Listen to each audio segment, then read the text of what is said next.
sister's name is Jessica, so I've said that so many times in my life, so I had to just share it there. God damn it, Jessica. Jessica, I hear you're a bitch. I'm not a bitch, and I really didn't mean to upset her. I said something at a very inappropriate time, and it just was inappropriate, and I deeply apologize. What did you say? Yeah. It was right after she was extremely insulted and called a bitch. This guy said that she was going to come and find her. Okay, please, Jessica, let's not talk about her when she's not on the stage. Let's just move on, please. No, I want to hear what she said, though. Come on, Norm. You're so messy, Norm. Let's just talk about consciousness, justice. You had to listen to that whole thing. Norm, I was hoping you would bring up justice and fairness. Where's that? How do you do an MRI scan of justice, Norm? Exactly. Right? Joe, what are you crazy, Joe, let me hold up, Joe. Let me ask you a few questions. If I were to scan your body from top to bottom, where would I find pain and suffering, sorrow, in my experience, in my brain, guilt? Where do I find guilt? Where else? How nonsense. Why are people why are you saying it's nonsense? No. Norm is 100% right. Why do you want to scan his bottom? Why not? Why are people so You can tripped start up? there, Oleg. I'm not mad. Why are people so tripped up by this idea that if you hold a concept, then it's not something you're going to be able to directly scan somebody's brain? Why are people so tripped? Yeah, I know. And at the same time, they won't define those things. So if you're saying I'm a hard materialist, justice is something that groups of You were wrong. You already admitted that it's material. You're not going to be able to recapture it easily. No, but a group of people, justice is obviously localized to groups of people, right? No, not obviously at all. It is. I mean, no. Israel has a different form of justice than Gaza, right? No, it doesn't. Tribalism. No, actually, tribalism Israel has a form of dictates justice, and Gaza has none. Actually, Gaza doesn't obey its own. I said Israel has a form of justice, and Gaza has none. Gaza doesn't. Gaza has none. That's correct. So you think a human being? Yes. A human being in Gaza has no idea of justice. No, the organized system of rule in Gaza has no system of justice. Organized by men? Yes, organized by men. And maybe who have their own idea of justice. What about America? They have no idea of justice. Look at the history of humanity. What about slavery? They're purely bloodthirsty. What about the Jim Crow era? They sacrifice their own children and themselves. The Jim Crow era. Now you're changing the subject again. No, I'm talking about that's still justice. Every time we get to something, you want to change the subject. No, I'm talking about. Is there a reason for that? No. You can't handle. I was hoping for an elevated level. No, I was hoping for an elevated level from you. You had the elevated level, and you blew it. No. I don't think you're elevated enough to where I'm at. What is justice? Not accurate. What is justice? You're still. Now it's an agreement. It's an agreement. I'll tell you. It's an agreement on a group of people who think they're right. No, they think they're right. In 1950, this is a principle. No, it is true. In the Jim Crow era, it was justice to lynch black people. That's absolute absurdity. I'm going to hand it off to Norm. How is that incorrect? Justice is fairness. As John Rawls said, bro, justice is fairness. What are you talking about? What are you saying? I think people would say that justice isn't fair. A lot of people would say, what the fuck? Justice Okay, I'll tell you this, Joe. I'll give you an example. And I'll give you 10 examples. Okay, hear me out, brother. Okay. Hear me out, brother. We just bought some cocaine.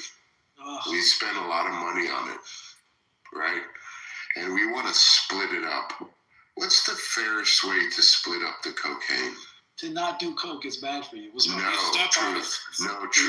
Hear me out. You step on it. Joe, split it up. Joe, no. I 2 parts, and you pick which one you want, right? If I put more on one side, you're obviously going to pick that one. So I have an incentive to make it fair. That's justice, Joe. And where the fuck is that on an MRI scan, bro? I'm going to hand it off to Norm. I'm going to hand it off to... No. Why would you hand it off to him? Are you asking me? Where was because I'm biased and I believe what Norm is peddling right now. I'm glad you said that. Absolutely. Absolutely. That's fair, sir. That's very fair. And you're after Norm. You're after Norm. So, a while ago, you conceded that you were wrong, and I guess you were being dishonest. And I'm not sure why you did it. Well, I've never been wrong in this argument. You should. Well, now you've made 2 statements. Number 1, you said you were wrong, and number 2, you said you were never wrong. Shut up. That was just to get you to shut up. But go ahead. Well, but now we don't know what to believe. You were lying either the first time. I'm still a hard materialist. You were lying either the first time or you were lying the second time. I'm still a hard materialist. In both cases, you're a liar. And that's a problem in having an honest conversation. What is a lie? I beg your pardon? What is a lie? It's a material thing, right? It's a material thing. No, it's not material. No. Yes, it is. No, it's a rhetorical contradiction. So, again, I'm not sure why anybody should that your brain has to digest. No. I'm not sure why anybody should take you seriously after you've made yourself into a liar. Because you guys have not proven anything you claim so is immaterial is actually immaterial. You're giving a reason for your lies? No, I had to lie so you would shut the fuck up. No, you didn't have to lie. I had to. You could actually, if you were... Dude, lies are material, brother. Oh, no. If you were rhetorically skilled, you could have just asked me to be quiet, please. Instead, you had an emotional reaction. I asked you 10 times to be quiet, please. Well, no. How did that work? You could not get your shut up. How did that work? How does it happen? We don't know because it doesn't happen. You're lying. You guys can convince me. You could easily win this if you could just prove. We won long ago. We won when you. Just prove one immaterial thing. What is one immaterial thing? This is just a victory dance. What is an immaterial thing? If love is immaterial, you think love is immaterial? Can I pop in? Absolutely, Joe. Absolutely, it's immaterial. You guys are conscious beings. Joe, what if a human being is immaterial? There's that part too. I mean, I think that may be too. There is that part. If you get too deep off into idealism, the existence of physical matter is an allegation based on our sensory experience, right? Now we can go deep off into that, but I think ultimately, Joe, the greatest argument for materialism is like whatever you present that you claim is not made of matter is just made of matter that you cannot collect data on. For instance, I'll give an example. People used to think that light was some non-physical super, but now we discovered photons, right? The whole light spectrum. Exactly. Like we can talk to you about photons, but people used to think light was some non-physical thing. So when we talk about consciousness and when we talk about love and like maybe there's some deeper level of matter that we just cannot study yet. And I think that's here's a hard question to take. Can you love somebody if you don't have a brain? If you don't have a brain, can you love somebody? Yes. Not really. How? Through your heart. Your heart pumps blood. Your heart is not a... Two things. Your heart pumps blood. Your heart doesn't love things. When I give you a menu in a restaurant, you eat the menu. I get you now, Joe. So just real... No. Can you have your brain... That's what you just did. Let me reply. So there's been cases of heart transplants where with the heart go emotional attachments. And if you look at heart attacks are typically triggered by some type of emotional heartbreak. In fact, so much so that there's a syndrome. That's not true at all. Yes, it is. No, it is literally not. a syndrome. Respectfully, let me finish. There's literally a syndrome called heartbreak syndrome because of its prevalence and its relationship to heart attack. And it's because what the brain does is induce anxiety in a pre-existing situation with heart failure or degenerative heart failure that causes the heart to fail. It's not the heart itself that's like, oh my God, my heart got broke. Now I'm going to stop pumping. Well, no, it's not about You really believe that? Real quick. No. There's a mucous membrane that has the capacity to understand and store memory, like most cells. And so the idea is that things that we are deeply fond with, there's the heart remembers, which kind of makes sense. That's really it does make it. That doesn't make it. Okay, so how do you Just a explain the heart chemical transplant? reaction, though, right? How do you explain the heart it's transplant? from your brain. How do you explain the heart? Do you know most heart attacks are caused from brain How do responses? you explain the heart transplant thing? Here, let me get the link. I mean, you can you're right. Cells do store things, right? They store reactions to input from the brain. So you transplant a heart, it may have a higher threshold of reaction to anxiety, but that comes from the brain. So again, I ask you guys, this is wild to me. You think a brain dead person could love a new puppy? Yes, How? Joe. They're sitting on their bed, they're brain dead. You put a puppy in their hands, they can love it. Hear me out, brother. How? Hear me out, brother. Where is my voice? Your voice is in your vocal cords. Absolutely not. It's in your mind. No, I get No, it. Oleg, okay? No, Joe. Then why are we No, here? Joe. Oleg, why are we talking right now? He got you with that one. No, if it's in It's your in mind, your why fucking are we on this mind, app? Joe. Not if you're deaf. It's in your fucking mind, brother. If you're deaf, you don't have that though. Voices And it's are the same with literally people that are blind from birth. They don't have. I don't want to hear it. They're just throwing Voices are Everything is in your mind. Every experience, every memory is in your mind. It's in the. Is the mind material or immaterial? Can I jump in? I think it's in your memory, not your mind. Good sir. You have 2 minutes. Oh no, I just wanted to jump in on that because I think it's only in your memory. I don't think it's really your mind. I think those are separate parts of your That brain. makes no sense. It does make sense because I think more what Oleg's saying is you close your eyes, you can hear whatever. Your Right. brain is not in your mind. Okay. Well, your mind is not limited to your brain. Your mind is a combination of all the stimuli and nerve endings in your entire body. Your mind, like, literally has gut. Here's why your mood controls your gut. 95% of your neurotransmitters are created by your gut. Your gut has a mucous membrane that is also capable of storing memory. That's what I was saying. So I just put 2 links in the chat. The heart transplants that people had the surgery, and all of a sudden they're loving someone they've never met before, and they're getting divorces and looking for this person, and it turns out to be the fucking recipient's like wife or whatever, widow. Brother, you don't think that is anecdotal, right? So No, you don't think? Wait. Give me a second. It happens. You don't. Well, not in your leg. I'm looking at your leg right here. They're talking about maybe 4 cases. Don't you think that has more to do with the individual's brain realizing that someone sacrificed so much to save them that they cognitively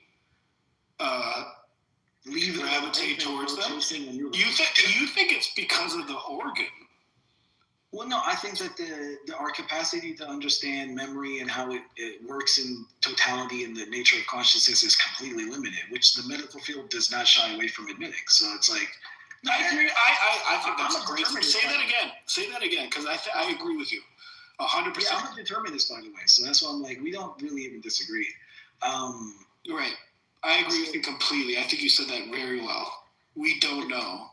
I do think it's fascinating though, because it's like It's very fascinating.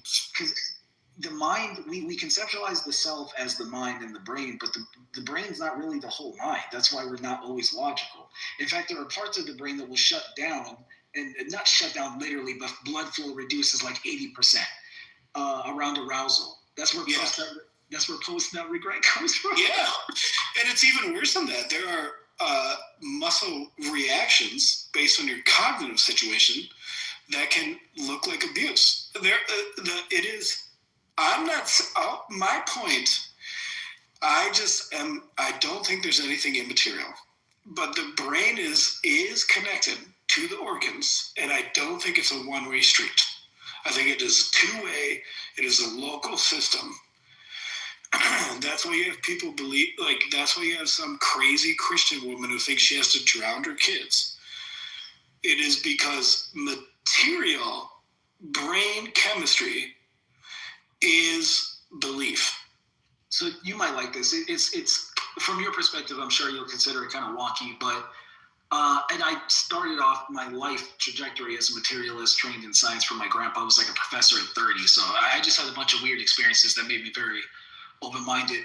But so the perspective I have now is that what precedes the material is immaterial, and what receives the material is immaterial. So in other words, the sum total of the parts, the oneness, that like this pantheism that everyone can do psychedelic drugs and tap into, this weird phenomenon of thought that you don't even need drugs to reach. You can just meditate or think too hard, or there's this event horizon of like, wait a minute, what the fuck is all of this energy coalescing? Like, what is this? And it's like, it's kind of fascinating, because if you look at a microorganism and then you look at a macroorganism, or then you look at an ecosystem, and then you have intuitive human mythology about, well, there's Mother Earth. But it's like, maybe, actually. Because it's like, there might be this broader thing going on.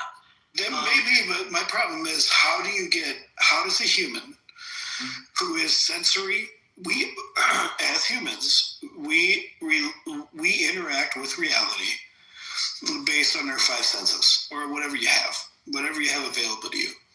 How does an immaterial thing trigger a material sensory input? That's what I can't get past. There's no situation that I can think of where an immaterial thing can trip a material sensory input. I think it's personally, and again, this is not things I could ever know, but actually, I go so far as to say I know this, and I know that standard's insane because I actually can't prove it, but my lived experiences have led it deductively to be very obvious. It's like, okay, there's the three selves. There's the body, mind, and soul. There's the parts, then there's the sum total of the parts, and then there's the observer witnessing the parts. And the observer, that's this like mystical, because you gotta think about it. Humans literally built temples in mountains. And it's like, it's kind of niche. It's like, that's no, but that's ridiculous. Because we know about humans, we know about their limits as an actual organism. We know about what it takes to motivate labor. We know about systems of power and governance. What system got a bunch of people together to build a temple hiding from governments, actually, typically, usually built in remote areas to hide, making life incredibly difficult. Constructing that temple, you could assume it took generations, so they could sit around and meditate. What the fuck? So they could sit around and drink tea and meditate? But that's Yeah, it doesn't matter. That's why. No, but my point what's going on here? My point is to say that there. Do you know Sam Harris? Yeah, I love Sam Harris. Okay, Sam Harris. Sam Harris. Sam. Well, hold on. Here's my Fucking pseudo-intellectual. Fuck that guy. I don't think he's not pseudo, bro. He's made more money than you ever will. That doesn't mean he's smart. Dude, that's like you saying LeBron sucks, right? That's like you saying LeBron James sucks, Joe. That is. Sam Harris is an intellectual as far as intellectuals are concerned. Trash. He's like the right wing. He's like the left wing. He's like the left-wing version of No, he is not. Have you read his books? I've read, yes. Do not compare Sam Harris to Jordan Peterson. That is Joe, I will tackle you, bro. I will tackle you. I'm telling you. All right. Look, Joe, I respect Sam Harris. He's not a dumbass. But in the grand scheme of all things, he's not that bright, bro. Trust me. I think he talks outside of his wheelhouse a lot. Like, Like Neil deGrasse Tyson is an astrophysicist. All he talks about is astrophysics. He's like Jordan Peterson. Sam Harris is a Jordan neurological Peterson scientist. Jordan Peterson is a psychologist who talks about like politics. No, Jordan Peterson got sold. Jordan Peterson bailed out.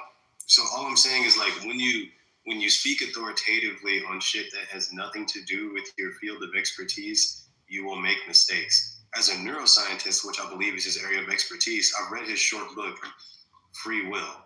Like he's on point when it comes to like when he's talking about things that are within his field of expertise. When he leaves that realm, it's like, all right, you know what I mean? Like I don't know what you're talking about. Didn't you just describe the fact you're actually going against what you were talking about? Yeah. Neil deGrasse Tyson has been canceled. So like, why are you even talking about? Because you're going to change the conversation. So real quick, here's why I brought up Sam Harris, right? So I brought him up because even while he was taking tenure at university, he got some MDMA. So for those who don't know, this was street Molly or ecstasy. It was actually synthesized to help patients unlock their emotions. So he, along with some other academics, got early access to it, and they were experimenting in their dorm. And he reports having such a vivid experience with himself that he paused all of his learning, got on a plane, flew to I think India, and began learning firsthand about mindfulness from monks. This is a dude who comes from a very buttoned-up background. Yeah, very privileged. He literally went there as a vacation, bro. You know, I know what you're saying. Like, it sounds really like profound and shit, but you gotta look at it in a more practical. He literally went on a vacation, brother. I gotta bounce. He's like Deepak Chopra. He's like Deepak Chopra. That's like, Oleg, thank you for the room. This was wonderful. In this, hold on. I gotta bounce. I wish you guys all well. Thank you. Well, everyone. Thank you. Thank you. Damn. Yeah, because the whole point was just to get him to think, like, wait a minute. And it's good that he liked him, because it's like, okay, these guys in these temples got to know something, because this guy just paused his entire career in his life to go learn from them. So, but oh well. I mean, that's not really like so impressive. Like, who hasn't been like, oh shit, these monks are deep? Like, that's not like a revolutionary thought. Well, we grew up in an age where you have the library in your pocket, so you take knowledge for granted. But you have to imagine a world before. I mean, I'm old. I'm 34. I remember doing homework. You're not old, bro. Well, I'm old enough to remember going to the library to do homework. And it's like, I don't think people really realize what it's like having knowledge at a fingertip. Because I remember if you wanted to know something, you had to go out your house. But I think I hear you on that. What I'm saying, though, is like the fact that he studied under monks, and it's like, oh shit, people have been doing that for thousands of years. It's like he didn't have some revolutionary new idea. No, that's not what my point was. My point was that those monks have knowledge that you can't replace. That is like very important. So like to yeah, but that's not a fair comparison. It wasn't a comparison. Ignore him, bro. He's just a. Okay. What do they have that's like irreplaceable? Yeah, but if you compare like a monk versus like some of the most intelligent people we have right now, like how can you compare them? So takes modern. Are you saying like our modern day monks? Okay, cool. I got you. So take modern day psychology, right? Most of it's based off Jungianism. Jungianism, if you don't know, is just a ripoff of Hinduism. It's a repackaging it into a materialist lens, which makes it way more useful, admittedly, right? But it's also like, okay, this is a fucking 6,000-year-old belief system. So there's a ridiculous amount of credence to it because you have people in the West who have been industrialized through a structure of governance that's meant to. Now you're throwing subjective idealism. Okay, right, no, I'm not. That's not what the original. Hold on. What do you think feudalism was? Do you think feudalism was like a project of the human experience, or was it a governance power converting labor to psychology, to Jung, to feudalism? Well, no, because I was like, okay, so this is very simple. You just keep responding to David. That's what's happening. No. Well, he did interrupt. Well, I think he's grasping at straws. I think it was. No, I'm not. I don't think you have the attention span necessary to hold on to deep thought, though. because you can't sit still for 30 seconds without being ADHD, and you might have a magnesium or sodium imbalance. But anyway, the point is, let's not say that. I can explain that to you if you don't know. But anyway, the point is this, right? If you understand the nature of power and how it brutalizes individuals, you cannot consciousness and the awareness of self for granted. And those temples were built in the mountains. They were hiding from those very oppressors.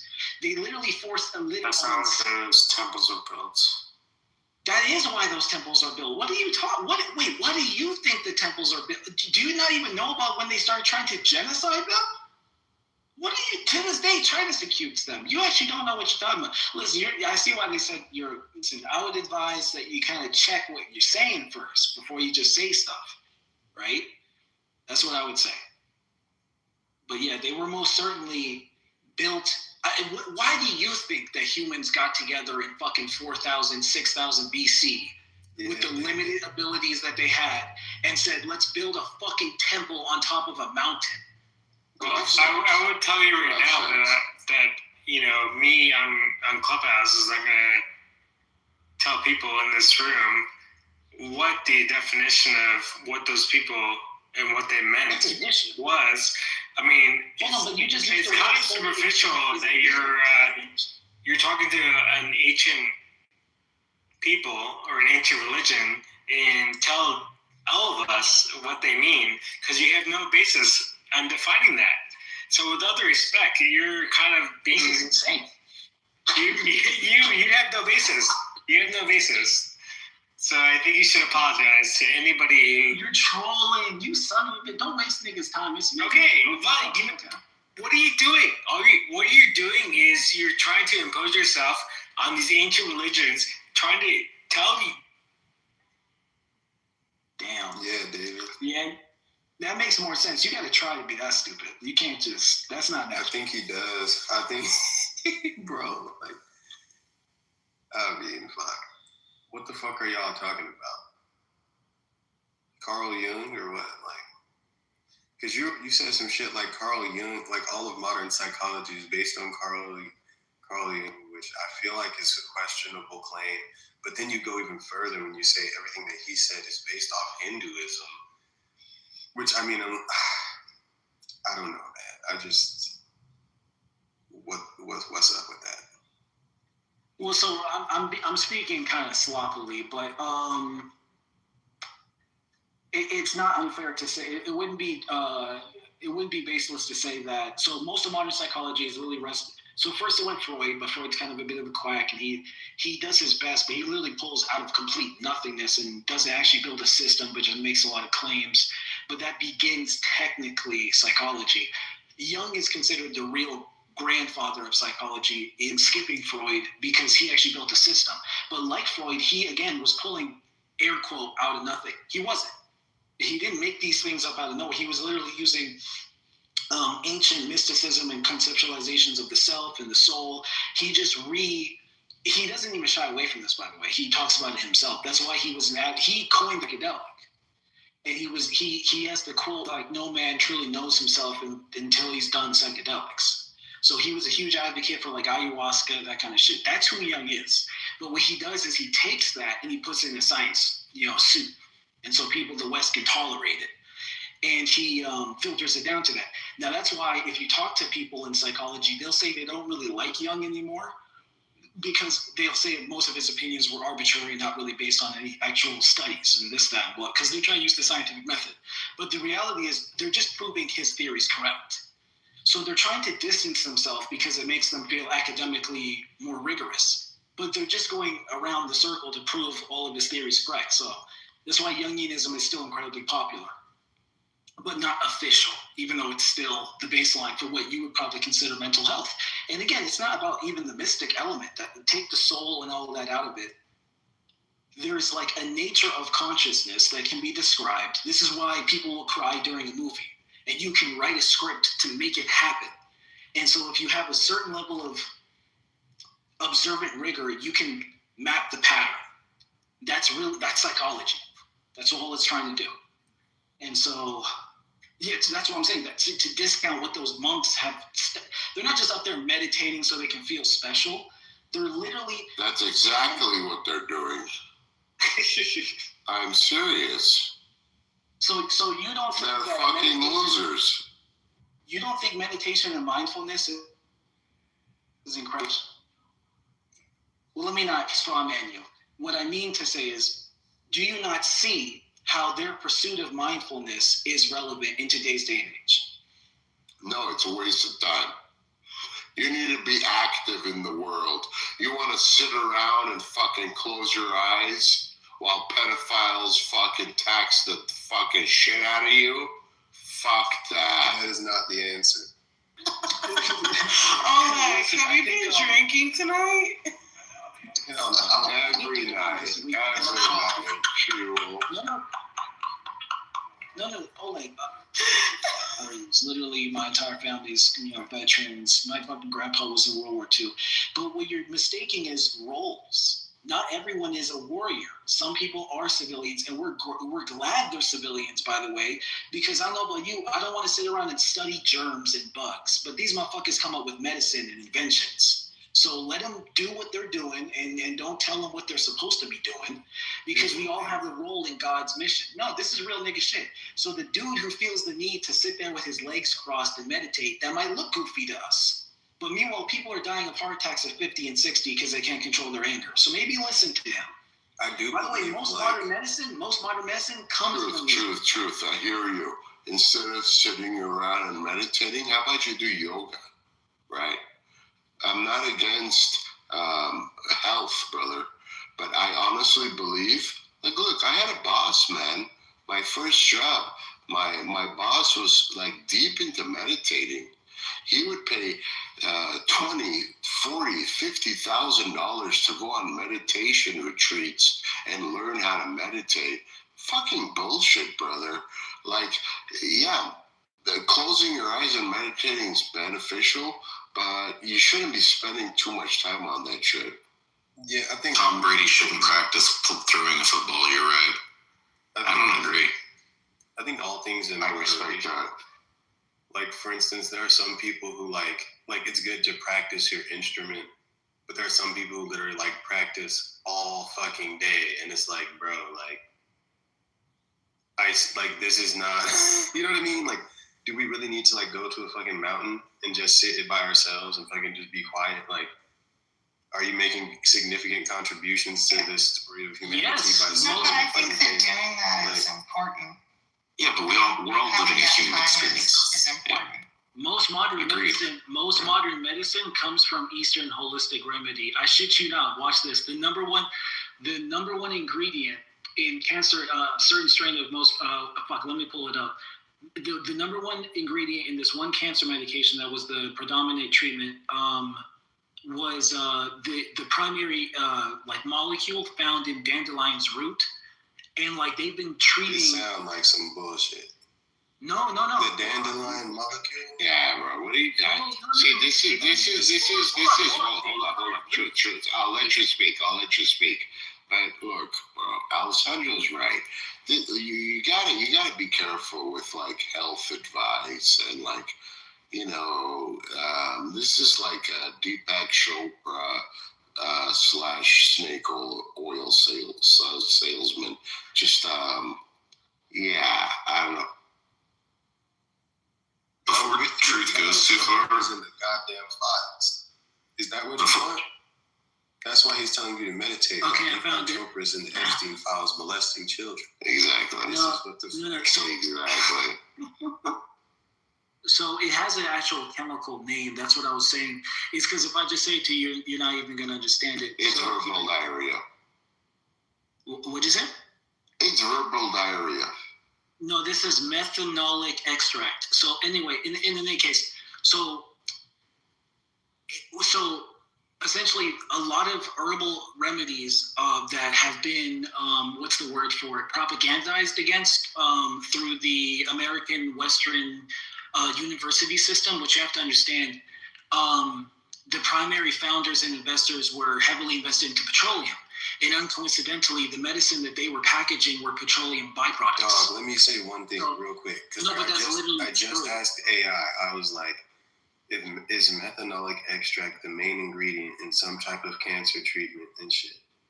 And AI was like, no, methanolic extract is not a main ingredient in any established clinically approved cancer treatment. The idea that cancer therapies are built around methanolic extract is misinformation. What is true is that many researchers test plant or animal extract dissolved in methanol in laboratory experiments to see if they show anti-cancer activity. All I'm saying is like, dog, it is giving snake oil. It's giving snake oil. I don't know. Upon an initial Google, it appears to not be real shit. Maybe I'm incorrect, bro. Maybe I'm incorrect. So I just did the same thing on chat. I see what you're saying. It's saying the same shit. What's interesting, it's saying in the animal experiment, studies suggest that it triggers cancer cell death, slows tumor growth in animal models. So it's working in the animals. So then you have to ask, well, why isn't it being used for humans? And it's because they probably don't like how efficacious it is. But Monsanto doesn't want it. History. Along those same lines of what you're talking about there, Truth, though, like for years people tried to debunk a runner's high and how it's like a real thing, but a runner's high is literally it's well, no, it's not just endorphins. The gut actually builds a it's basically shit. What's the word? You basically are high. You're it's like weed. It's cannabinoids, I believe. Oh, you're right. In your gut. No, it's not like weed. Yeah, well, it's cannabinoid. But it's cannabinoid. Yes, cannabinoids. No, it literally, yeah, it's just a dopamine buffer. It's real. Yeah. But so I'm trying to figure out. Maybe I got my lines crossed on the dandelion root thing. Are you guys snorting meth? Hold on, no, that's in you're funny. Anyway, so no, but when you look at it, it literally says in the ChatGPT, all the evidence suggests that it is in fact good at fighting cancer. At least in what the studies have reviewed. Look, the truth. Hold on. I'll be quick. I'll be quick, brother. This is personal to me. Please. Everything is good at fighting cancer. And, working out, sun, good diet. You're not saying much.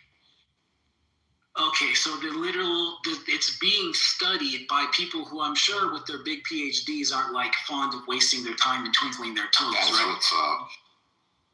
They take time out of their day and they decide to see, hey, how does this dandelion root fight cancer in mice? Because that's how we get it to humans. And it's killing the cancer in the mice. And so you're saying, well, so does everything. It's like, well, come on. What am I supposed to do with that? It slowed tumor growth in animal models. It triggered programmed cells, cancer cell death, apoptosis. I suck at pronouncing shit. It interferes with cancer cell metabolism signaling pathways. It activates immune anti-tumor responses. What the fuck? What? Oh, this is what I was talking about. These compounds. Okay, so they zoomed in on a molecular level and find these compounds. Terasterol, lupinol, and amarin. I can't pronounce this shit. These are ingredients these are FDA approved ingredients. Or at least one of them is, I know. You're losing it, bro. What the fuck are you talking about? No. Like, okay. So even if it's not FDA approved, who cares? I want to know how it helps cancer. I just read off how this. Because cancer is a big industry, right? And every fucking. Oh my god. You didn't hear what I said? Slow tumor growth. Trigger programmed cancer cell death, interfere with cancer cell metabolism and signaling pathway, activate immune anti-tumor response. Look, I'm not calling nothing a silver bullet. This was one example I gave, shot in the dark. That's what's up. Of how, you feel me? Like of how the medical industry is built on profit. And they're not going to tell you, oh, it turns out the Indians who were drinking tea who said this is good for that were right. So can we bottle it and sell it? That's what I want to know. And can we make money? Let's go. Exactly. And instead, you know what they will sell you? They'll sell you a petroleum product that will cure one thing and give you something else. It won't even really cure it either. I'll just treat it. You know what's so fucked up? It's going to be a psychological placebo. It's been like a psychological placebo that they people that say cures cancer. Sorry, could you repeat that? I say it could just be like a psychological placebo to make you feel like you're cured. It says X, Y, and Z. Like, yeah. They're about to be. I've been seeing some ever since the Epstein files came out. Been seeing like, especially women like come out with like breakthrough cures for cancer or cancer regression. Is that the word? Like they reduces the cancer growth or something. And like many things. So there's no definite cure yet, but there are stories out there coming out gradually. Man, I'm listening, and all like, bro, I'm sipping Glenfiddich, man, for 13 years. I'm with you, bro. Cheers, brother. Yeah, man, they're trying to kill us. It's a big game to them.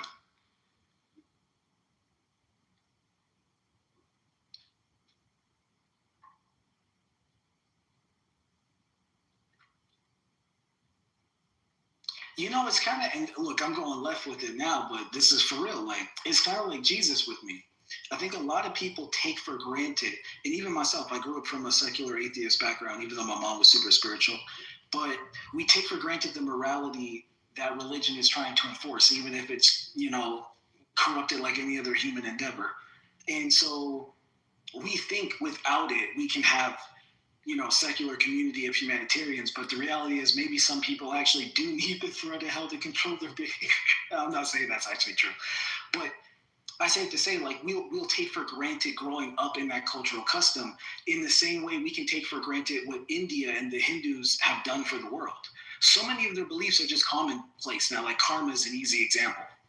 Like everyone around the world kind of jokes about this karma concept, and some people really believe in it more than others. And it's just one of their ideas. Like, I don't know. It's every place most teas come from India. I don't believe in karma, dog. Like, no, I don't really believe in karma. Like if karma was a thing, what the fuck is the West? But I don't know. Like, you know what I mean? Like, yeah, no, I don't necessarily believe in karma. Well, karma doesn't function how most people think it does anyway in Hinduism, but I don't believe in that either. They have like these niggas think that you will be reborn as a cockroach. Like, I'm good. Like, it's kind of ridiculous. But I think too, like, if we're talking about the morality that we see from religion, that's really just the morality of human beings, trying to convey that to other human beings through narratives, parables, and stories. So it's really just the morality that you see in any scripture is just some ideas that a dude had. You know what I mean? And like, so it's not like some deeper shit. It's just ideas. Well, yes and no, right? Because we all have ideas, but can we get the whole world to subscribe to them? Can we create a movement that will inspire people for a millennia? Like that's. Well, they're just good ideas, right? But it's not. I don't even know if it is they're good, but yeah, I hear you. Well, I mean, they're just ideas that people like. I think we're like, well, religion offers this thing, and it's like it's just religion offers ideas that came from people. You know, so like, and people like, it's almost like when people say like the morality, the Bible teaches us not to steal and kill. There's never been a society where it was legal to kill people and steal shit. Like, what are we talking about? Like, there's never been a society where that shit was like legal. So like, and the government will always do it whenever it suits them, and the people will probably allow it to sit back and go, yeah, do it. There's a comedian that has a really good skit about Cain and Abel and how we act like nowadays the world's a scarier place. And the skit is basically around the thought that Cain, the third person on Earth, killed the fourth person on Earth, literally killing 1/3 or 1/4 of the humans on Earth. And we think it's scarier now. You know, he got rid of 1/4 of the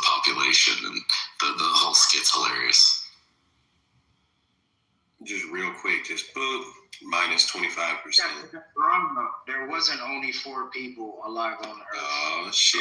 Oh, you don't believe the Bible? Ding, ding, ding, ding, ding, ding, ding. Wait a minute. Technically, the read of the story is that those were God's chosen people, and the humans were already. That's a fact. Wait a minute. Goyim. The Goyim were already present. The Goyim.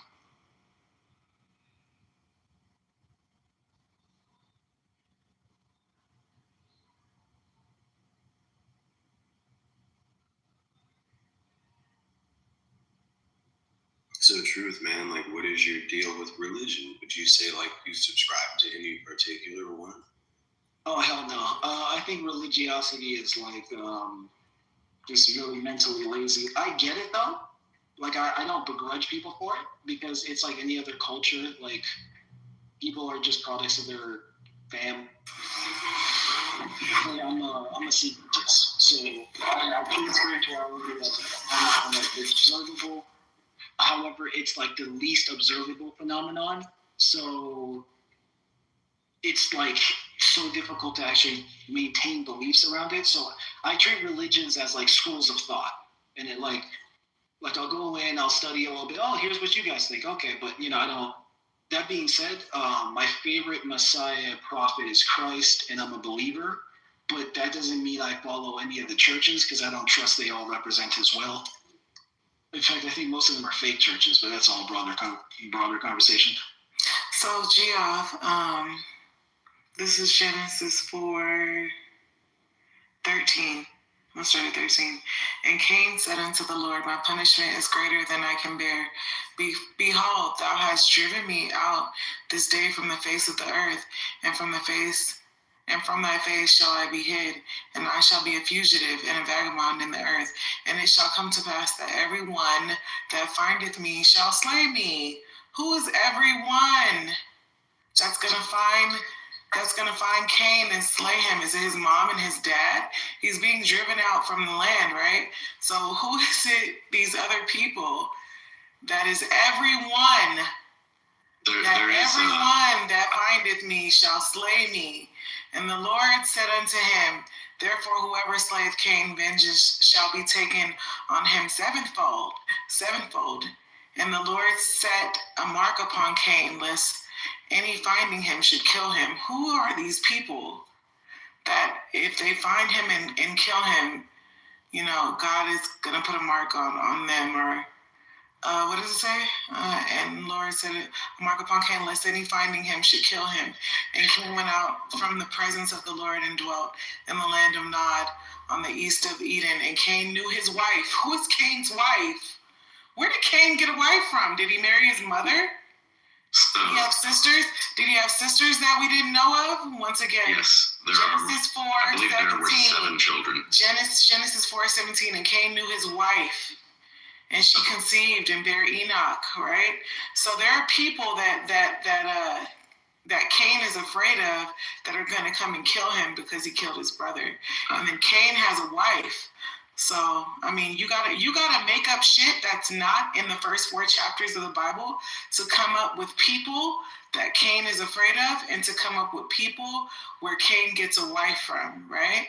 So you gotta come up and you gotta go get extra biblical text to find me these people that Cain is afraid of, and to find me the people of which Cain gets a wife from. But it's easier to just admit that there are other people besides Adam and Eve and Cain and Abel. It's been a hot minute, and I don't have a strong opinion on this, but there are beliefs that there were, I believe they said 7. I think. Yeah, that's not going to be found in the first 4 chapters. You're going to have to go to some extra text that isn't canonized, right? To come to try to validate there being other people that are Cain and Abel's children other than Cain and Abel. So I mean, it's just more. It makes more sense that there were other people in the earth that Cain was afraid of, and where he got a wife from. Where did those people come from if Adam and Eve were the first 2 then? Oh, okay. That's easily That's more easily explainable than you just coming up with the fact that there were 7 children that aren't spoke about in the first 4 books of the Bible. But what were you about to say, Machiavelli, before I show you where the other people came from? Can you look this up, right? Can you look this up? We know about Cain and Abel. Can you look up who, I think his name's Sheath or Sheets, something like that. You know who that is? Sheath? No. You guys ever heard of that? No. So they had another brother named Sheath that, and like, how do I explain this? Like, Steph. Which is Steph? Yeah, that's the word, Steph. Yeah. Seth is born after Cain slays Abel. Seth is born after that, right? So that doesn't explain where Cain gets a wife from. That doesn't explain who are these people that Cain is afraid of that are going to kill him because he slayed his brother. That doesn't explain that. Seth is born after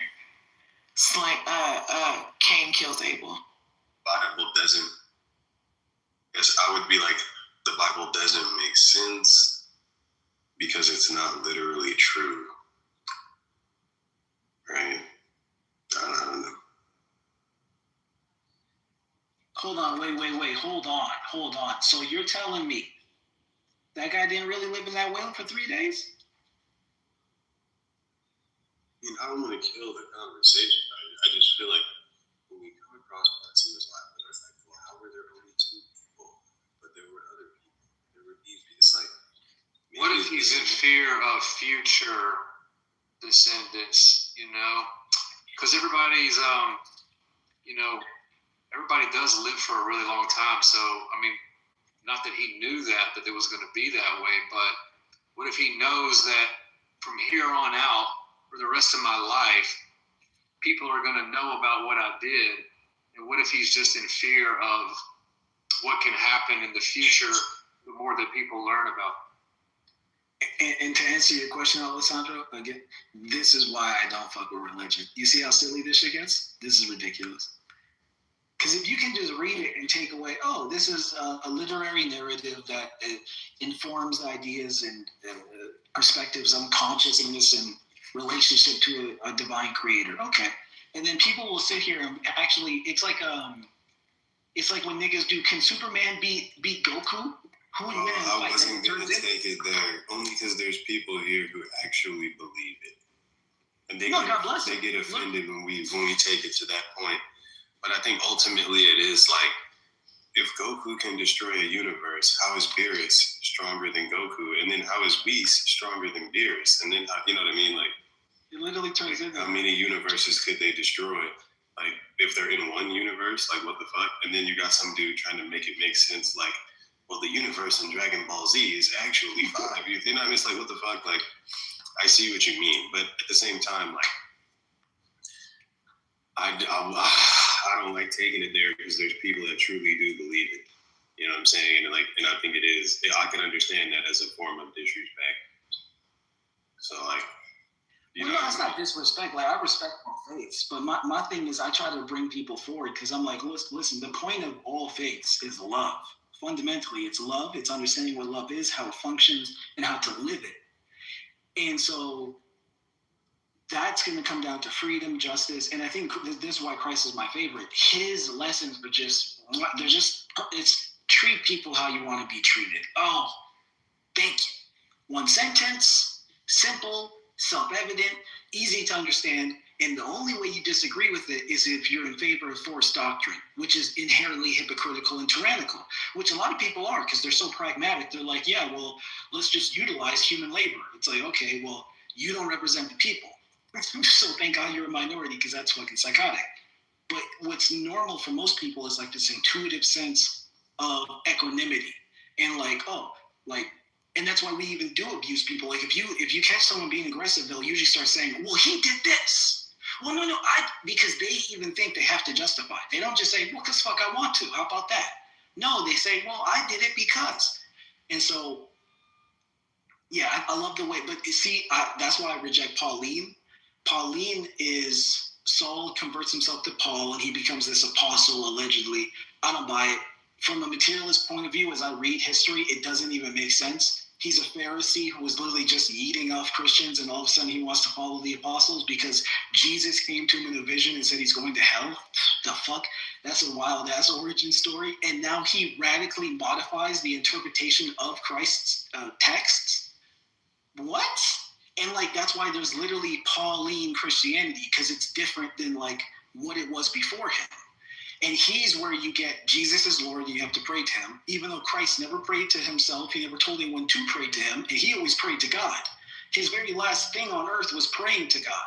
He asked God to forgive people, forgive them for they know not what they do. Who's he talking to? If he's got, I'm just saying, a lot of the religiosity, ironically, is designed, in my opinion, to redirect attention away from the message. Because now we're not talking about how Christ said, be a loving person.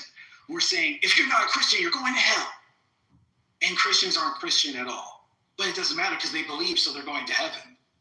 Bro, they done stripped the faith of all its substance. So, it's by design. It's unfortunate. I mean, I consider myself to be a Christian, right? But I think also, Whoa. as a being, Since when? I've been a Christian for the past a few months. Okay, go ahead. But I mean, I feel like also I'm a real human being who is alive in 2025, right? So I know more about the history of humanity. I can't possibly say this book is a book of facts because I know too much, right? I know that Hinduism is in Christianity. I know that Christianity and Judaism are, in an anthropological sense, frameworks of thought regarding divinity that particular people found useful, right? I don't view it as the end-all, be-all literal word of God, right?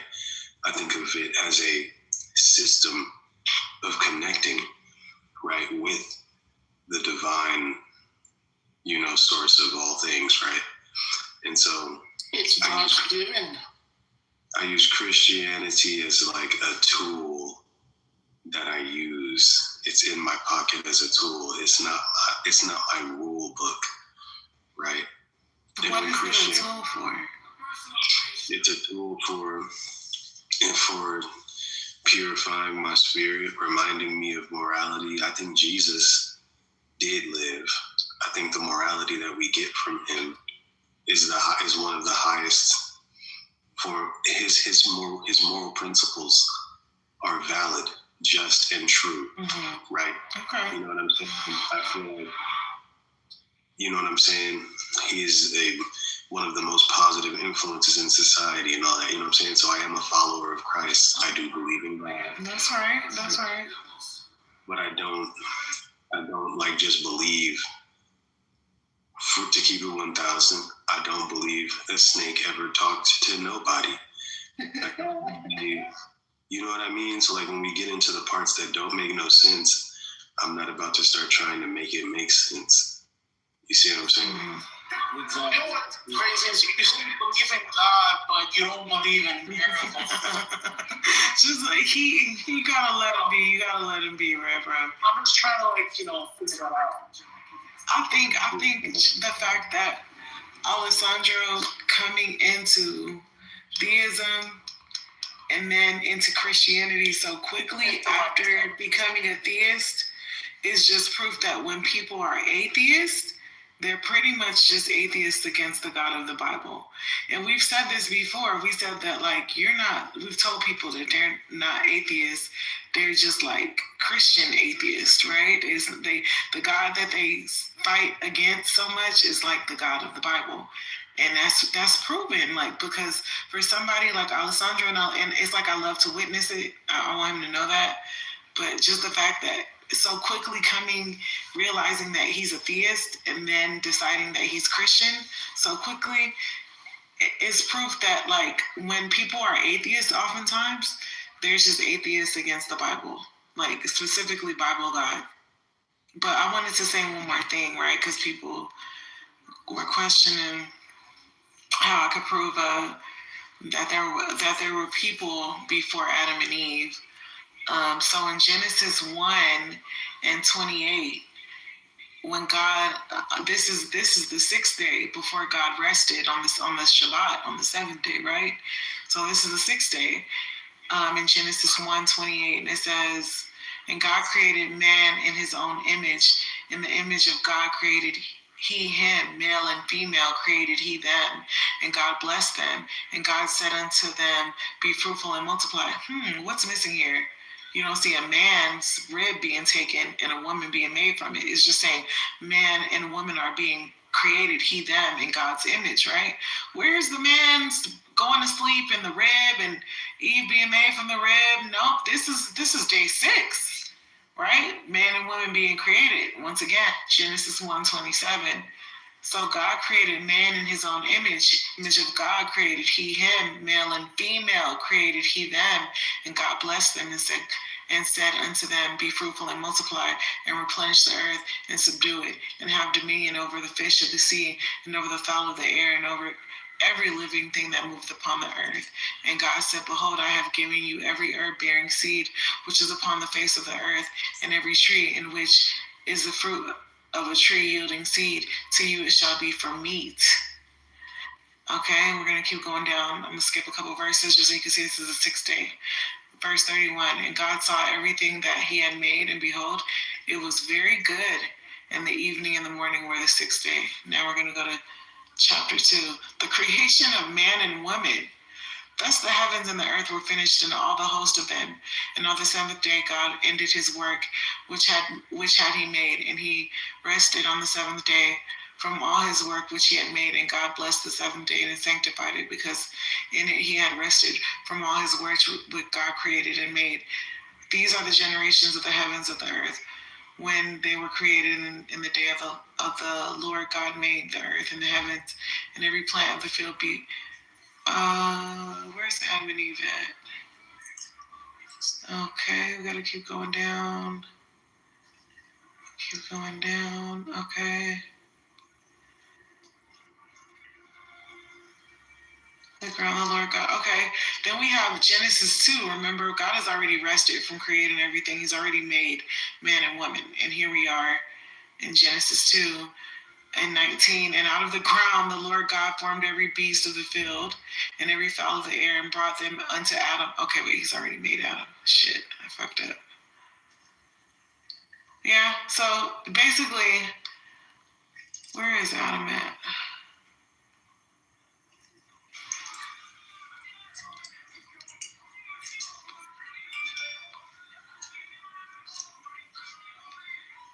I'm in the garden. Oh shit. Who is chewing like that?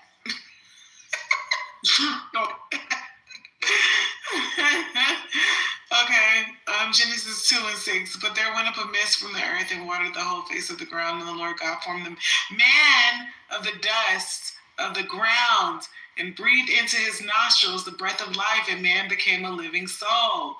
And the Lord God planted a garden eastward in Eden, and there he put the man whom he had formed.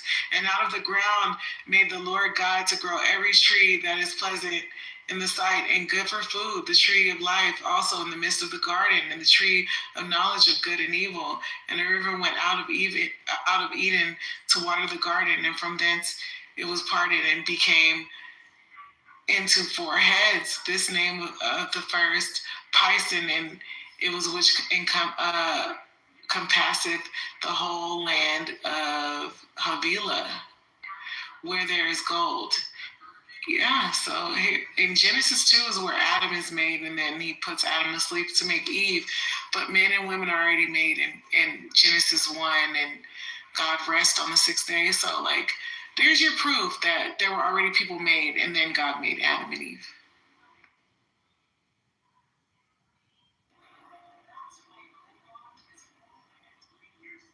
Period.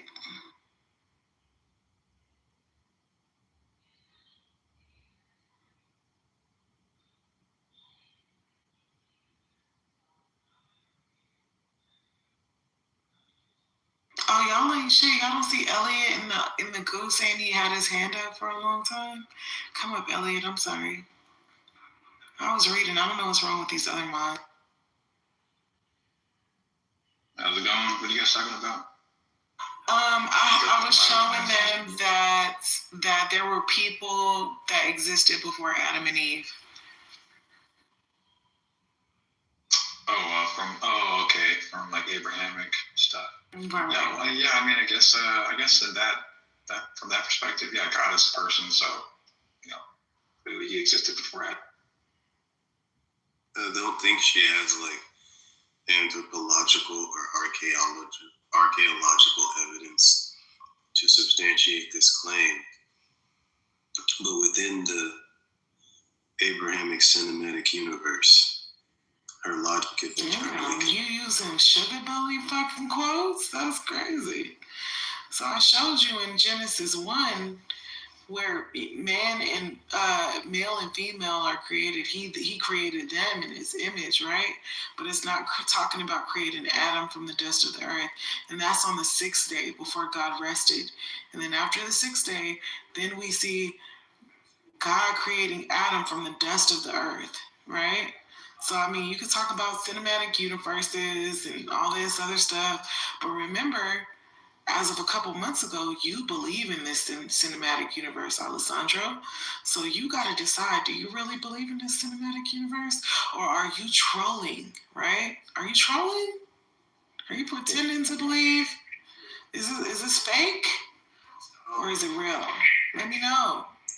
Because I tend to believe that it's a little bit fake. Because I don't know how you could just all of a sudden become a theist and then immediately after becoming a theist become a Christian. When prior to becoming a Christian, you didn't believe in the Bible, and you were a scoffer and a blasphemer, right? And you go from a scoffer and a blasphemer and an atheist to a Christian in like literally a few days, right? I don't think that's true. Like I think I know that that's a fact. No, I think I know that that's a fact, right? The problem's gonna be right. So like, I'm a Christian in the sense that like, so as a human being that's alive in the 21st century, I'm like premise A, the scientific method. Yeah. Like you can't. I'm trying. Jesus ain't got nothing to do with the scientific method. No. Nothing at all. Here's what I'm. Nothing at all. But this is why you don't understand what I'm saying. I know that you a fucking troll, bro. That's what I know. But see, this is why I know you a troll. If you gonna bring up Jesus and the scientific method, and you've been a theist and a Christian for 2 days, bro. 2 days. Let me finish talking, because like in this, you're a scoffer. I'm not a scoffer. You're scoffing right now. I'm not a scoffer. You don't know what a scoffer is. What is a scoffer? What is a scoffer? Okay, shoot. I'm making the point, and you're. What is a scoffer? It's what you're doing right now. What is a scoffer? You're not letting me speak because that's not a scoffer, sir. You don't know what a scoffer is. I know what a scoffer is. You're scoffing right now. You don't know what a scoffer is, and you're just using it. You don't know what what is a scoffer? You're just saying I'm doing it right now. That's not what I'm doing. You don't know what scoffing is. All right, you're good. You want an echo chamber, right? You don't want to hear other perspectives. I'm a human being describing to you my spirituality, and you're scoffing, and you're telling me that I'm lying. So that's what's happening right now. So like the fact of the matter is, it doesn't matter if you believe what I'm saying. I'm telling you the truth, right? My journey has been a complex one with many turns. As you know, I was raised as a Christian fundamentalist. I began where you're at. I started off believing. No, you never began where I'm at. Never began where I'm at. That's cool. Remember, because you talk shit about my beliefs, because I'm a BHI. So you've never been where I'm at, because you talk shit about my beliefs. Remember that. So remember, you scoffed me. Remember, you scoffed my beliefs as a quote unquote BHI.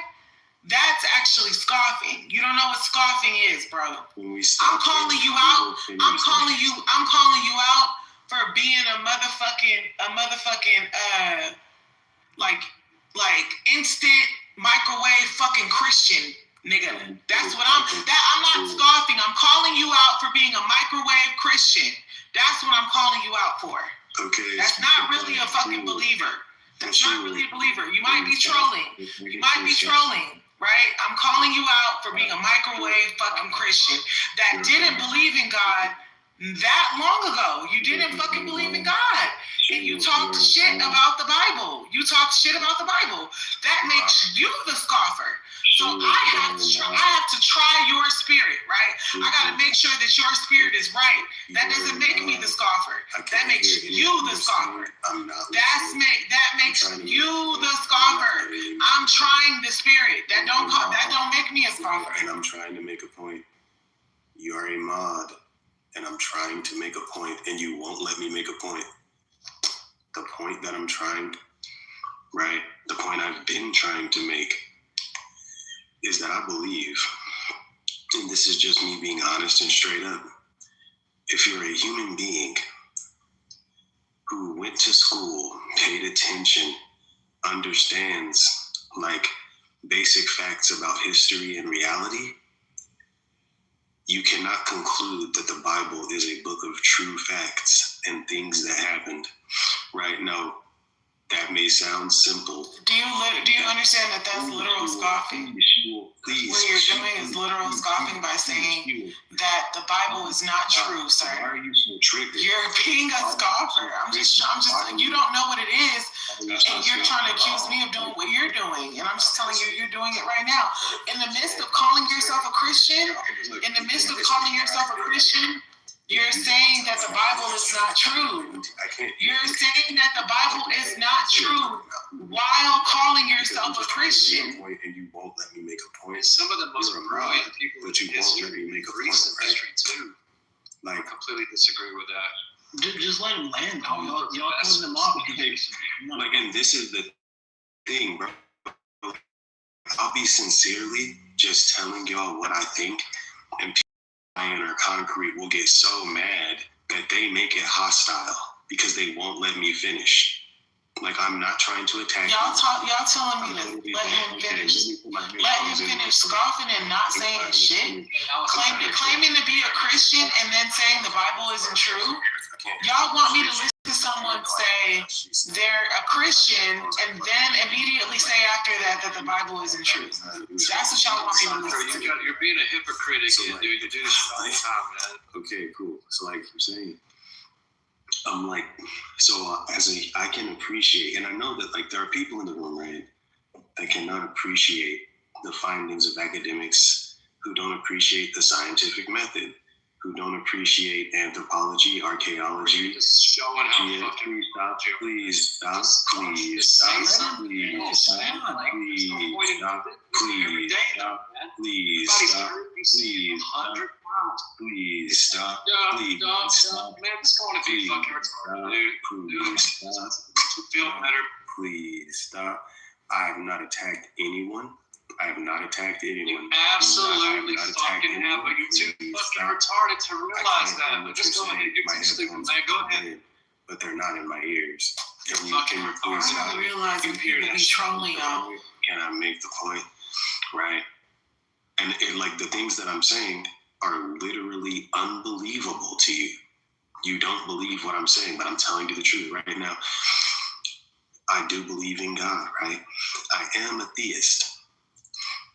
But because of the premises that I hold, when you tell me snakes talked to people, when you tell me a person died and got back up and came to life and then flew in the sky, when you tell me that like one guy defeated an army of men with nothing but the jaw of a donkey's, with nothing but the bone of a donkey's jaw, when you tell me that like Samson was strong enough to knock over entire buildings, right? I don't believe those things are true because of my understandings of stop talking, don't, shut up, stop, It's gonna be so easy, man. I got you right now. Listen to what you're saying, right? Please stop talking. Please stop talking. It's just so pathetic. Please stop so talking, bro. I think it's interesting you guys are getting triggered. Like, what? And the funny thing is, bro, I would have been done like 15 minutes ago, but they just get triggered and come off the mic. Well, you're a hypocrite, man. You lie your fucking ass off, dude. So this seems personal. He got beef with you. Like, this is. Oh my god. Right. So like in this space of free speech, I'm literally just describing my own beliefs and thoughts. If you're triggered, stay on mute until I'm done. So what I'm telling you is, right, I draw as a person who does believe in a God, a prime mover, right? I don't believe in miracles, right? And some of the language that I'm using may be hostile because you won't let me fucking finish talking. So now I'm feeling hostile. So no, I don't believe in talking. You were saying lies and hypocrisy before I ever even said anything, attacking her and then attacking other people and saying that he attacked a single person. So that's the point. So when he says that everybody that goes to school is fucking retarded, if they believe in God, that is a personal attack on everybody. Because you're a retard, Tone. You never called Tone, you believe the earth is not round because you're a retard. So please. No, he didn't say the word. No, he did not say the word retarded. The earth is not round. Shut the fuck up. Tone, this is the point he's talking about. Stop talking. Okay. So now that we're shut your dumb ass up too, man. Everything you said the last 30 minutes was fucking retarded. Shut your dumb ass up. You think the earth is round? Go fuck your cousin. Ooh, that's look how he has to obviously talk about something. We're not even talking about that right now. We're talking about you being a scoffer and a microwave fucking Christian. We're talking about you being a microwave Christian, not the shape of the earth. Are you getting disrespectful? We're not talking about the shape of the earth or people's accents and dialects, sir. We're talking about you being a fake microwave Christian. That's what we're talking about. Why can't they just, why? Because we've been waiting 20 minutes for you to make this fucking point that you haven't made yet. You don't have a fucking point. You don't have a fucking point. You just want to fucking ramble. Right? Like, I'm not going to stop. I'm like, just let me do my thing, bro. Just let me do my thing. Like, it's like when you're fucking your cousin, I don't come slap your dick out of her mouth. Right? I don't come interrupt you. Just let me finish fucking talking. Damn.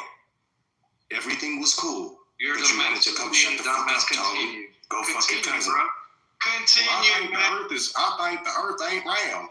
I just want to come off the line. What the fuck are you talking about, dude? I don't know what shape the earth is. Oh, wow. My cousin pussy feels good. I can't wait to do. Everybody's going to see this shit too, man. You ain't going to be able to show your motherfucking face, dude. Shut up, Tone. Ridiculous. Stop talking, It's so easy, man. I was being nice. You're so fucking. It doesn't matter if you're fucking.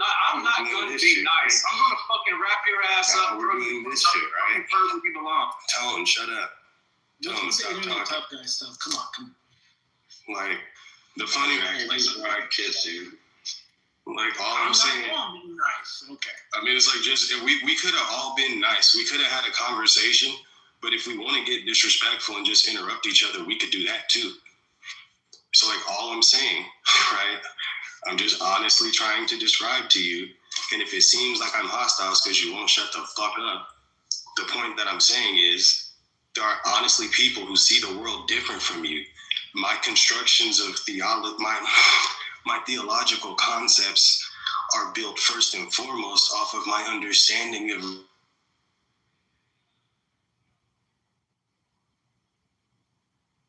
I don't understand reality just where like there was like this waterbender who separated the Red Sea and like divided this ocean of shit with a gesture of his hands.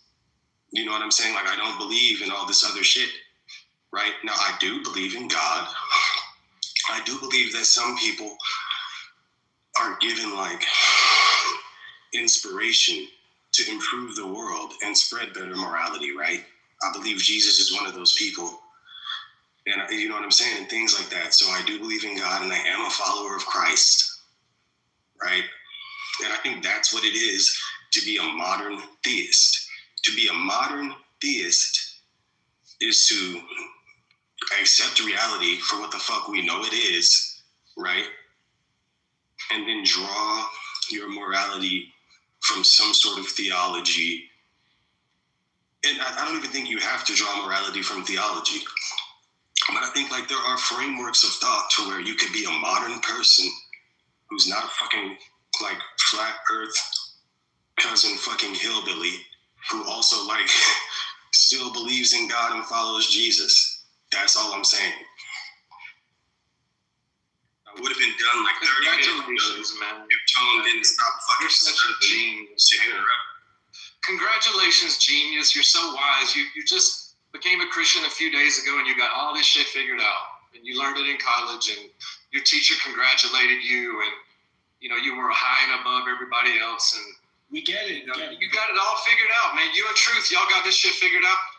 Brother, I got nothing against you, but I just don't like emotional antics. He's a cousin fucking flat earthist. He does not believe the earth is round. Yeah, that flat earth shit is kind of crazy, but what does that have to do with you being a microwave Christian trolling like you believed in Jesus and the resurrection, you weirdo? That's not what I said. He can believe. What do that have to do? About that, dude. We're not talking about the shape of the earth right now. We're talking about you being a microwave Christian, pretending like you believe in the resurrection. Did Christ resurrect from the dead? Did he die? No. Then you're not a Christian, you idiot. You can't be a Christian if you don't believe he rose from the dead. Stop saying you're a Christian, dumbass. Stop saying a Christian, you dumbass. No, I'm an apostolic Jew. I'm an apostolic Jew, dummy. I'm an apostolic Jew. I'm not going to burn in nothing. You don't even believe in the resurrection. You don't even believe Christ resurrected from the dead and you're calling yourself a Christian. You're a scoffer. You're a scoffer. That's the definition of a scoffer. What do you believe in? You don't believe in nothing. You don't believe in nothing. Stop calling yourself a Christian.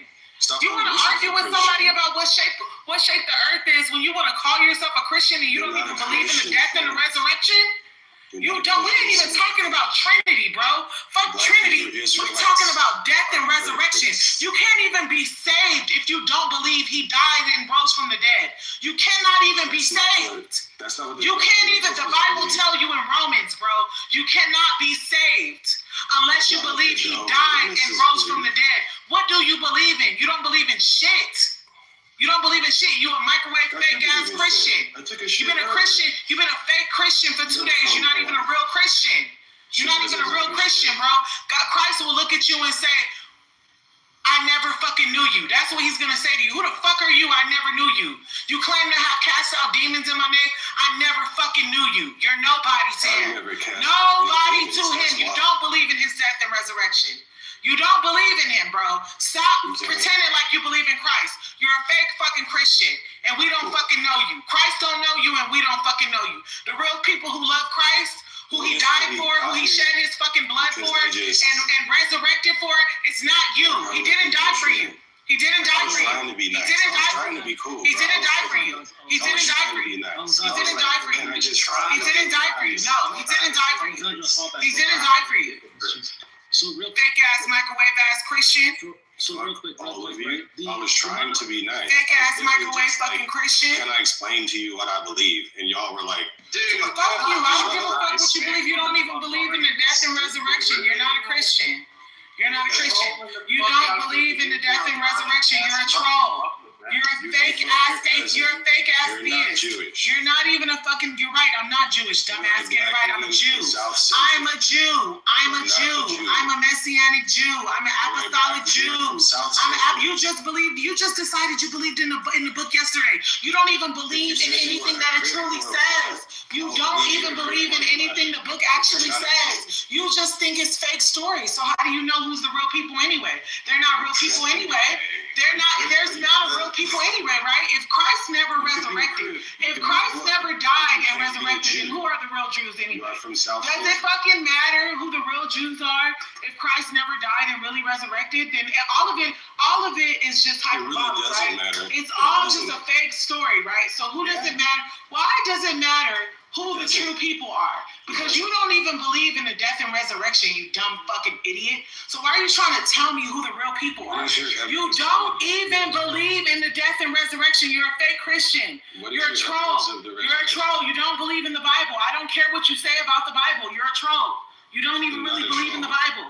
You don't believe in the death and resurrection. You don't believe in the apostles. You don't believe in the word. You don't believe in the law. You don't keep the law. You don't keep the law. You're a fake fucking theist. Yeah, because you're a troll. Fake Jew.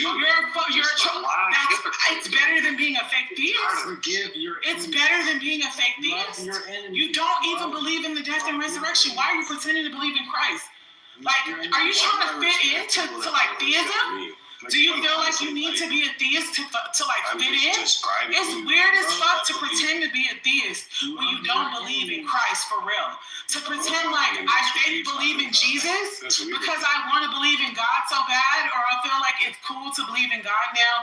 It's not cool to be an atheist anymore. So now I want to be a theist who believes in Christ, but I don't actually believe in Christ. I don't actually believe in the death and resurrection.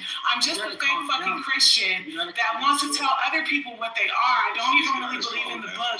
Yeah, I want to tell people who the real people of the book are. It doesn't make any sense. How could you not believe in the book but want to tell people who the real people of the book are? You're confused. You're confused. You're defending You're confused. while not behaving how he would want you to. Just please. Right. I think all I'm saying is like, and you can see, like I'm sincerely just describing. All I'm saying is hypocritical bullshit. Like, when you like notice how, if I just describe my beliefs, right, they get so triggered that I can't even finish talking. And it's like, I think that's what it is to be small. That's bullshit right there, logical. Like, you're not you think, look, is the earth round, Tom? Good at it, man. Is the earth round? You know what I'm saying? Like, you just lie. You're hypocritical. You just personally attack people. You say, I never did anything to anybody. I never did anything. And then you start doing this bullshit, man. Every time I fuck my cousin, you tell me I can't fuck my cousin. You tell me the earth is round. You tell me the earth is round. You're telling me I can't have sex with my cousin. It's my cousin. Why can't I have sex with my own cousin? It's my cousin.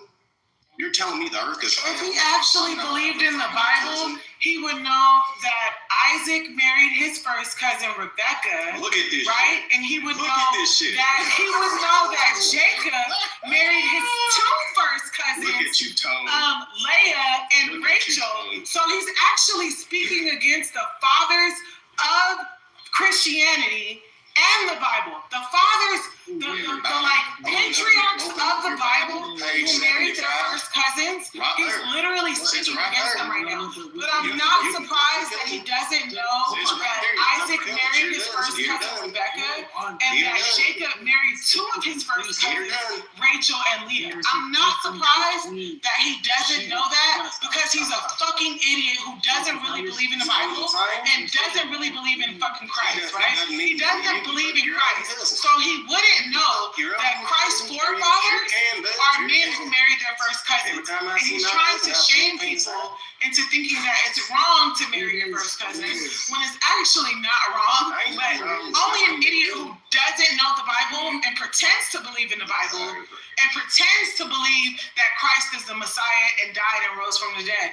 Only a fucking idiot would think that it's an insult to tell somebody about, like fucking their cousin or something, not knowing that it's literally biblical. It's biblical, right?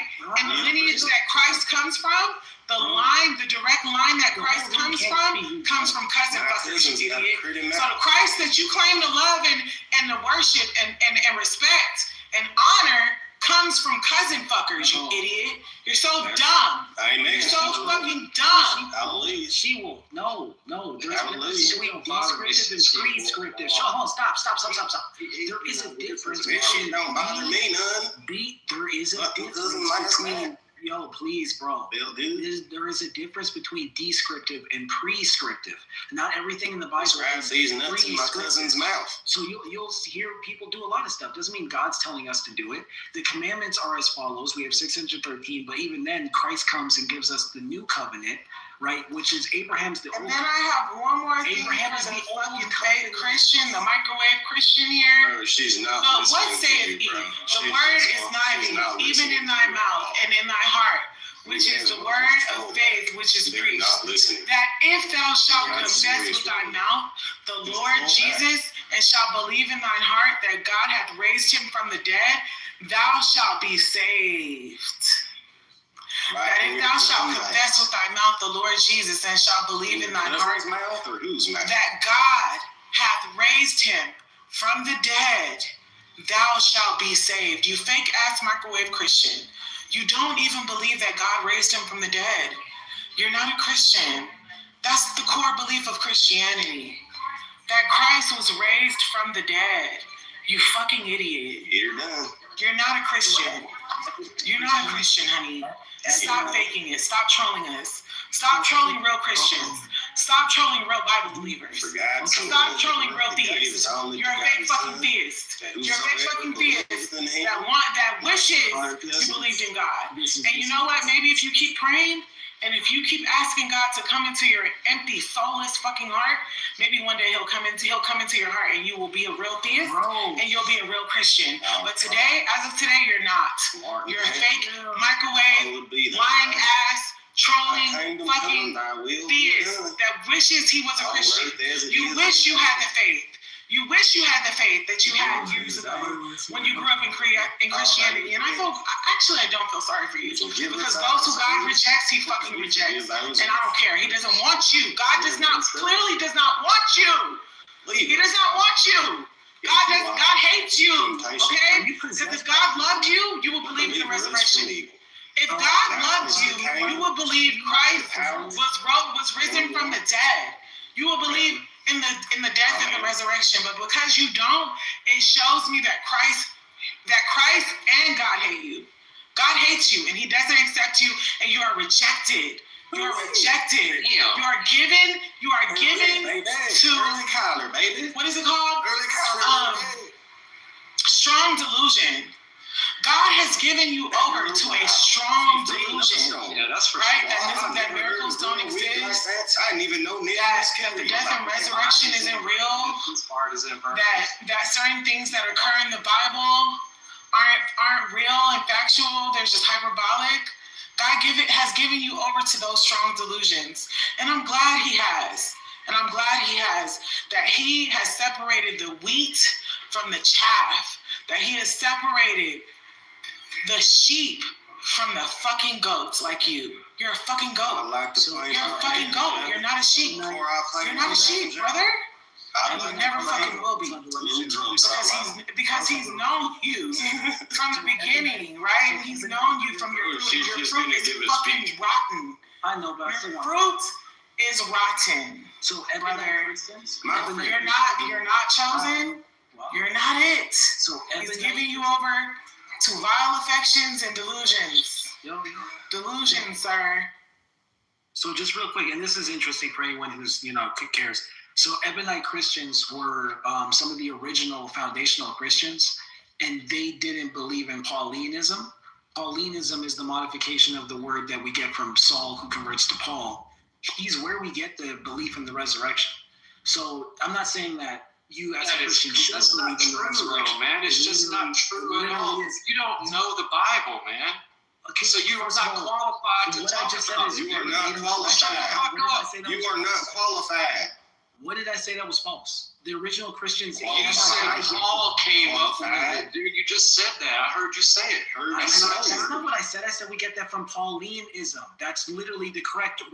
Who gave us that? Who was it? Was it Peter? The fuck are you talking about? Anyway, I'm gonna continue. You are not qualified. He doesn't even know what he's talking about. He's trying to say Luke. He's trying to say Luke. Luke wasn't an apostle. Luke was a disciple of Paul. The earth thing, man. Dumbass. He was not an apostle. Read your Bible. I do know what I'm talking about. And this is important because, again, the original Christians followed him before he died. Hello. Oops. Yeah. So, like I was saying. Dude, you know what you're talking about, dude. Paul did not come up with the concept of the resurrection, That's not what I said. Okay, repeat it. Then what you're saying specifically. I said we get it from Paulinism. That means his line of scriptures. It's from his. Okay, so that's saying the same damn thing, dude. It doesn't come from. No, it means that you didn't get it from take that. all the Paul scriptures out of the Bible, and you're still going to learn about Jesus, the crucifixion, the resurrection, the atonement for Tell sin. me where the resurrection appears. You don't need Paul's writings to comprehend Do that. you even know what Paul's works are? You don't, do you? Holy shit. Okay. He doesn't know what the epistles are? That's crazy as fuck. Like, this is what I mean. Like, we don't believe in reading over here. There's some The Bible is a feeling in your heart. Stupid. You don't gotta read the Bible to know the Bible. I can't even dumb enough to talk to you dumb motherfuckers, man. And notice how he's trying to pronounce his words good. It's fucking hilarious. He's doing his best.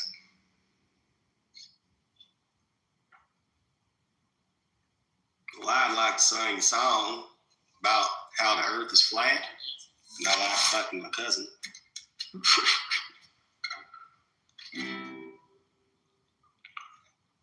My cousin, so hot that I want to say, okay. No, right. I'm just being stupid. I can't come up with a real song on the spot. But, like, yeah, I don't take, like, once they fuck That's the because conversation. you're a dumbass. That's why you can't do it. Oh, yeah, you freestyle. Yeah, I could do it right now. Yeah, I could write a song right now about your dumbass. Pick up. Right this second. Grab your guitar. Let's do it. I got a guitar. I got a guitar right here, motherfucker. Let's go. Write a song. I bet I'll write a better song about my cousin than you can. My cousin's way more sexier than your cousin. Let's just hear your song. Go ahead. I want to hear it. Let's have a cousin battle. Go ahead, man. Look at him running away. The earth is not fucking flat. It's round. I'm right here, dude. Fucking say The earth is round. Is the earth round? What shape is the earth? Do you know? These other people we're arguing with, these motherfuckers are not sure what shape the earth is. Oh my What the God. fuck? I'm being so for real with you, bro. So wait, Like- bro, so you think the moon is like a spotlight? He's one of those, bro. Don't say it ain't so. You think I'm playing with you, bro? And I was trying to be nice, bro. I was honestly just trying to be You're like, being so patient. this is how I describe my beliefs on God. And they get so fucking triggered with me being nice. That is false. That's And then not when I honest. take the gloves off, now they want to act like I'm being mean because he fucks his cousin. You know, I didn't even have to come into the conversation until you started lying.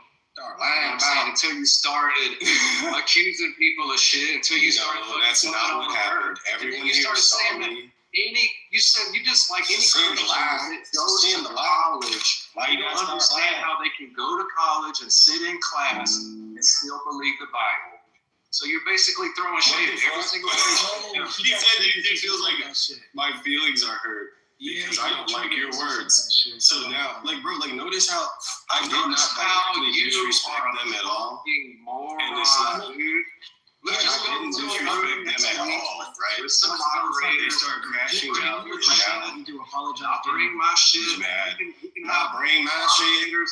Bring your shit. I'll bring my shit. I mean, I'm not going to have You to forgot to call say you mine. names and fucking make It's fun of you pronounced dumbass. mine. No, I'm going to keep Not calling you mine. part of it because I can't help that. It's pronounced It's mine. easy to Say fucking mine. Okay, but I'm not going to You said resort to all this mine. other personal shit. Okay, but let's do it, man. Fuck you. The earth is round. Here's what I'm saying, right? When I'm being like just straight up and honest with you guys and sharing with you my opinions on theology, don't interrupt me and accuse me of lying because I don't agree with you, you fucking idiot. Right? Have a conversation. Hear what I'm saying. That's you twisting shit yet. No, you're actually just retarded, so you don't remember what happened. Shit into something completely different. It's fucking bullshit. It's a lie. Why do you gotta resort to that? Why can't you just pronounce bring lie, facts, not lie. evidence instead of Say making up lie. shit? Say it with me. Why can't you do it, man? Like try, like pie. I like to ride. Stop saying man. You just lied. Total lie. It's fucking crazy. You sound like a squidbilly. Shut the fuck up. So what I'd recommend, right? And I'm not preaching to nobody. This is just me speaking live from my experience. One of my favorite things about Christ is I think he's promoting sanity.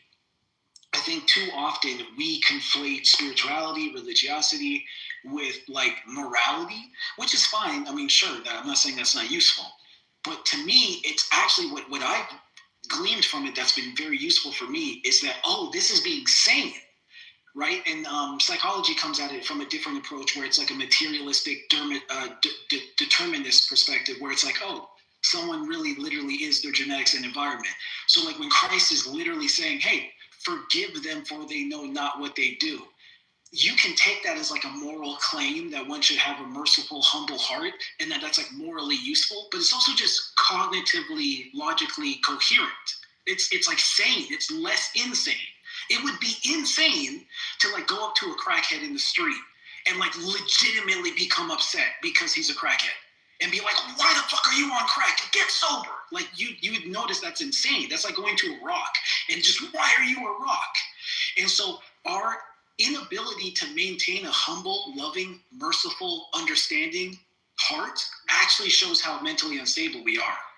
And that is like, whoa, like for me, that's like, holy shit. Because when you make it this be a good person, be a bad person thing, now it becomes subjective territory. Now people have their villain arc, whatever. Fuck all that moral shit. Just make it about being logically coherent and salience. And it's like, oh, because if I am truly upset with someone and I'm not an insane person, I have to have like a logical, rational understanding for my emotions.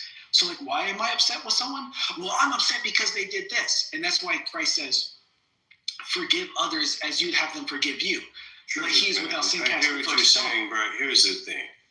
You can only have conversations with people who are willing to have a conversation with you, right? It's like if you're talking and I'm like, shut the fuck up, you're lying, you're all up. At that point, we're not even having a conversation. Christ got you there too. He said, don't cast pearls before swine. Like here's what I'm saying, right? At that point, they are the rock, the crackhead. Like, why would you go up to a rock and try to have a conversation? The rock of you, we can't have a conversation, right? We're just going to interrupt. We're just going to... So it's like, once the conversation cannot be had, fuck the conversation. Let's just troll each other. You know what I mean? Like, that's what I'm saying. Like, yeah, to that point, Christ has a bar where he goes, I'm sure you've heard it, don't cast pearls before swine. And he goes, go where you're accepted, not where you're rejected. And like a lot of people overlook that shit, but he's literally talking about sanity once again. It's like, bro, why would you sit there and argue with people who are clearly, you know, just disingenuous and not really trying to have a good faith discussion? Go where there's people who will actually appreciate you, not necessarily agree. I think, like, to keep it real, I think like my main objection is like She-Wolf is a mod. Which means like all the shit that she was doing is against the rules in this room. Like she's not supposed to disagree with what I'm saying and then come off the mic and not let me talk. That's against the rules in this room. So I don't give a fuck what you have to say about the Bible or any other shit. I'm just keeping it real. You know, like it's not because it's not even about that at this point. It's really just about like, bro, can you go back to fucking your cousin? Like no one cares. Go back to pretending the earth is not round. You're a fucking idiot. Shut up. You hear me talking? Congratulations, just keep saying it. All right. Wait until I'm done. I got it. Congratulations, man. You're so... Yeah, Tone, stop talking. You see me talking. Dude, you talk. That's because all you fucking do is talk for an hour fucking straight, man. You're such a little bitch, dude. Tone, you're retarded. You're such a little bitch, dude. Go fuck your cousin. Go back into your trailer and shut the fuck up. Stop talking. It's like the I'm gonna just put it like this. How you doing? Phone tonight, kid. That like we gonna let him finish whether you like what he said or not. Deal? Thank you, bro. Just let me finish. Appreciate it. All I'm saying, and that, bro, that's how we got here. Because I'm not gonna try to shut the fuck up, to talk anyway. So no, you good. You just gotta let him roll. You know, like you always. Tone, shut the fuck up. Like, but yeah, I mean, and you see this shit, truth, and like, I'm always like, bro, fucking Kendo I've never like disrespected Kendo or called him a name or any type of shit like that, because he doesn't. Even if we disagree, Kendo doesn't fucking interrupt me or call me a liar or refuse to let me speak.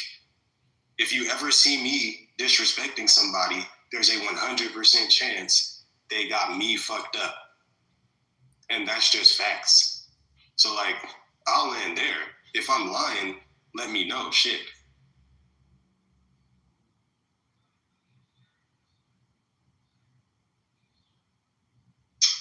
Pearls before swine thing, like, yeah, I guess he said that, but like, look at all the people that he went and debated from the Bible. It's like the Jewish priests, the Pharisees, the Sadducees, the scribes, even some Romans. Like, he still went over there and talked to them. Oh, that's different. So when he's having public forum, that's it's the same as modern day, right? Like a lot of times when you're having a debate with somebody, it's not about changing their mind. Not that that wouldn't be cool, but it's unlikely. It's about the audience. And realistically, 60 to 70% of the audience is not going to change. They're going to come in with an opinion and leave with an opinion that's going to be the same. There is that minority, though, that's actually listening. And so that's who you're talking to 90% of the time. And then in regards to when he speaks to people one-on-one, he literally only does that when he's compelled to or when he actually does make a difference. There's like no time where he's like speaking with someone one-on-one and he either had free will and it was fruitless, or he did not have free, even when he didn't have free will, like when he spoke with the Roman, what was his name? I just blanked on it. Pontius Pilate. Was it him? The first time? I can't remember because I know that's the one who oversaw his crucifixion. But in any case, he had a conversation with one in advance, one that was connected to Matthew. And this is a different one because this is the one that asked him to heal his servant boy. Remember the Roman, I think he was like a legionnaire or something. He came and he asked him, he was like, hey, somebody at my homestead has fallen and become injured. Could you heal them? And Jesus is like, yeah, okay, let's go. And he goes, no, I know you. I'm just like you. I've given orders and people do it. So you have divinity and command. You can say the word and I know it will be so. So please just say the word. Which is crazy. I read that. I was like, Jesus. No pun intended. He's like, whoa. That's why, I'm not an expert on this stuff, but like I remember, he went into talk to the Pharisees, like, the whole part where like he goes in and he throws over the tables, he chases them away, whips and stuff like that. And part of that, he's like arguing with the Pharisees, like calling out fucking like hypocrites. Oh, I love that. You want us to follow the law, but you don't actually follow the law yourselves. That's one of my favorite bars of all time. He goes, "You are like a tomb that is on the outside white and glittered with gold, but on the inside is full of death." I was like, "Oh my god, that is wrong." That is such a bar. No, so he was doing that for the public display, though. That's not casting pearls before. Casting pearls before swine is thinking that you can convince someone whose mind is closed, right? And he's not trying to convince them. He's condemning them publicly and giving voice. He's literally speaking truth to power, if that makes sense. His braids, they did kill him. He knew it was coming. Yeah, I remember being like a super secular atheist reading this, and even just as lore, it was badass. I wasn't even convinced it was a real story, right? That it wasn't entirely just fiction or myth, but just the story itself. I was like, yeah, I see why this is popular. This is incredible. This is like the everyman story. He's going around. It's the one where you have to go in Andrew R's room. Like Andrew says this line all the time. It's like, like sometimes like Christians will come in his room and I don't know if I really want to debate this stuff with people who aren't Christians. I mean, I kind of get it, but Andrew, he always pulls up this line out of the Bible. I forget like the chapter verse and shit, but it's like you should always be able ready to like defend your faith or something like that. I forget exactly how it goes, but he always has that fucking thing. Yeah, because you never know when you can save somebody's soul. From their perspective, you got to think it's like the gospel is the good news. And you know what's so funny is, and this is why I hope that we can actually have that conversation Alessandro was trying to have, because the less Pauline interpretation of Christianity, the more it actually kind of becomes, in my opinion, really interesting and like useful, because it's like, okay, when we take the concept of the baptism of John, right? It's important to remember, like, he was considered by Christ a forerunner. He identified John the Baptist as a forerunner, but people skip over him when they're pursuing Christ's ministry, which doesn't make sense because he's a critical part of his ministry. And when you look into John the Baptist, he was doing baptisms before Christ instructed him. So then one has to ask, wait a minute, like, what was the spirit that he was giving people a baptism under? And it's the spirit of redemption, which Christ then renamed the Holy Spirit, which existed inside of the Torah as a concept. So he was really just identifying it. And so that's important because it means that when you're getting baptized in the name of Christ, you're not getting baptized because you pray to him as God. And some people can do that. I'm just saying, if you read it, what it's really saying is that you're getting baptized in the spirit of redemption. And Christ literally says the only unforgivable sin is blaspheming the Holy Spirit, which is the spirit of redemption, which is that's the whole thing. That's Christianity. It's redemption. And so people are like missing the message. The message is redemption, mercy, love, period. That's it. There is no Christianity without that. And then they turn it into this obsession with his crucifixion. And I'm like, that's a psyop. You don't believe in the crucifixion. You're not a real. You don't. You don't believe in the death and resurrection. I wrote a song. I didn't make that up. You said it yourself. You mad at me because you a fake Christian? Sorry. Keep praying. Maybe one day he'll change your heart. Maybe he'll make you a true believer and you won't have to pretend. I'm sorry that I had to hurt you so much. And you still thinking about that? But if you keep praying, maybe one day he'll make you a true believer. Well,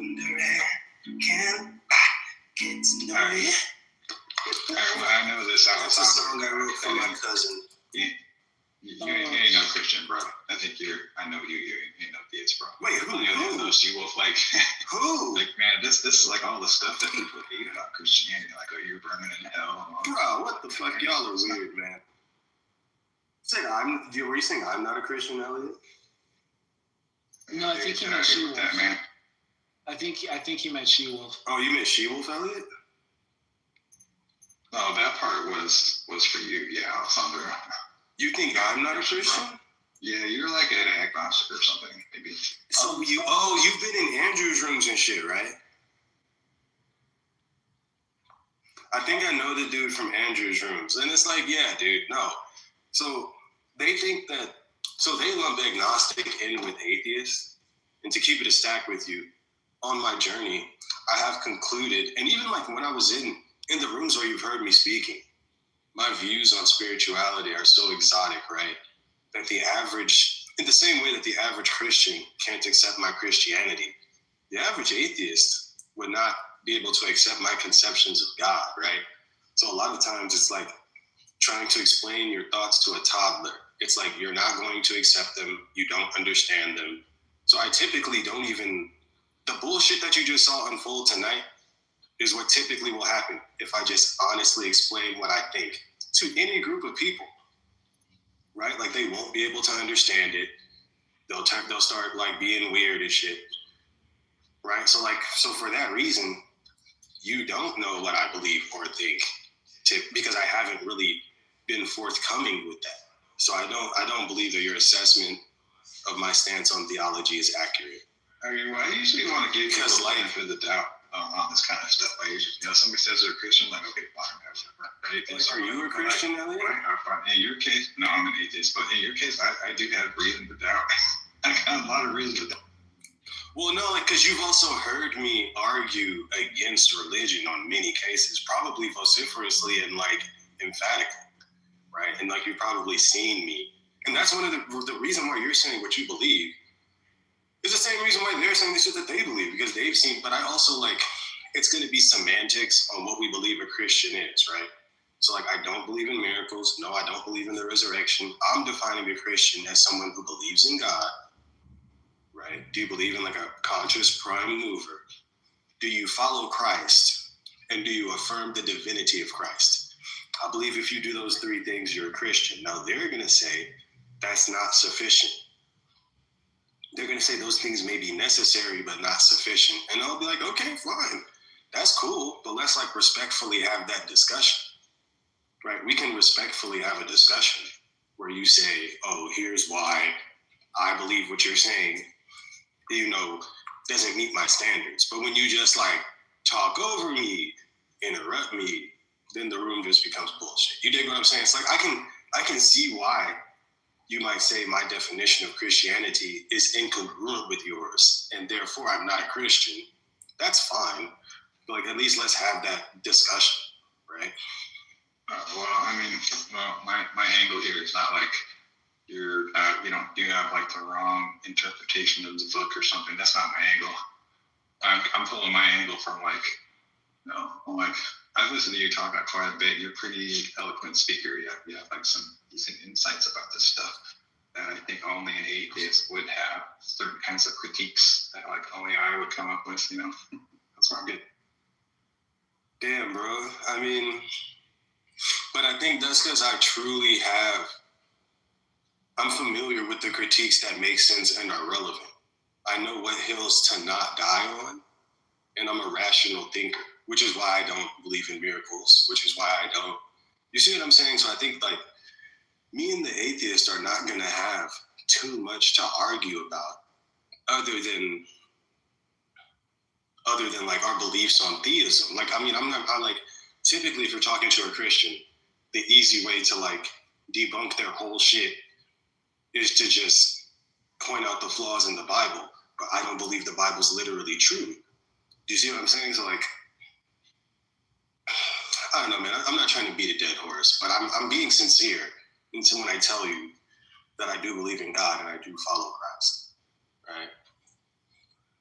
And I don't think that like Jesus is like some like super strict, oh my God, you can't be gay, you can't do this, you can't do that. Like I don't believe that like the God of the universe gives a damn like if you're gay or if you have sex. Christ is on the record. He said men are not to be effeminate. Jesus said that? Yeah. He says it like twice. He quotes, there's a few times he contradicts scripture, and then there's a few times he like literally quotes it. So there's not a consensus on necessarily how much. So like, but then again, man, here's my thing. Jesus is an ancient rabbi from the Middle East, right? Yeah, exactly. So he's not right about everything he says. And even Jesus had to modify his behavior in the Bible.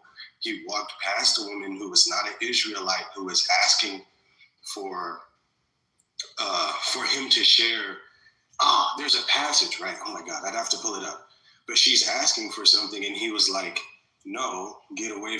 He says no. He won't help this woman, and she says, "But even dogs deserve crumbs from the table." And then Jesus gives her aid, right? It's like even Jesus had to acknowledge, like, damn, I'm kind of fucking up. I should help this woman, right? So like even Jesus acknowledges he can be wrong, right? I can pull if we gotta go verse for verse, I can pull up the verse, but like, I don't believe like the Bible is like a book of like where everything in it is literally true. And if Jesus said it, then now it's a fucking fact. You know what I mean? Like I don't read the Bible that way. What I've learned so far on my journey is that spirits are real. The spiritual realm is real. The degree to which people have stronger souls than others, I can't necessarily quantify, but I know it's there. And when I look at figures like Jesus, it's like, okay, this is somebody who is so unbelievably spiritually powerful that you can literally pray to him and things will happen, right? But people have prayed to lots of things and claim that things happen. So now, you do believe in divine intervention, you'd say? Because I don't necessarily believe in it. I've experienced it. It's crazy. No, I know it's nuts. It's nuts. Funny enough, Carl Jung believed in it. He just had a different name for it. He called it synchronicity. So there will be little moments in life that the odds are so insanely improbable and beneficial, or sometimes even consequential, but they're just so against what is likely to happen that it happening is obviously significant and meaningful. When you begin to track these, they always communicate a certain message. One of the first synchronicities I ever had was I was with my grandpa and my grandma in the car. They were asking me, I was like 14 years old. They were asking me what I wanted to do for a living. And I was quiet for like 15 minutes because I was like, let me think about it. And I literally sat there for like 10, 15 minutes just thinking as hard as I could.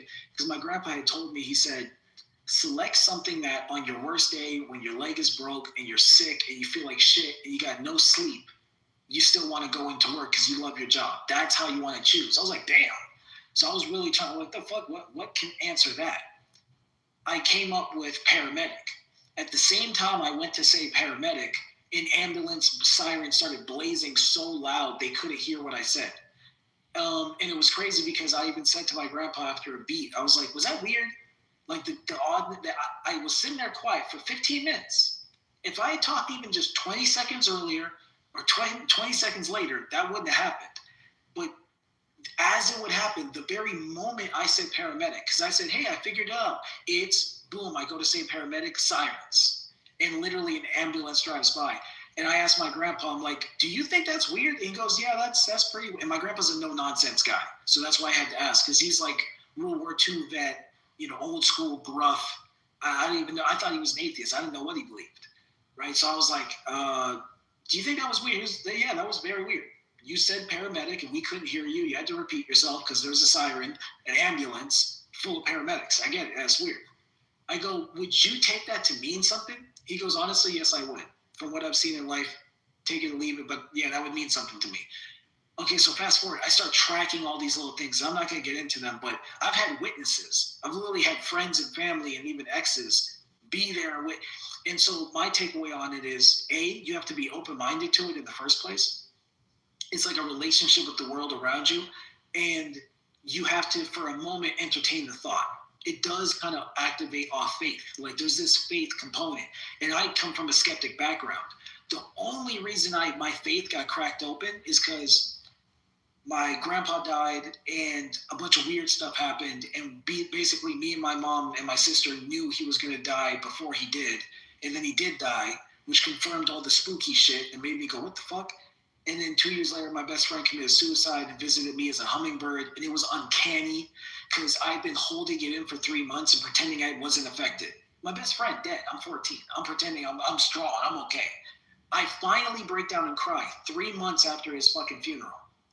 And I say his name. At the exact same time I say his name, a fucking hummingbird flies at me and like does a little weird swirly thing around me and then lands. Bro, just shit like that. Like, what are the odds? That could have happened even 60 seconds before I said his name. And you see what I'm saying? So shit like that. And you'll find that a lot of people have these stories. And then you can imagine, I'm just some fucking guy. I'm not some wannabe prophet, sage, messiah, priest, whatever, monk.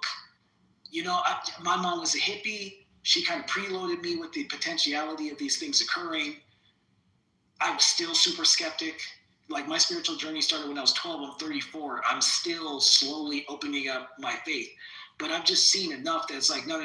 Like I remember my mom had a nightmare of a giant fucking raven haunting her and flying over her. And then the next day, like someone in the family died that she had a bad relationship with. And she called it. She said, that means someone's going to die. She goes, I never have dreams like that unless someone's going to die. Sure enough, someone died that we found out the next day. Just weird shit like that. I think for you, it's a lot of like coincidental. Now, I'm not going to try to undermine what you're saying by labeling it as coincidental, but I think that it is. Yeah. But for me, it's going to be literally things that I cannot explain, which are like being able to like having perhaps something like an out of body experience. Right, like things that literally, like now, mind you, as a skeptic, right, and someone who was originally like, or as an adult, I definitely leaned way more into the skeptic side of things, leaning towards a not God world, right? But also as an honest person, like I'm not gonna experience something and then say I didn't, just so I can be being an atheist, right? Like that's, if I experienced it, I'm gonna be like, okay, this did happen, right? And I'm not talking about I didn't do like drugs, I didn't like take mushrooms or ayahuasca and then have some fucking weird experience. It wasn't like I went to the Amazon rainforest and smoked a blunt and now I believe in God. Like it was like unintended, just an actual experience, right? And so that's one of the reasons why, as a theist, I don't even engage in evangelism, because I know, as a skeptic, for me, there is no conversation we can have where I walk away like, okay, God's real.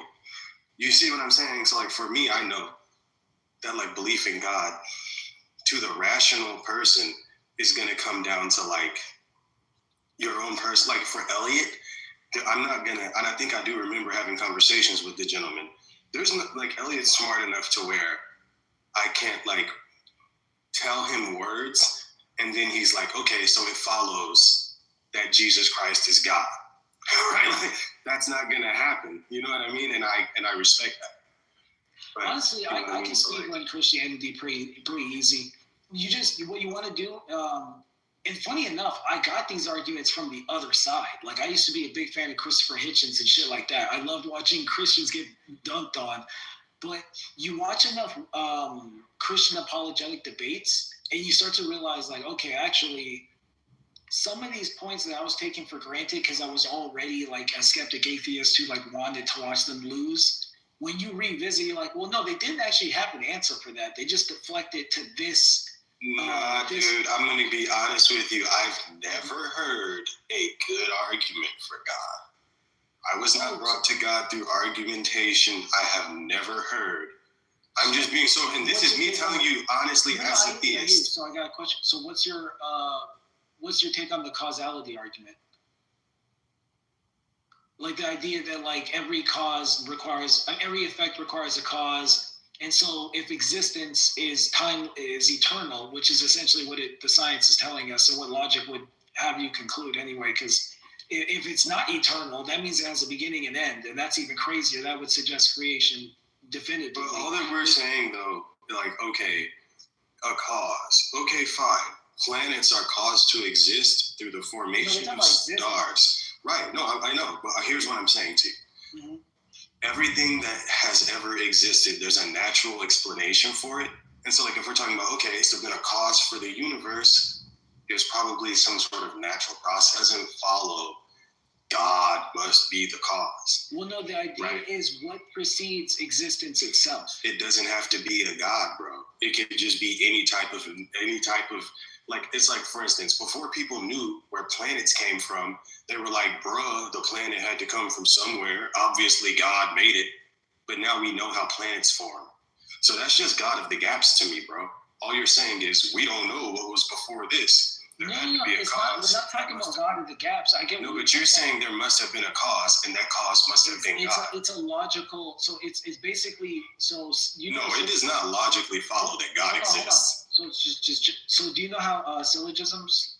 If I say syllogism, do you know what I'm? Yeah. Yeah. So it's just an axiomatic claim. And I'm going to reject your axioms. I'm going to reject your premises. Well, no, I'm going to reject the premise, yeah. Because the problem isn't the logic. The logic is sound, but it can be internally consistent, but just because something is internally consistent does not mean that it's the case. Agree with the premise. I'm like... So that's what I'm trying to nail us down to is the premise. Because the claim is simple. All effects have a cause. Time is infinite. Therefore, time has no cause. This is logically inconsistent. We need an answer. The solution has to be timeless because it can't be bound by time. So now it has to be something that is somehow outside of time itself, but also can create time. It has to be materialless, meaning like it's not actually made of anything because it's creating everything. And it has to be basically forceful. And it can't necessarily be spontaneous because if it's spontaneous, that doesn't logically track with the other attributes. It's like if existence is spontaneously being created by nothingness, that doesn't even make sense. Like that just, I mean, it sounds good, but that doesn't make sense. Hear me out. I'm picking up all your premises. I'm hearing what you're saying. On the other side, like nothing that you said is such that it follows there is a conscious being who deliberately created existence. Not necessarily. That doesn't come from any of the shit that you just said. So it's like that's what I mean. Like there's no. I've never been presented with some argument. I've just never been presented with some argument where like the next step is God is real. That's in there. So it kind of walks you forward, right? So the first thing is first we establish like, wait a minute, like was existence created or has it just always been? And the truth is both answers are logically equal. They're both really just deductive. There's no evidence for either.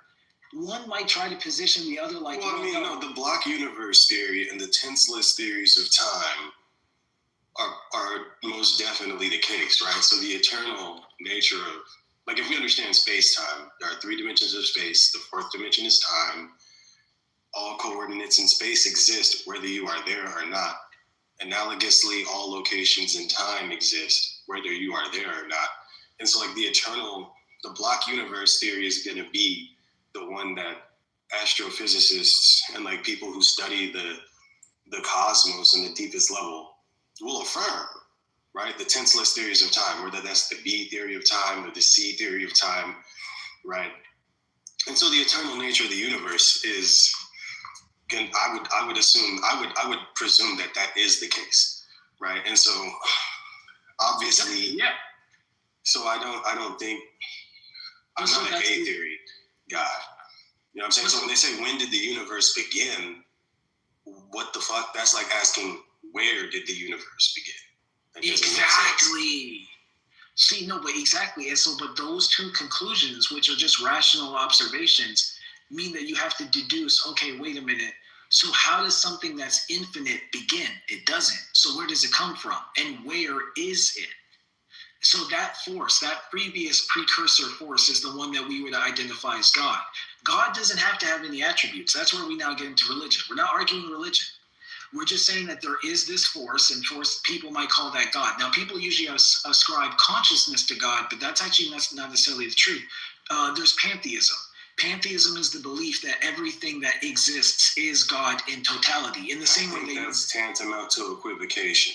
Like if I'm saying, like if what I mean by a person, like when I say a person, I mean a conscious human being that has like thoughts and desires. But if when you say a person, you mean the rocks and the trees, we're not talking about the same things. Like if when I say God, I mean a conscious, deliberate entity.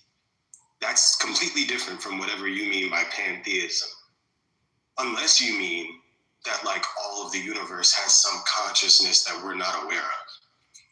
Yeah, that's exactly it. And that follows from the next creationist argument, which is basically order implies intelligence.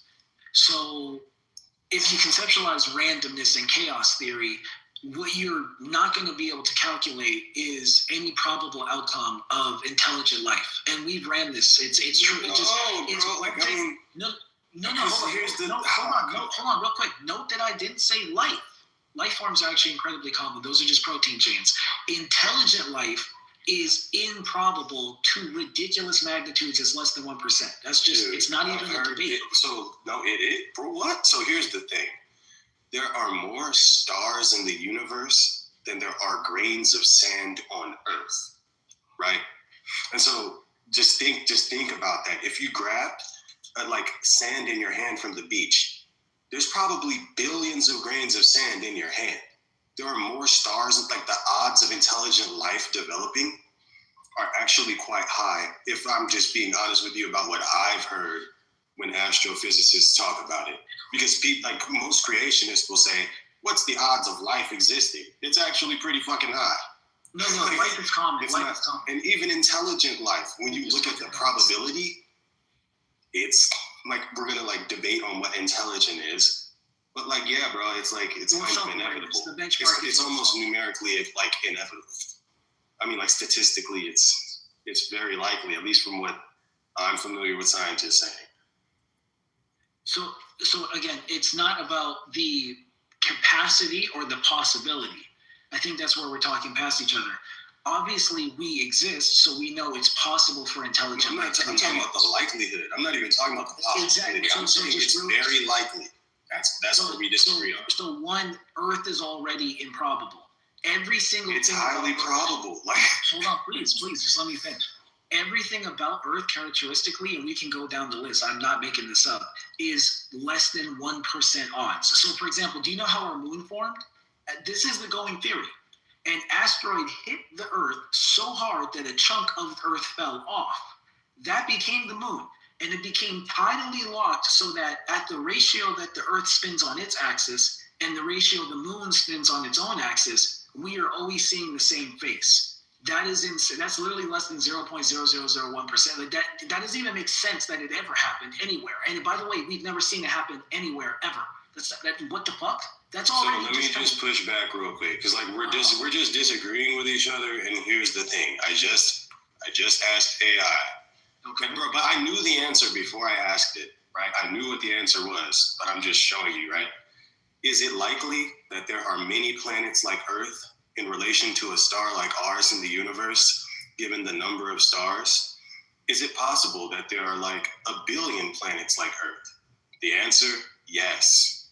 Based on what astronomers currently know, it is very likely that the universe contains billions of Earth-like planets, because what I'm telling you is there are more stars in the universe than grains of sand on Earth. The odds that there's a planet like Earth are hella high. It's higher than you can even fathom. There are more stars than you could even imagine.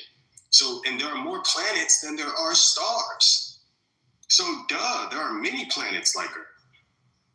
Like, no, there's not many planets like Earth. Bro, okay, now you got to show me a source. Because I just gave you like a reference other than just me talking. Yeah, so I'll get a link right now. So what we're talking about, is it called the Drake? Or you could just ask AI, like, is it unlikely that there are planets like Earth? I don't like just anything other than, because I hear you saying it, but what I'm telling you is like that what you're saying is not true. That's what I'm saying. I think you're selling it a little short, Alessandro. I think I read like in the observable universe, like that stuff that we can see, there's like 2 trillion galaxies, and each galaxy has like, I don't know, like, I don't know, a few 100 billion stars per galaxy. So yeah, like, so I asked AI as you asked, I asked AI habitable zone rocky planets plausibly on the order of 10 to 30% per star depending on star type. That's so again, now we're talking about 1 to 3 out of 10 planets that have a star that's the right type. And then of that, that's not necessarily meaning it's in the ideal temperature zone. That's just the fact that the planet itself is the right type. If we now add a qualifier and say, okay, give it the right distance from the sun, and then because we're not done, then we get the atmosphere correct with the right gases present, and then we're not done, then we have enough of the core material of that planet such that it can resist electromagnetic waves coming off the sun, like solar flares and other types of asteroids. With all that criteria is met, you really think it's going to be many? And many is relative. So if we're counting out of infinite, yes, 3% of infinite is a ton, but it's still 3%. So that's what my point is. What is 3%? You're onto something there. You're definitely onto something. Like the way I think about this is like, think about the lottery, Mega Millions or something like that. The odds that like you or me will win the lottery is extremely small. But the odds that someone will win the lottery is extremely high. That's kind of the way I look at it. Right. So it's like, and I did just ask AI, because I mean, I literally included everything that you said. I modified it. I said, include factors such as the appropriate atmosphere, Goldilocks zone, and all the necessary conditions for life to form. Is it possible or likely that there are billions of planets like that? The answer, it's possible, right? So I think like when you say it's damn near impossible, I'm just pushing back on that, because it's not even improbable. It's likely. Definitely no. So we're talking about each other. When we're talking about a scale of infinite, then it's inevitable. That's where we agree. It's inevitable. I don't think the universe is infinite. In terms of, I don't think space is infinite. Well, no. Existence is infinite. The cycles it goes through notwithstanding. How would be evidence for that claim? I mean, listen. Literally, Einstein thought he was wrong up to the end, and then he gets proven right by the scientific equipment. It's all intuition, bro. The Big Bang. What the fuck is the Big Bang? Your brain couldn't come up with the Big Bang. Everything begins and ends. From the smallest to the biggest, it's all just cycles. But that's not. Who even cares about that?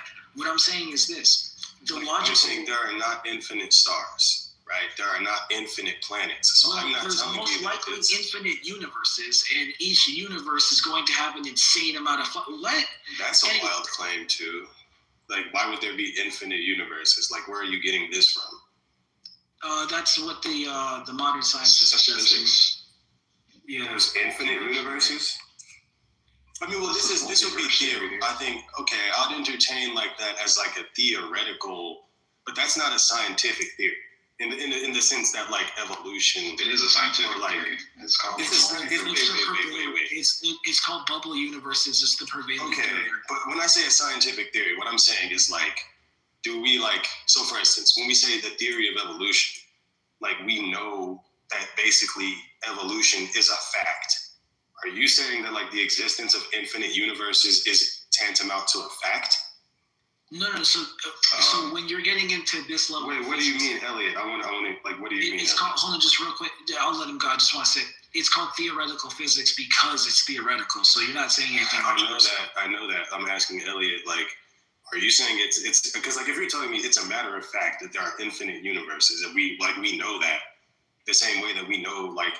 Men much smarter than us have concluded. Okay, Elliot, I'm asking Elliot. Like, the way I understand this is like, yeah, it is in theoretical physics. That's right.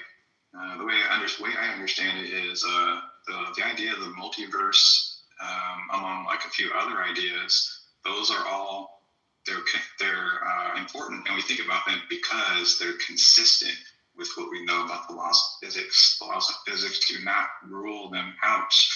But they're not anywhere like, theory of evolution or something.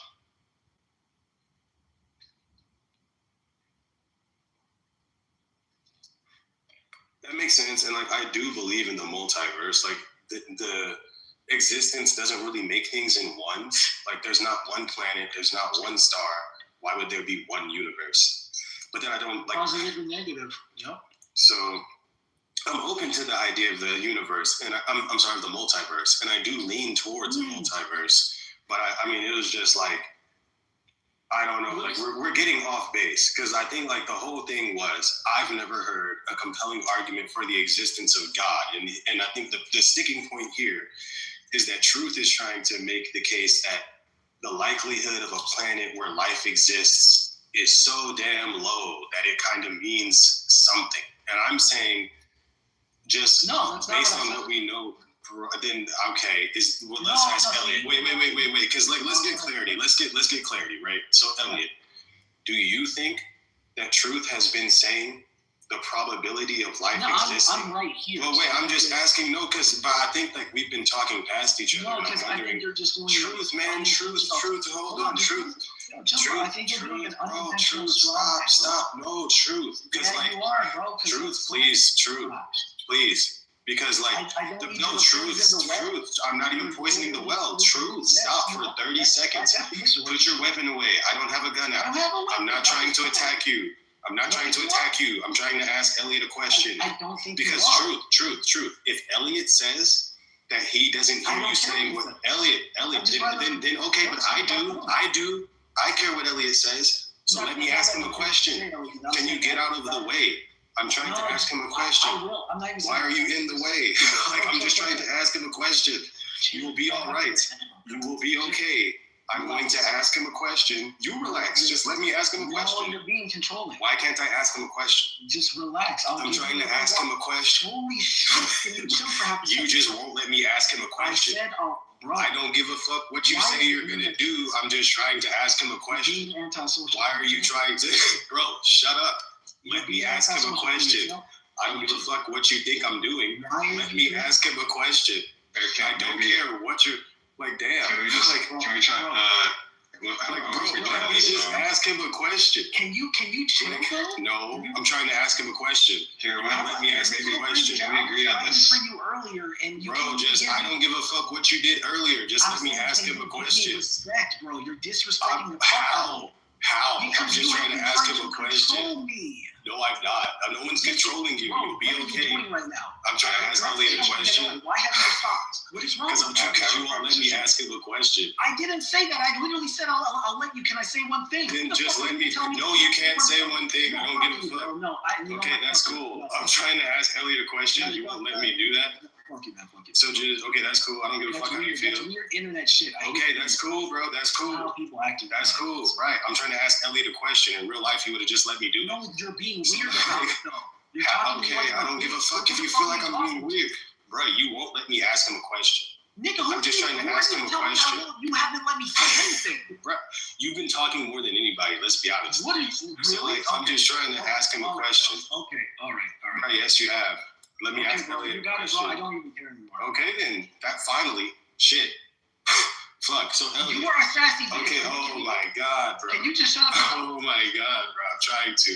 Right. So here's the question. Right. So Elliot, as we're talking, I feel like he's making this case about it's not really likely, right, for there to be many planets like Earth.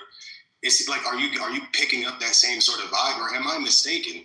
Because like, if you think that I'm mistaken, then obviously I've misinterpreted something, Elliot, and I just want to get it right. So like, are you also hearing what I'm hearing? Or are you hearing something else, Elliot?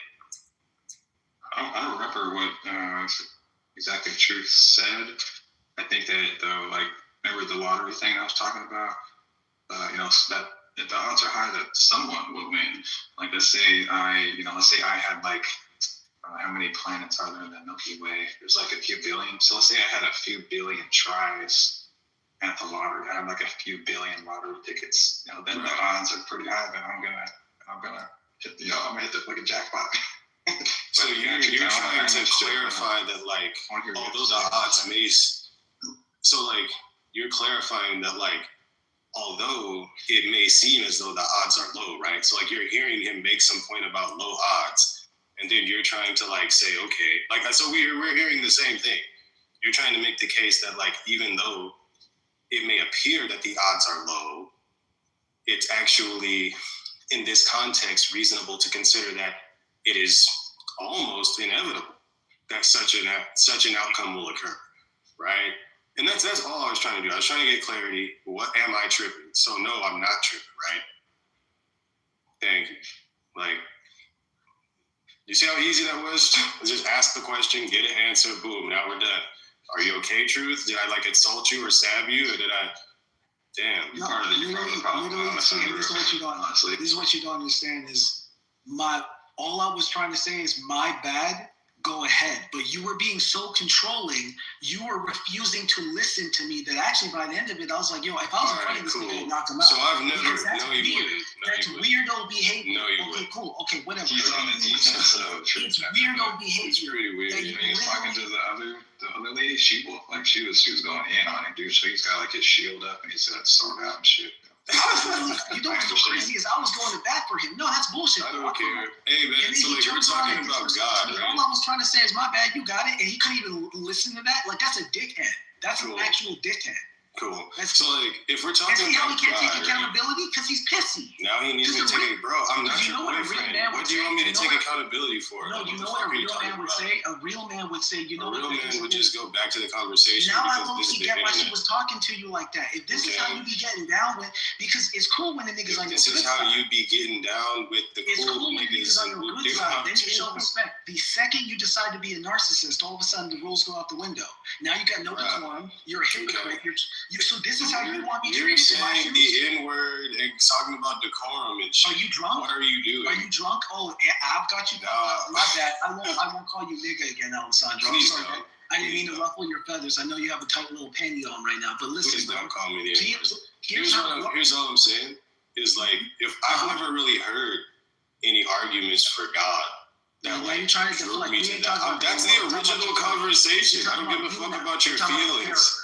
No, we're not talking about your we're talking about your character or lack thereof. I want to have the conversation. You said you follow Christ, right? What's his number one rule? Hold on, what's Christ's number one rule? I don't really care. It's like I've never heard. So you don't care about being a hypocrite? Bro, shut up. You don't think that's convenient? We're talking about God. Okay, so what do you want to talk about? Okay. How are you going to do that? You are not treating me how you would wish to be treated in my shoes. Bro, I don't give a fuck. What do you want to do next? Okay, as long as you just, okay, cool. That's all I needed. Okay. Just don't ever talk about morality again, because you just proven you're a I don't give a fuck what you asked me to do. I'll talk about whatever I want to talk about. No, I didn't ask you to. I asked you to be. I'm about to talk about morality right now.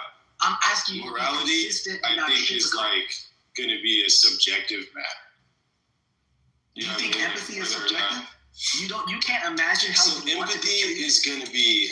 Saying empathy is subjective is like you can't imagine how you would want to be treated. Bro, how important is this to you, bro? Do you want me to like hold your hand? What the fuck do you want from me? Like, no, what I'm are we just blown doing? away by the ludicrousness of your statement. Dog, I don't give a fuck. Why are you still talking to me about shit I don't care about? That's like, brain damage. That's like, bro, you're slow. I don't give a fuck. Cool. Here's what we're doing. Like, no, he's projecting. I prefer to have the conversation that's not fucking retarded with some dude I don't know about how I make you feel. I don't give a fuck, right? So like, what are the odds that we can get back to the conversation about? Thank you. Like, what are the odds that we can stop like doing therapy for this weird dude? Elliot, you missed it. He was defending his Christian status, and I was saying, he was here for that. But did you not defend yourself? So how are you going to say, I don't care if I'm disobeying Jesus' number one tenet? I'm not disobeying Jesus. You're so being how weird. Are you not? Okay, so my claim was simple. You are not treating me how you would want to be treated. Bro, I don't. What is the point of being a Christian if not to control your behavior? Dude, what the fuck is it? Just so you can say, she was right about you. Oh my fucking God, she was right about you. I don't give a fuck what you think. What is the point of being a Christian if it doesn't change how you behave? I don't give a fuck about what you're talking about. Exactly. That's the thing that you don't get. You know what's so crazy is I was going backwards, but do you see how it's relevant? Bro, people are so fucking petty and weird on the internet, man. It's so fucking weird. You're projecting that's what you're doing. Bro, what? What are you talking about right now? I still think you're weird. All I said was, hey man, it's kind of weird how you Elliot, bro, don't do this, man. So don't do this. I don't buy it, dude. Okay, no, but let's be so for real. It's like, why do you not buy it? Who cares? Man, your points are like too deep or too well thought out. You know, like a theist would never come up with this stuff. Bro. It's just. But all you're saying is like theists are stupid. I mean, but that's not a fair point. Like, come on. Oh, that's. No, like, okay. I'm being hyperbolic, but you see what I'm saying? Like, I don't know. No, what was I going to say? Yeah, this is a dumb conversation. I mean, the stuff about, like, people, feeling like a racial draft except for religion or atheism, that a race. I mean, it's just kind of stupid. My favorite kinds of Christians are the kinds that they describe themselves as followers of Christ. Those people seem to be tuned into something that I agree with. Like they're really looking out for like how best do I treat others around me? That's what they're really tuned into. Like that's what I want Christians to be like. So for me, I think Calvinists, get that. Okay, I think so. The way that I view Jesus is kind of like an uncompromising revolutionary. First and foremost, right? I do believe that he had high moral standards. I don't believe that he was like a pacifist, right? I don't believe, because he did tell his followers to get swords, right? Like swords are not used. Like if he said get bows and arrows, maybe they're hunting deer. Swords are only really used to like kill people. You know what I'm saying? It's like, I believe that Jesus was like ultimately like a real solid dude. Now, obviously, I think that as a man who was like resisting the Roman Empire, he had the intelligence to know we cannot engage in like a violent revolution and defeat Rome, right? But he was not a pacifist. He was a stand-up guy, but he was also, I would say, like you are right. He cared about others You cared about like helping others, making and like creating an equitable society. You know what I mean? But I also think Jesus didn't give a fuck about what other people thought, right? He would go against the grain. He would disagree with like thought leaders. He would just tell you what the fuck he thought was real. You know what I mean? So like, I think these are the attributes of Jesus that are admirable, in my opinion. And he was open to growth and changing and learning. And what's some of that fucking fig tree stuff though, man? That's like a good person would like go over there and like destroy a fig tree like that. What the fuck is that?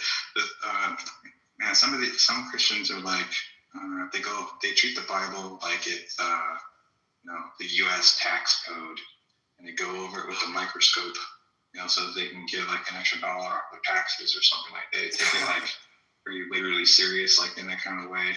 And like there is a lot of stuff in the Bible that's written or intended to be understood as history, but like there's also a lot of poetry. There's like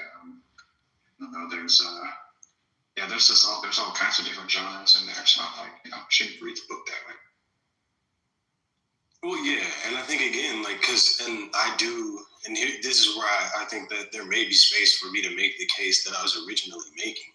I think that like you can't be a serious person in 2026 and open up any ancient text and be like, this is a book of real things that happened, right? Like you can't it's the same as picking up like Greek mythology and saying like, this is a list of facts. It's the exact same thing. In 2026, it's the exact same thing. And so like as a serious person, the scripture to me is going to be parables. I look at it as parables and proverbs. That's all it is. It's parables and proverbs, right? It's not a book of history. It's not a list of facts. It's not a list of things that actually necessarily happened, right? And it's like, that's how I view it, right? And I'm being sincere in that regard. I think that this view of Christianity is probably the only one that I could have any like respect for intellectually, right? That's the only form of Christianity that I could honestly look at and say, let me test you a little bit. Is God good? I would say, I believe so. Okay, God is good. Okay. I believe so. Now this opens you up to like all kinds of questions about evil, and I don't think you're prepared to answer. No, I am. I'm prepared to bite a few bullets. And I'm also prepared to make statements based on faith, right? That I cannot substantiate. Right. And that's why I don't engage in evangelism. Because like for instance, I do believe that our consciousness is not terminated upon death, right? I do believe that there is a greater good and purpose for our existence beyond this world, and that the suffering that we observe in this world is but a tool in the process of the distillation of our souls, right? I do believe that like whether we learn the lessons that we're supposed to while we're alive in this world, when we do die, right, we will be able to see the effects of our choices and the nature of the world around us, right? And I think that we will be better for it. So like that's how I deal with the problem of evil, right? Because you're like, what's up with the dead babies? What's going on with all this other shit? You know what I mean? And like, those are valid questions. The problem of evil is real, and I offer nothing but speculation in response, right? I can see your atheist panties on underneath all that, bro. But God's if you think God's omnipotent, he can do anything. He can just make the perfect world where people don't have to, they don't have to go through suffering in order to reach some greater good. You can just give them greater good, like we're off the bat. And he doesn't need, a fine-tuned universe to produce life. He could just make the life, like he's not constrained by the laws of physics. To be honest with you, though, now I'm not sure that God is all powerful in terms of like, I don't know if there's like a way things must be that he cannot defy. Right? So like being almighty I think like he may be most powerful. And like, for instance, I can be capable of creating a video game, but there are even going to be limitations on what I can make the video game do. You see what I'm saying? So like, I don't necessarily say, okay, God is capable of doing anything, right? Well, okay, so the word God, I think it means ultimate, or it means like supreme, the pinnacle or whatever. But if God's not like all powerful, then should you really be calling it God in the first place? Well, I think like the ultimate being does not necessarily have to be like the Scarlet Witch who can like morph reality at her will. You see, like it can be like the ultimate being does not necessarily mean that it can literally warp reality into whatever it wants. And at least that's not my interpretation of what the word ultimate means.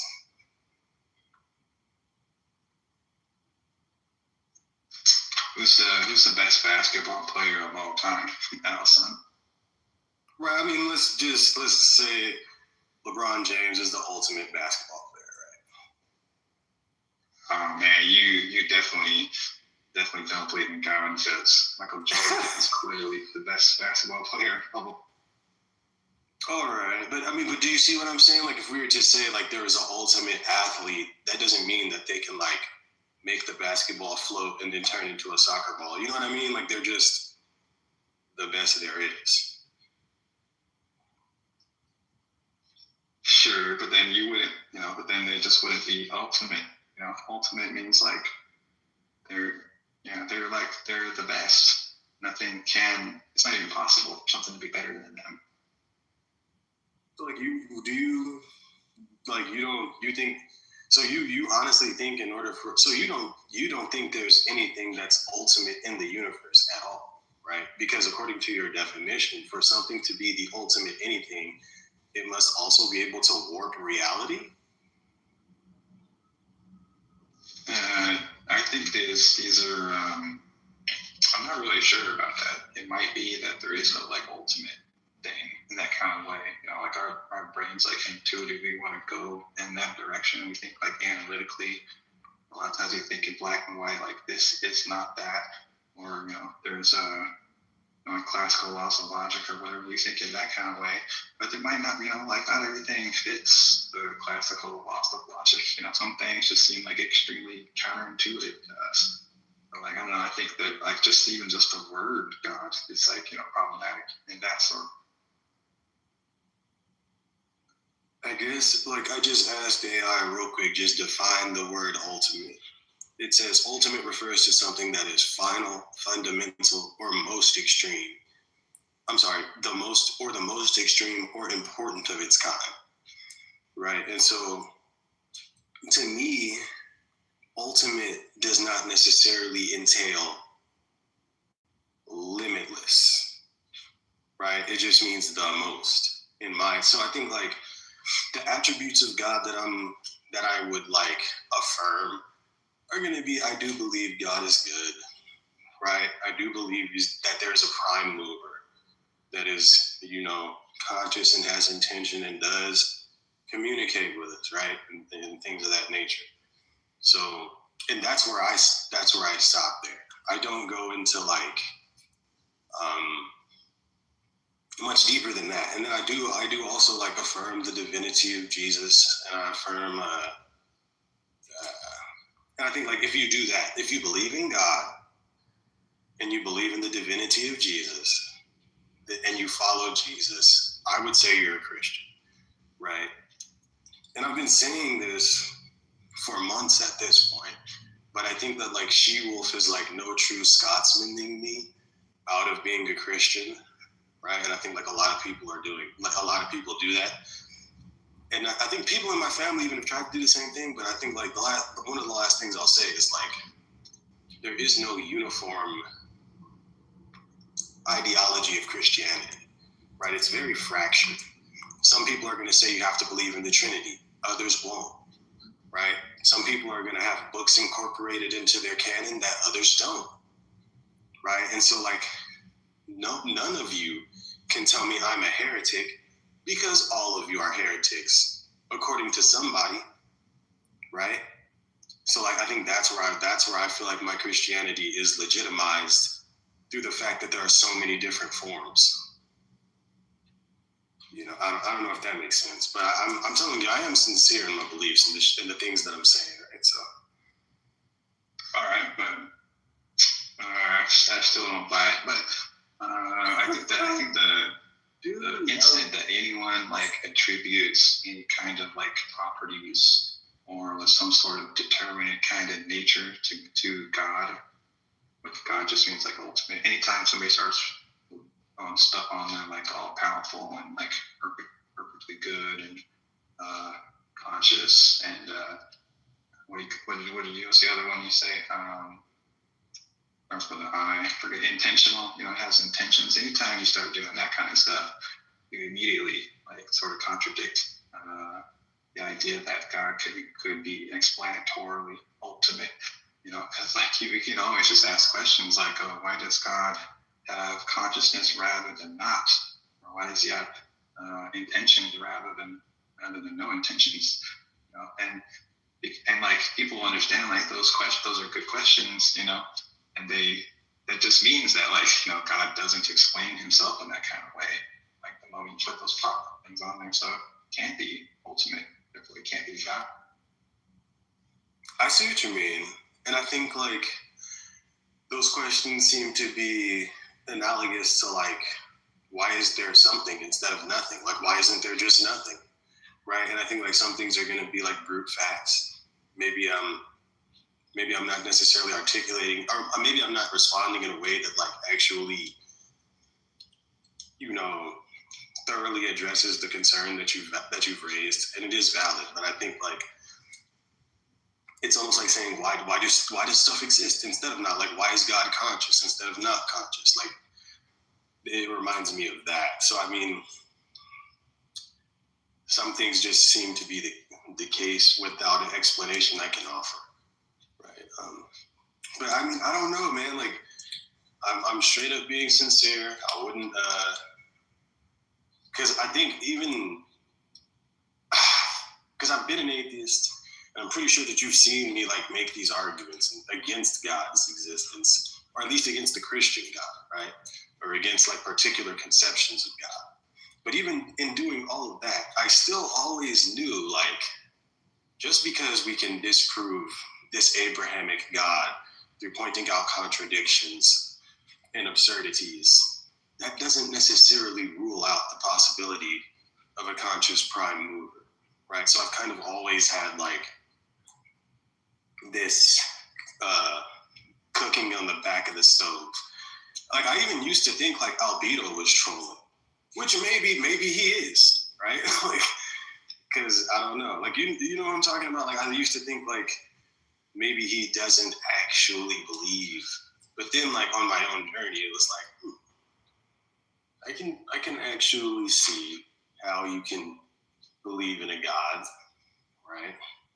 I think it's wild that Albedo converted is considering Catholicism.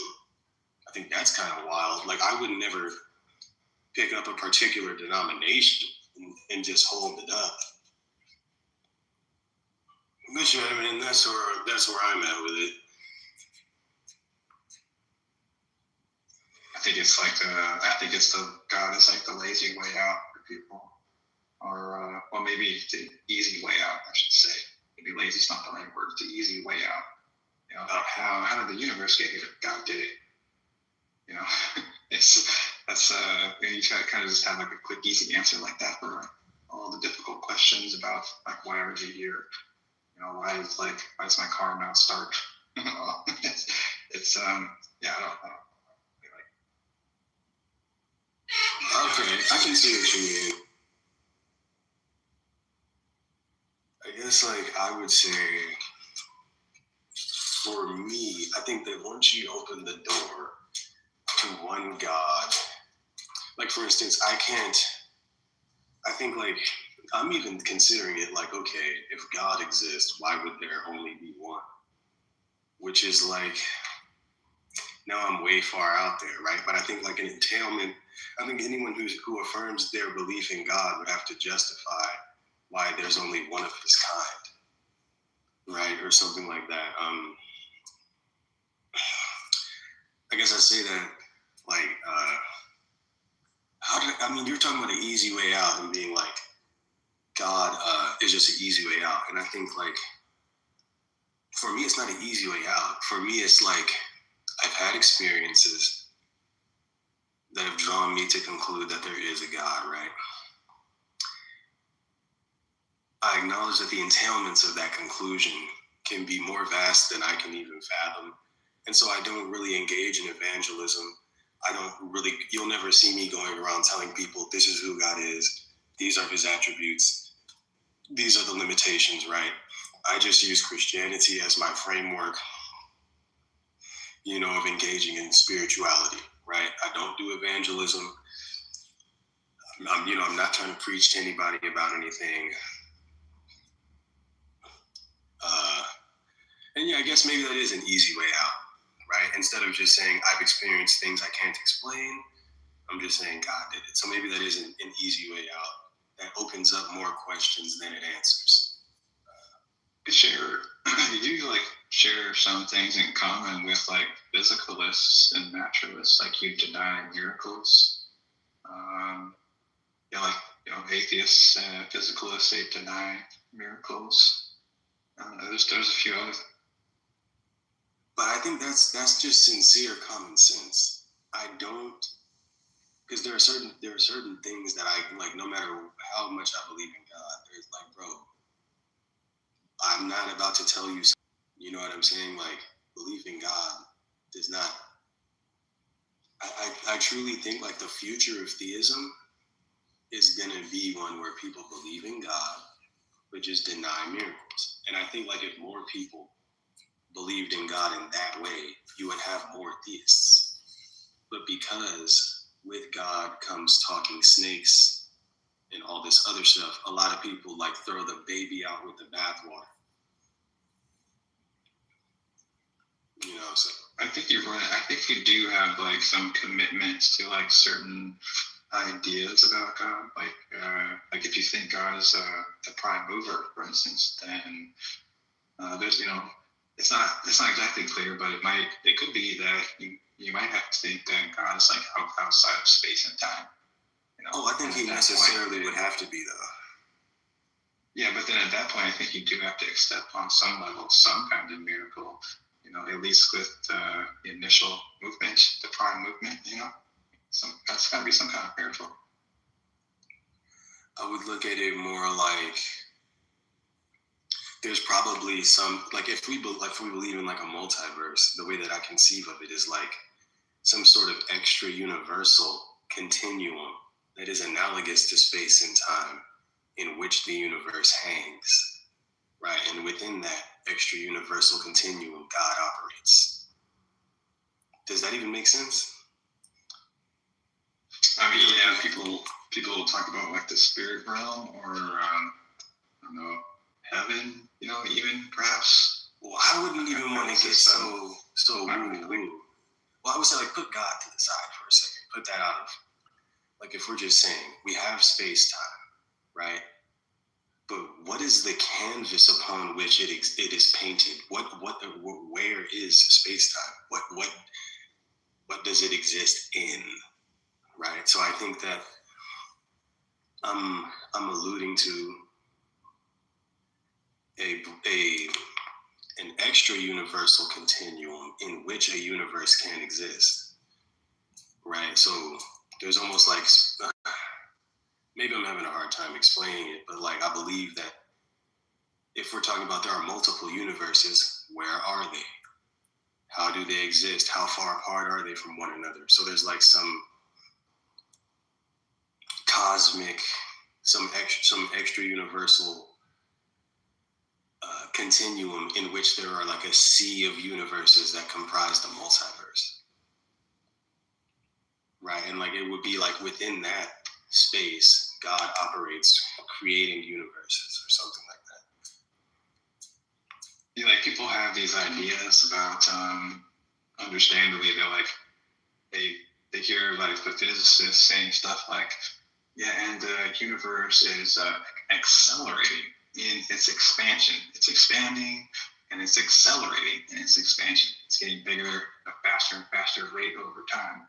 And then people like immediately go to like, well, what is it expanding into? You know, they think it's like a balloon that's like expanding on the surface of the earth or something like that. The balloon is expanding into like other air, you know, but like outside of that edge of the universe, you know, that might not even be, you know, that's not even like, there is no like edge of the universe. Like the way the expansion works, it's like, think about like, you know, you're baking like a loaf of raisin bread.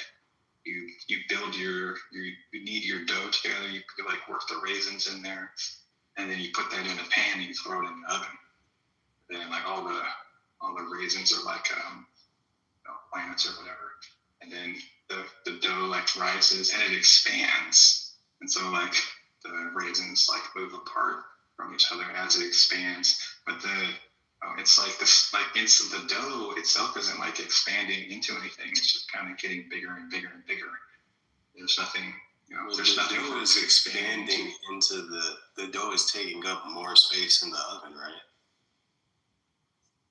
Yeah, but like inside of the dough, not outside of the dough, but inside the dough, it's not expanding into anything. It's just getting bigger itself. Oh, I see what you mean. Like there's not like more dough molecules being like created in that process. The dough is the dough. It's the same amount of dough. But then I guess so I'm asking, if you believe in the multiverse, right, then where is it?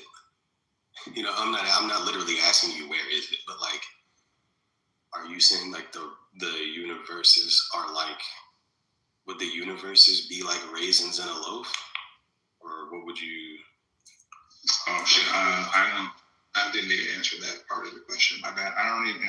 I'm not even sure the multiverse theory is right. It's just one of several hypotheses that there are reasons for thinking that it might be true, but there's nothing rules it out. You know, there's a lot of unanswered questions. You know, some kind of like I'm agnostic about the multiverse.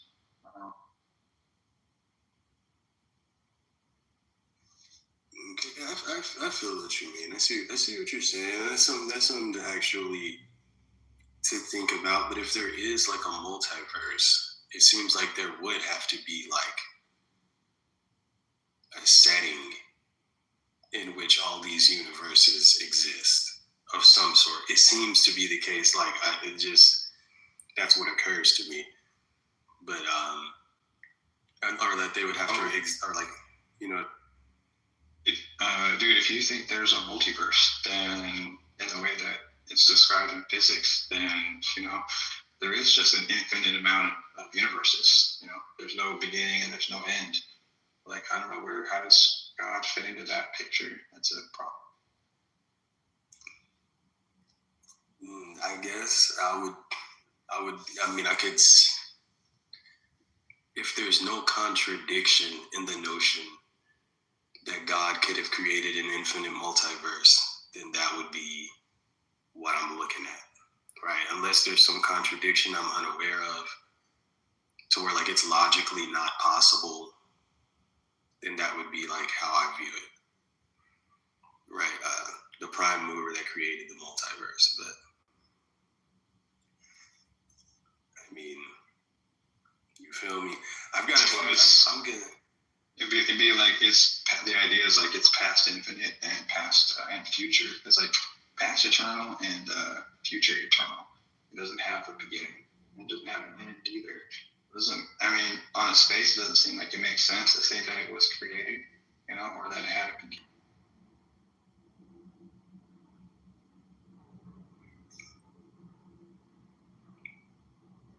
think, and then that's where I feel like you have something there when you say God is like an easy way out, because these are all like valid questions that seem to just make the conception of God more and more cumbersome to entertain. It becomes more. Now you gotta answer this question. Now you gotta answer that question. Well, how the fuck does this even make sense? Like, you know what I mean? So like, I can respect the skepticism, but I don't know. Like for me, I believe in God, man. I don't think and I'm being sincere in that. I do. I sincerely do. But I think you have heard me speak in other rooms, so I can understand. You selling some wolf tickets, bro. You selling some wolf tickets, man. Oh. I mean, I'm gonna take care of some other stuff, man. I'm keeping it so for real with you, dog. Like if I'm an honest dude. If I felt like something was bullshit, I think I'd be like, that's bullshit, right? But yeah, maybe another time, if there's more theists or atheists in the room, we can discuss further. You feel me? I'm gonna go ahead and handle some other shit, dog. Take it easy. For sure.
Nathan, you're bald as shit. I hope you're not sleeping and you can hear me.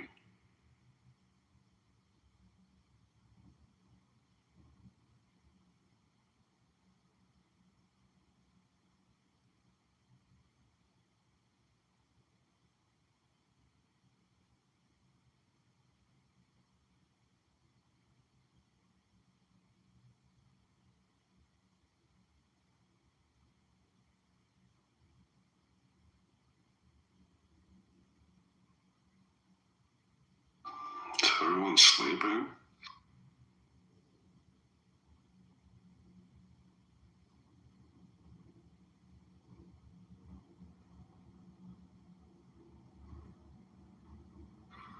That goes E equals MC squared.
guys all asleep?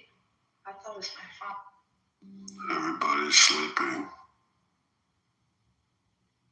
I guess there was war here. We got tired, fell asleep. The Supreme Court passing out bills. What happened? I bet you guys probably got tired of arguing. This title is interesting. You know, you're gonna get the magic. Oh yeah. I came up with a title yesterday. It was from the ruling that the tariffs. Huh? The tariffs? You said what? Which one? The tariff ruling? Yeah. From the ruling from yesterday. Yes, they struck down all the sweeping tariffs Trump has been imposing. No, it was illegal. He couldn't do it under a security national threat. Yeah. Very illegal. Most of the shit he does is illegal. I know, he doesn't ask questions later. The courts take too long to come down with a judgment. They either take too long or they side with him like tacitly. They'll like have like this. They'll have like not like a decision, but like some sort of like temporary like I forgot what they call them. It's like the thing they did with the that gave ICE the ability to like, racially profile. It's not a Supreme Court decision, but they basically said, all right, they can do this until like further notice. The lower court, I think that. Yeah. But he has everything stacked with his loyalists. That's pretty much the problem. But this time it didn't work out. I think he had 3 people he brought in the Supreme Court. I think 2 of them went against. Yeah, so I think that's what's pissing him off, that it's not. And then with the midterms, I don't think this guy's gonna last and hold on to the Republican seats. Yeah, I low-key blame Ruth Bader Ginsburg a little bit. Sorry, blame who? Ruth Bader Ginsburg. You know, she used to be a Supreme Court justice. Yeah, why you blame her?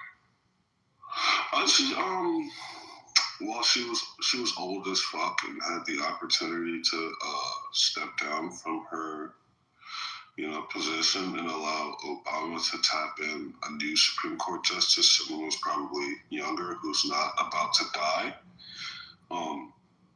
And she chose to sit on her seat, she chose not to resign because she thought, Hillary Clinton was going to win the election against Trump, and, she wanted to, see the first woman in fucking office or whatever, and have her pick the next justice. I don't know what the fuck she thought, but she thought wrong. She was a retard because she died on the bench, and Obama wasn't able to tap another justice, and that Trump won the election.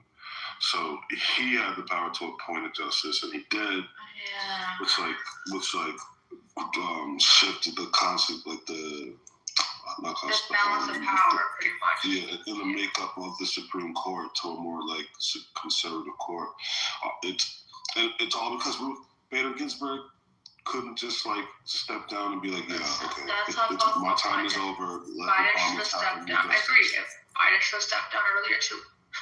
To be honest. Yeah, I think Biden more so did what Ruth Bader Ginsburg should have done, because he actually stepped down. He could have ran. He could have still ran that race. So as much as America thought he was like, dying. 100 days, and then it's Kamala automatic. Do you get what I mean? Right. It didn't bode well at all. The timing was, he stepped down, but at a very, I think too late for anybody to. I mean, they should have had some sort of because it was an usher-in. It wasn't like they had time to pick somebody. Right, yeah. So I think that was also very problematic. And let's be real. If you come let a white woman, so if you come let a white woman be president, you think they're gonna let Kamala? Yeah. It was definitely rushed and like hasty and like, yeah. But I mean, still the amount of like votes she was able to like whip is kind of impressive, given like how short notice they like switched plans and shit. But yeah, I think he should have like stepped down a bit earlier. I do think that in retrospect, but it just sucks to think like I don't know, we would have had a bit more of a liberal Supreme Court composition, and like that was ruined because a liberal justice couldn't put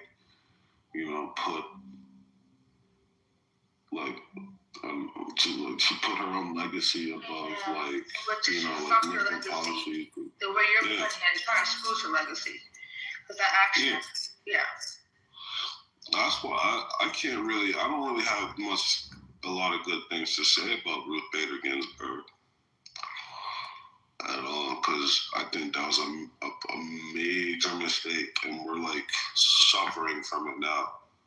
It's not like a mistake that like, all right, whatever. Like, it's a mistake, and like you majorly fucked up. Like you are the reason why there's one more conservative justice on the bench, and not a more like liberal leaning one. It's her fault. Yeah, I need a balance of power. And again, like you said, she thought Hillary was going to win, and she made up this calculation, and it ended up being Trump. Right, a major miscalculation. Like, and I mean, I guess most of us did think Hillary was going to win. Like, in retrospect, it's like, all right, yeah. I didn't think Hillary was going to win. I didn't think she was going to win. I thought she was going to win, honestly. You know why? I think it was because of what Trump did the first time he ran. He did this thing. People in America in general are kind of over the whole traditional leadership that is draining the swamp. And he came with the rhetoric and the talk that people thought, this is not a career politician. It's going to be different.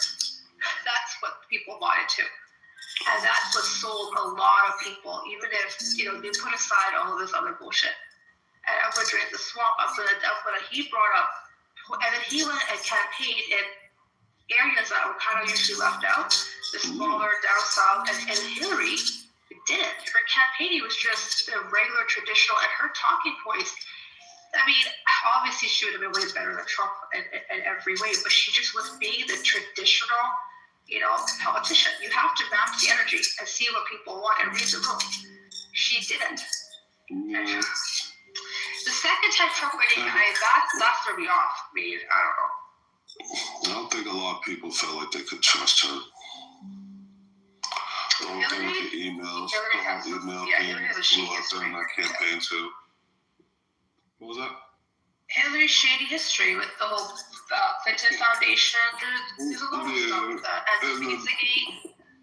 And then the email thing, wasn't that during the campaign? And I think that really people it did. Weird. Yeah. So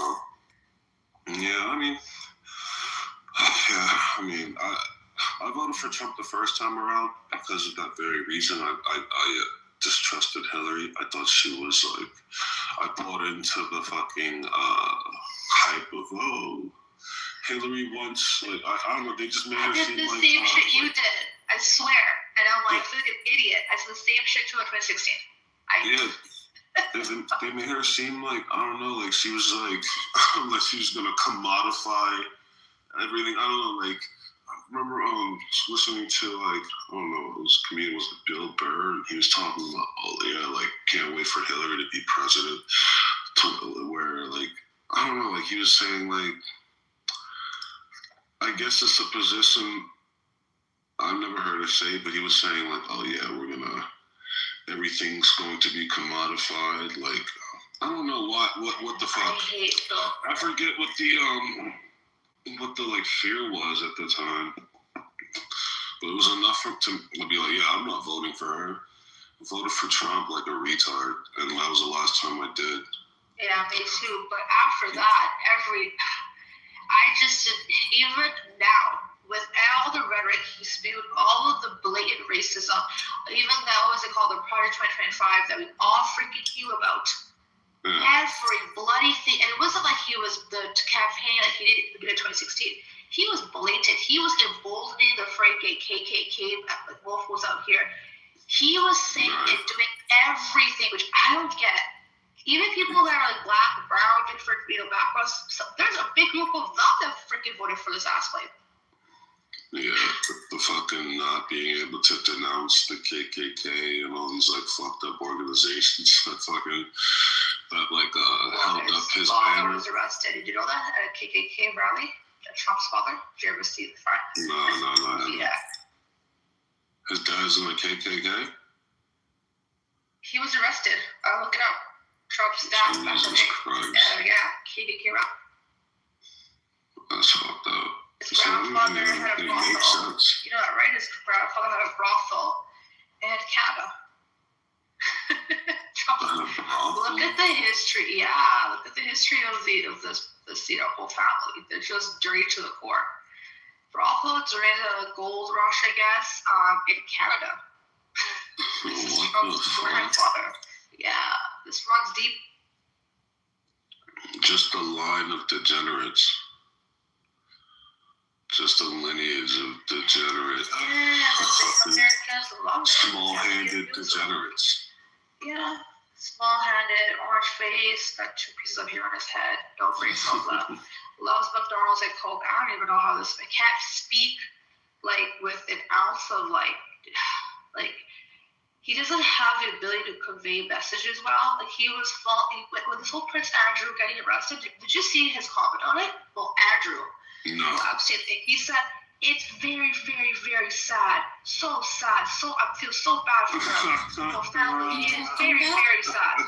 It's very, very, he needs very, very, or massively, or huge. It's always some adjective to describe scale, and then a simple ass word. I have the best. Very, very big, very, very sad. Yeah, very, very 7-year-old.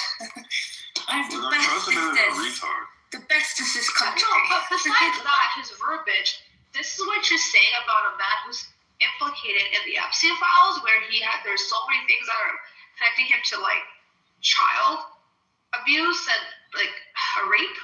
This is what you're saying? Oh, Lord have mercy.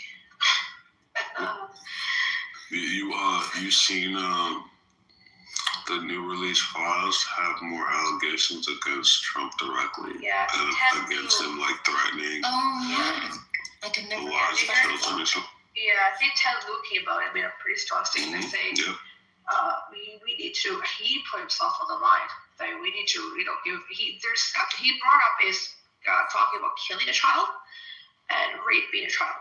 Trump. See, this is. Have you seen in India there was riots in the streets because of this? Yeah, and then we're just fucking. It's disgusting. Do you know what Modi did, right?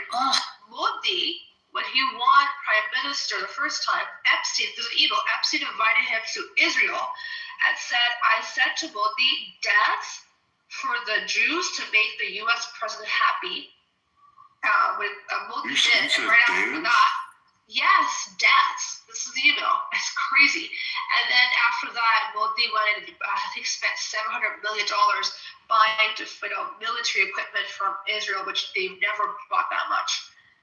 And this Epstein said, I gave Modi this advice, and he went to Israel, danced for the Jews, and made the U.S. president happy. So just because of this implication, they're fucking going crazy on the streets. Now imagine if there was also pedophilia shit attached to it. They freaking burn the country down. Yeah, we're not prosecuting any of that shit until a majority changes in Congress. We're not prosecuting any action until. You said until the majority changes to the Democrats, you're saying? Yeah, when the House has oversight. Isn't that unfortunate though? Isn't that whack? Doesn't that scream cover up to you, Marshall? Shouldn't we be investigating our own just as vigorously as we would expect the other side? Absolutely. Yeah, absolutely. Yeah, absolutely. Do it. They should do it. We should not. Why haven't any There's no investigation underway, officially. I don't think for anything in this. No, we don't agree. In no way. In no America. every single other country that has one of their nationals in these files has either opened an investigation, removed them, stripped them of their duties currently, or like they're under arrest. Except for the United States, we're the only country that hasn't moved forward with any prosecutions, investigations, arrests, or anything. Yeah, didn't Lutnick say that he went to the Epstein Island with his family before he denied ever having, like, if you're gonna make that statement considering everything that's in these files, you should just try to step down. Why would you even He needs to step down. And then say this? It doesn't mean if your name is there, you've done something nefarious, but you're going to the down place over and over and over again.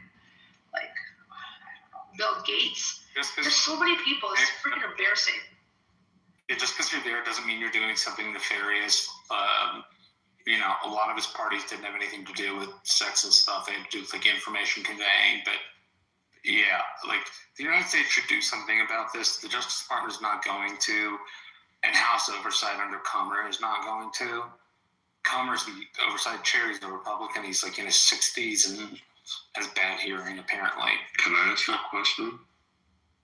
Of course, man. If you were to err on the side of caution, which do you think that those people in those files mentioned that were present on Epstein's Island, were they there for like nefarious shit, or it's just like a coincidental? Just so happens that they were having some sort of meeting on the island.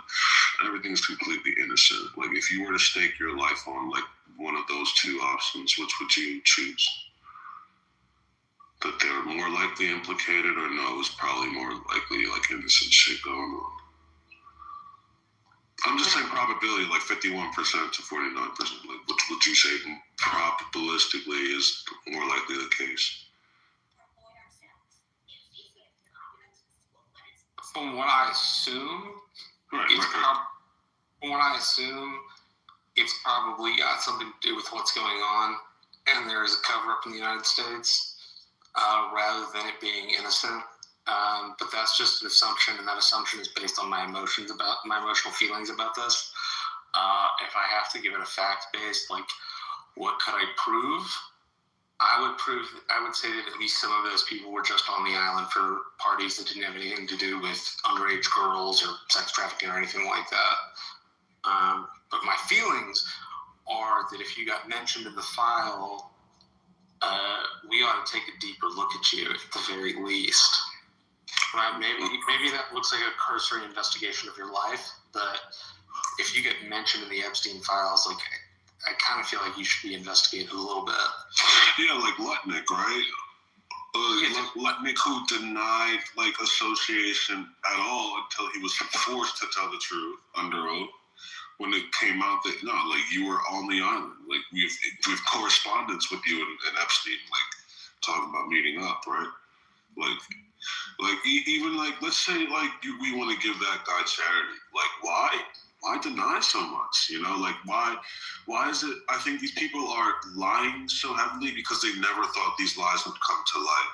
Like Lutnick was able to lie and say, "Oh, he was disgusting," and me and my wife felt away when we visited him when we were around him, and we never. Like, he's able to say that because he didn't think, or he's able to say like, we never associated with him, like he was a creep or whatever. He's able to say that because he doesn't think the truth gets uncovered, and he has to completely walk back that like lie, that complete lie that he told us. Right, and then now he's just sitting here with egg on his face. But like for some reason, no prosecutions, no one. Like, I mean, the left is like screaming to like do something about Lutnick, but like no one on like the right seems to like they don't bat an eye that this guy who lied about being on the island actually had like way more close of a connection to Epstein than he'd let on. Yeah, it's just like these lies being uncovered. Like, it doesn't speak to someone who is just innocently there and is just. Marshall, I don't agree with you about the island and the sex parties. Did you ever talk about the former First Lady of the U.S. Virgin Islands and her role? No. Okay, so this is why I don't believe this is what leads me to believe this. So in the files, and there's also court documents that are filed in 2023. Basically, so what she did is, there's emails. She consulted with Epstein to basically discuss the language of a law that pertains to underage offenses against like minors. I forgot the actual the name of the law, but you guys get what I'm saying. She sent emails to him and said, "Hey, is this your liking?" She's consulting with Epstein, and this is after his conviction, right? So we know. Everybody knows what he's about.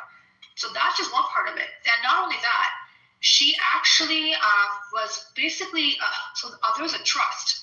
And Epstein has put in at least $200,000 to $300,000 into this trust that is her, and she's also emailed him asking for tuition for her kids, etc. But what she's done is she actually helped facilitate student visas to basically arrange young women from other parts of the world to enroll them into the so-called school, University of Virgin Islands, to pretty much make it look like they're there for legit reasons.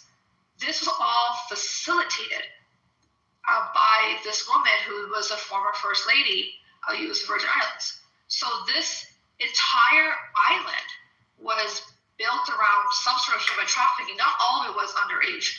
There's also women, of age as well, but it's human trafficking. So when you look at that, and what happened is, so JP Morgan, got into, they were sued by the survivors for facilitating Epstein's crimes by allowing him to use the banking system after it became apparent that he is, nefarious after 2008. They paid, I think, over $100-something million. JP Morgan turned around and gave evidence against this woman. I think her name was Cecile DeJong. I can't pronounce it. This, and then it also connects to the file. So this island, it wasn't just a place that was just innocent parties. People that were going there were taking part in something that's illicit. Not all of it meant pedophilia. And the banks were involved? Yeah, 17 banks. What the fuck? Everybody's going. Deutsche Bank. Is going. So JP, let me pull up the judgment. JP Morgan, this was, let me split up.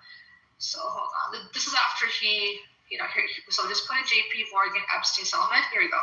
So 2023, oh my gosh, they actually paid out $365 million to settle lawsuits, and this is also regarding a 15-year banking relationship with Epstein, even after everything that came out with about him. And then there was another $290 million class action lawsuit. Sorry, so out of $365 million, $290 million went to a class action lawsuit for victims, and $75 million went to a settlement with the U.S. Virgin Islands. So basically, 200 victims came out and said that they ignored warnings about Epstein's sex trafficking operation. And they were able to prove there were certain bankers where they set up meetings that he was able to, go around parameters that typical people wouldn't be able to. And it wasn't just JP Morgan. Bank of America, Deutsche Bank, 17 banks. I think Deutsche Bank ended up getting sued. So, he wasn't able to keep on his own.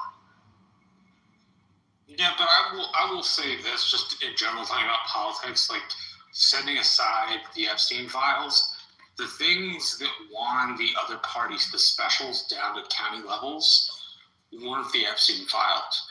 They were a continuous strident effort to attack the Trump administration on affordability, right? And I don't know if y'all know how long it's been since Democrats got gains in states down to the county level, aside from the ones that they've institutionally controlled for 40 plus years, like, say, Texas has controlled its delegation.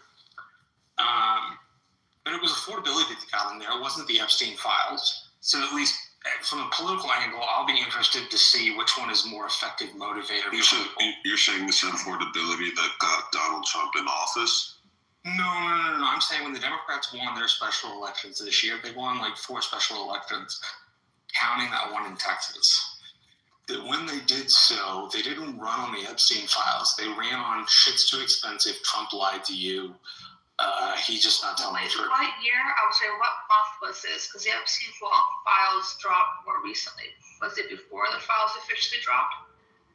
Because it was No, it was post the first drop. It was post the first second drop that some of these election victories had happened.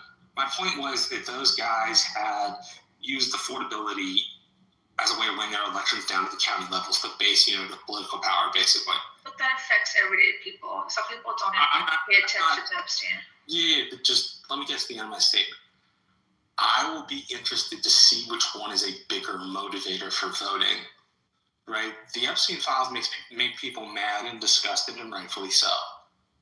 But I don't know if that has the effort in it to turn out in the same way they did in specials, right? If they emphasize Epstein over affordability, they could be shooting themselves in the foot, right? It'll be interesting politically to see which way that comes. Why would they be shooting themselves in the foot if they vote the same way? Like, if they're voting for affordability, or if they're voting against the Epstein class or against the people who seem to be covering up the Epstein class, they'd be voting for the same party. So I guess my chief position here is that affordability was the top line 1 or 2 issue. Epstein was like a 3, 4, or 5 issue for most people, right? And so when they rank in their heads for priorities, they may not rank the Epstein files as important as, say, lowering the cost of gas or, any commodity. No, I definitely understand what you're saying, but I'm saying if you want to vote for cheaper, house, groceries and shit, you vote Dems. And if you want to vote for the class that, that's not going to, or like, it's seemingly the party that's not like interested in hiding the Epstein files, then you vote Dems. So I'm saying either way, like no matter what your motivation, the reasons to vote for Dems. It's not. Yeah, those are just 2 reasons to vote for Democrats. For the Democrats this midterm. Yeah, I guess so. I guess I was saying I think the more activating issue is the economy, not Epstein. But like I said, we'll have to see. No, I can agree with that. Like that's fair. I don't really think I disagree with that. Would that be a sticking point if Trump ends up dragging us into a war? But he's Mr. Anti-War. I think that would be a sticking point as well, right? So there's multiple reasons for why people would want to vote Dem and not Trump. But obviously, you want to appeal to what affects people every single day, besides a moral and ethical standpoint, but lifestyle, being able to afford things. Obviously, that's how you would appeal to people. Yeah, that's more what I'm saying. But I think you're both right that if you don't like Epstein, you'll vote for the Democrats. If you don't like the tariffs and the economic situation, you'll vote for the Democrats. Right, but I do agree that like probably people care more about their day to day and their finances than who Epstein was fucking, who he's associated with. That's fair, ICE, do you know what they would probably be a sticking point? ICE. How ICE has been utilized. That too, yeah, it's just a hodgepodge of fuck shit from this administration that, to me, and honestly, if I'm wrong, I'd probably just be surprised that I'll never be able to call any American election in the future.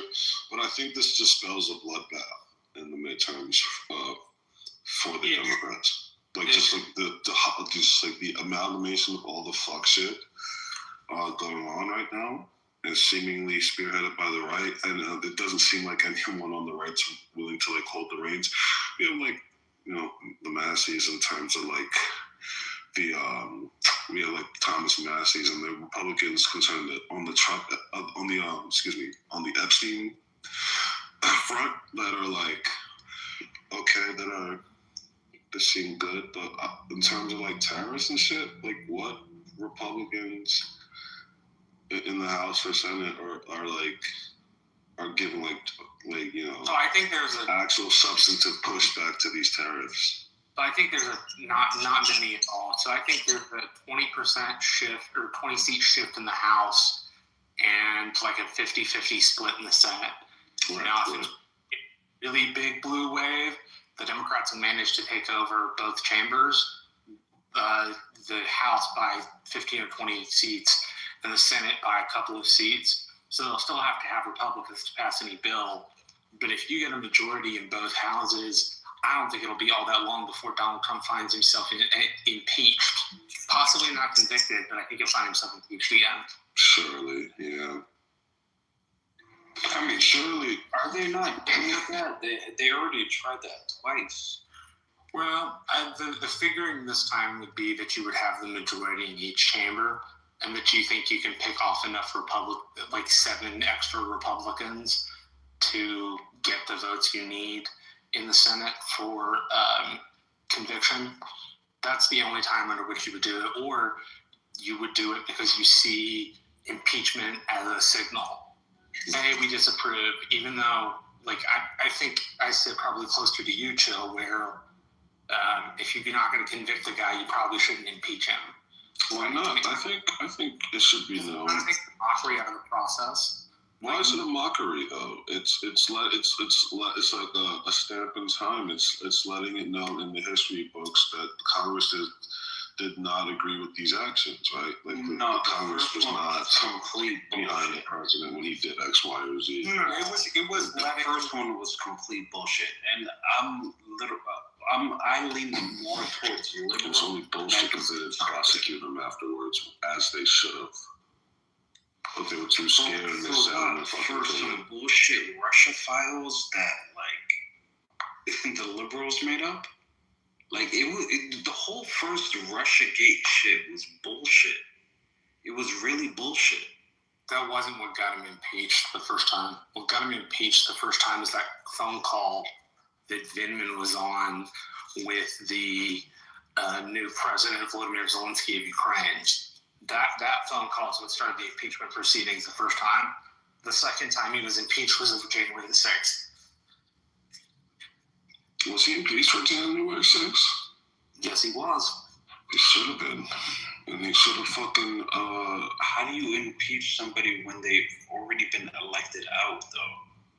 Because until Jan 20... Yeah, thank you. Until inauguration day. Bill was statutory president.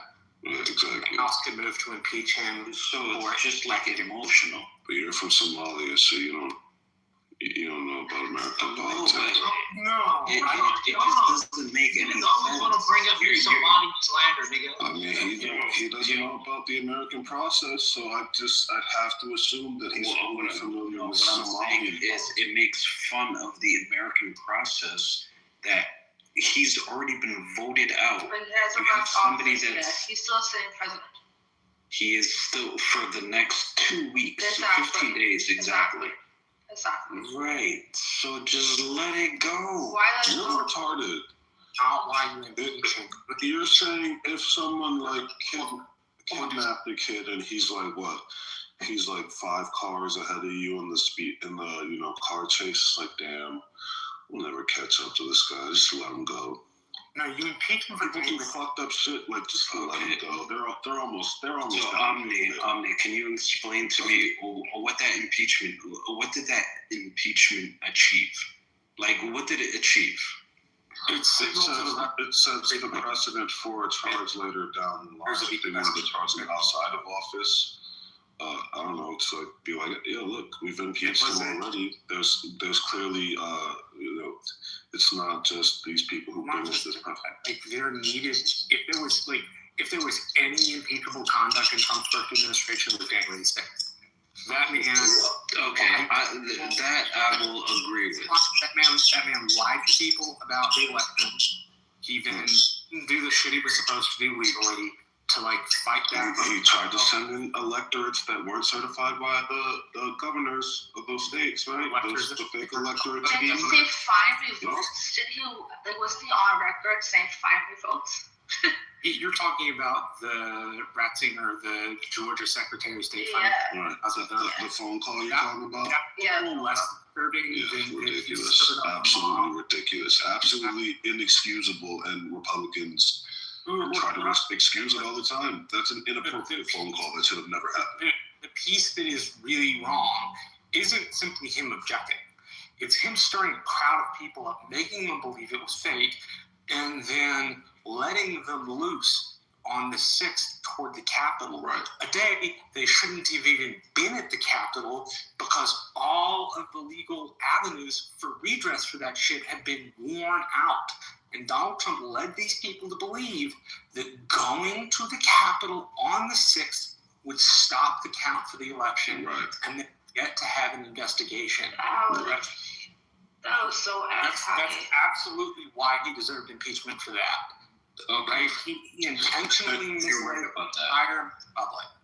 Yeah, right, Marshall, and Jack Smith was right to indict him afterwards, but they just held on too long. They waited till right before the fucking second campaign. They should have fucking move forward with those charges that Donald Trump versus the United States and where like the elaborate plot was laid out. They should have pushed that as soon as possible. Democrats are too concerned with optics instead of like actual actionable shit. We didn't want the optics of like, oh, we're attacking our political opponent right after. That's what we should have done. Because Democrats don't give a fuck about nobody, bro. We're getting smarter. Yeah, I'm not going to down. What y'all doing, bro? In Australia, I'm telling you, Mike, we've had enough. The UN can't.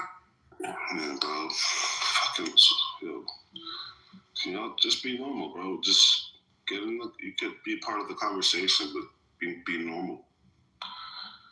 Just be a normal person. I will join you and say that the first impeachment was unwarranted, and particularly because they knew they weren't going to be able to convict him in the Senate, and you should impeach when you can convict to make it stick.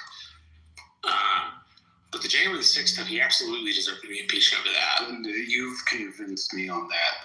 What do you think about the Supreme Court? Pretty much shielding him from that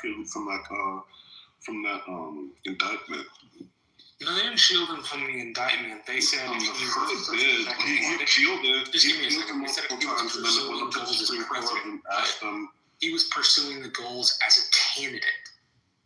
Right, as statutory presidential authority, but he was doing it as a candidate. He was doing it to benefit himself. Right. That's what I'm saying. Right. I'm saying after that, where Jack Smith comes to Trump with, the United States versus Donald Trump, that lawsuit that alleged that he tried to steal the election. You think that was appropriate, right? Because you said the second impeachment was probably more like warranted. Yeah, the second impeachment was absolutely warranted. Right. So you probably agree that the charges, the indictment that followed that is probably warranted too. Yeah, dude. And my issue was, I think the Democrats it was too late. They waited years after he had already been out of office. They had all that time to try him. They waited right before the for re-election, where he was gearing up to run again, and I feel like. So, are you talking about this? We just gave him this time.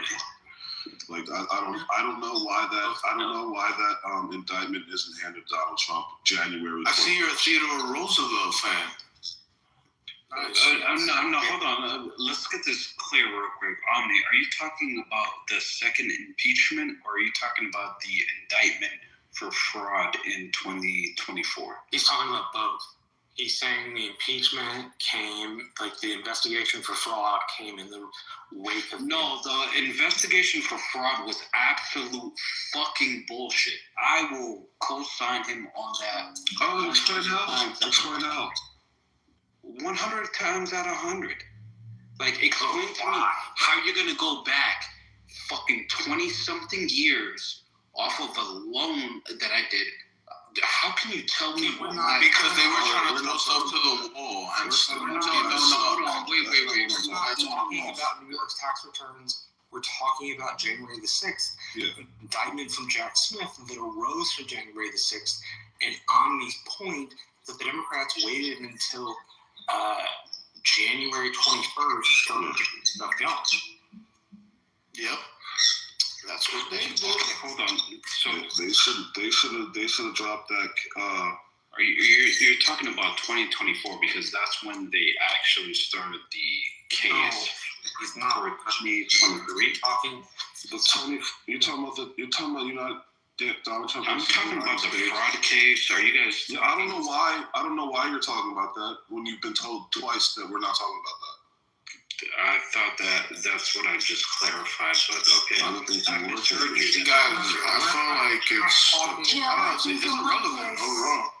Joe, I think your mic is a bit weird. It keeps being like, I don't know, it keeps making horrible noise whenever you talk. I think that was the other guy down there. Nah. Oh, yeah, it didn't happen that time with Jill, so ignore me. Hello. Thank you. So are you even familiar with the fake electorate plot? Or like that the concept of like what Donald Trump was trying to do during January 6th? We do have Epstein files proving that they were, plotting against him with the media. What do you mean? Okay. What does that have to do with January 6th? It doesn't. What I'm saying is that January 6th is irrelevant now. I mean, it happened. He didn't get impeached. That term was over. This is a new term. He did. January 6th is irrelevant. He was in office. What else? Yeah.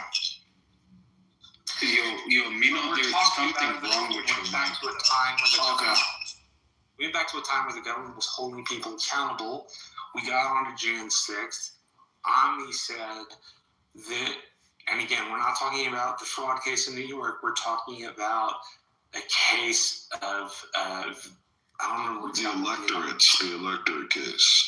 Yeah, the electorate case. What Jack Smith alleges that Donald Trump tried to forge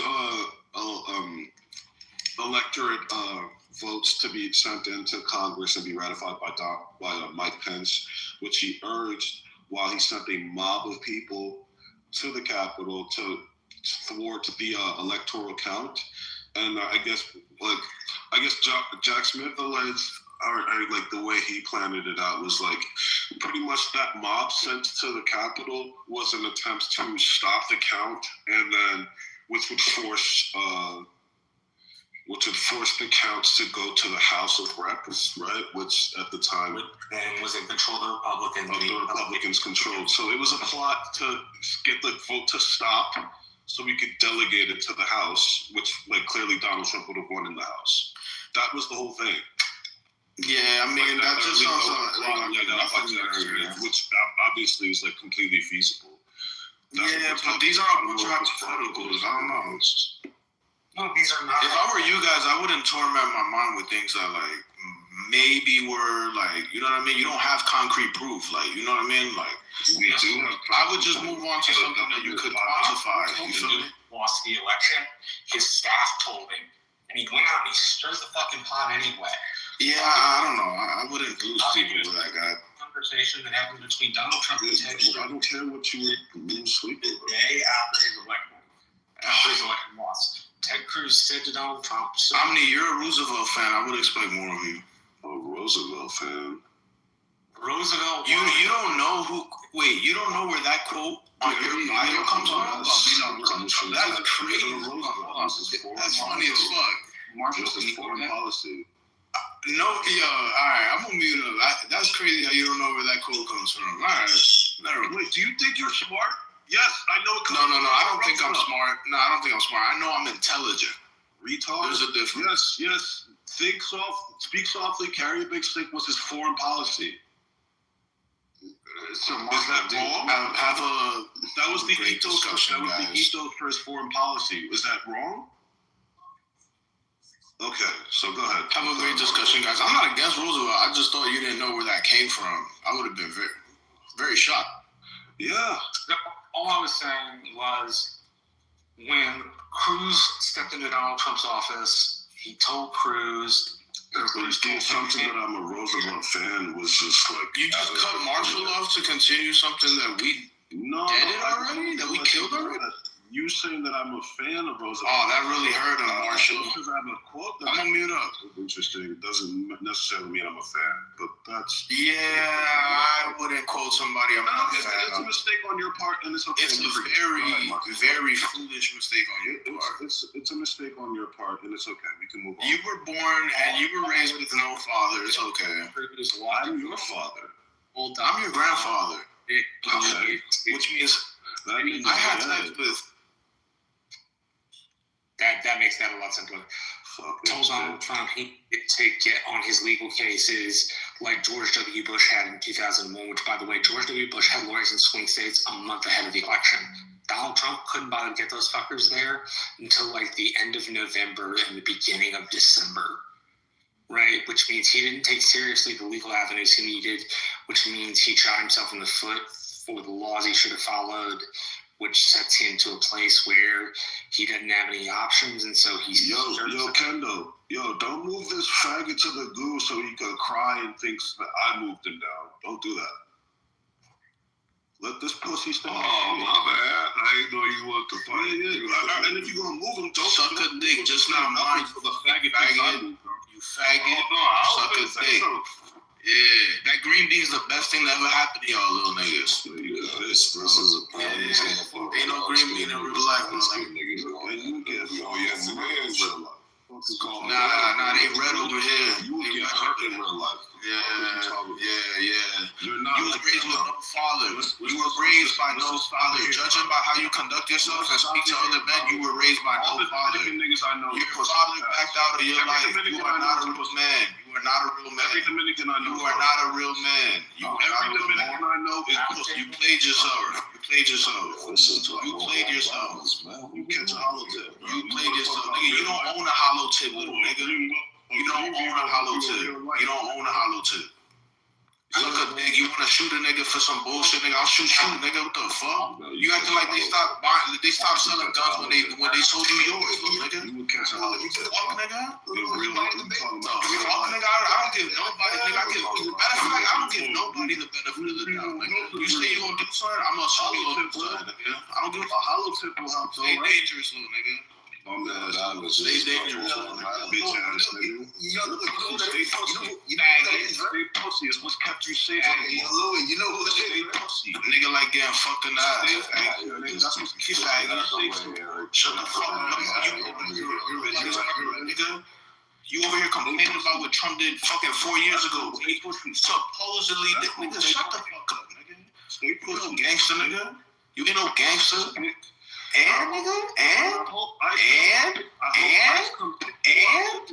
nigga, ICE gonna fuck you up, little nigga. They don't think you nigga. Fuck out of here. What is you talking about? I hope them niggas come pick you up. I don't hope nothing, nigga. I'll put you in the headlock. Fuck is you talking about? What you still talking about? Shut the fuck up, in your mind, nigga. in your head. You weak. Go ahead. You're a weakling, nigga. Go ahead. Think about me. What? You think about me, bro. Pause. This your man? Fucking faggot. I knew you was a faggot. That's why I don't look away. Bro, he fucked you. Look. You scared Marshall away. He fucked it in. Marshall's unconfrontational ass. Bro, but I'm not Marshall, nigga. I'll fucking drop you on your neck. He doesn't care about the bag and forth. He wants the audacity of these other human beings. He wants to have a conversation about the topic on like some faggot ass niggas, right? Some bitch ass niggas. Yeah, explain yourself.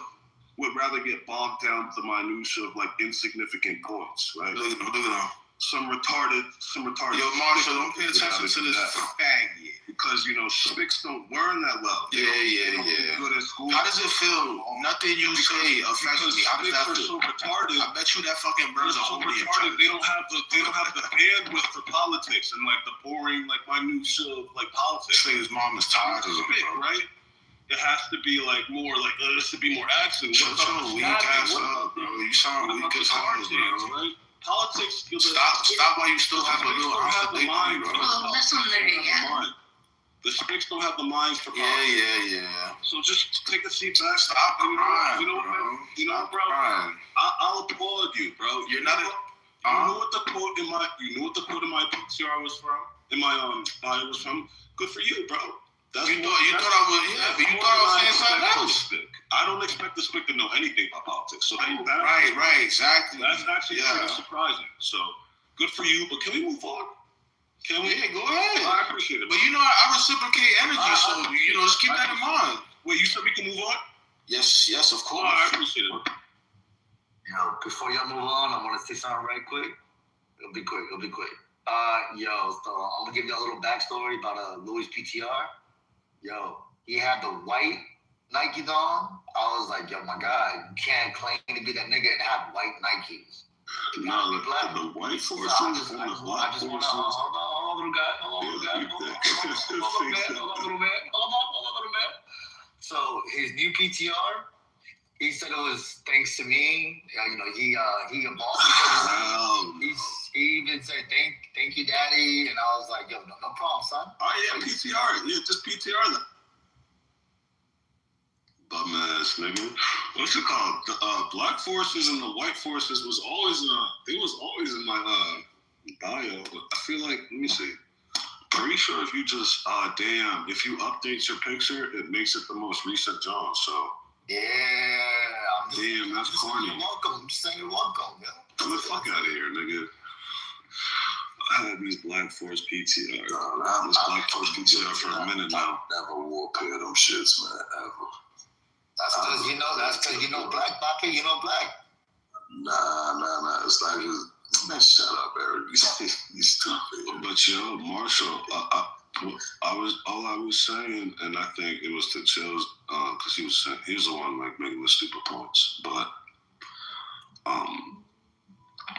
yeah, like the fact that the Supreme Court came in and shot that down and pretty much said the president can do crimes. Oh, y'all talking about that? So long as like it's consistent with his like role as his capacity as the president. Whatever the fucking retarded ruling they made in 2024. Wait, I thought they said that the was unruly. Well, so let me get the actual language. So yeah, the Supreme Court ruled the president in pursuit of his goals.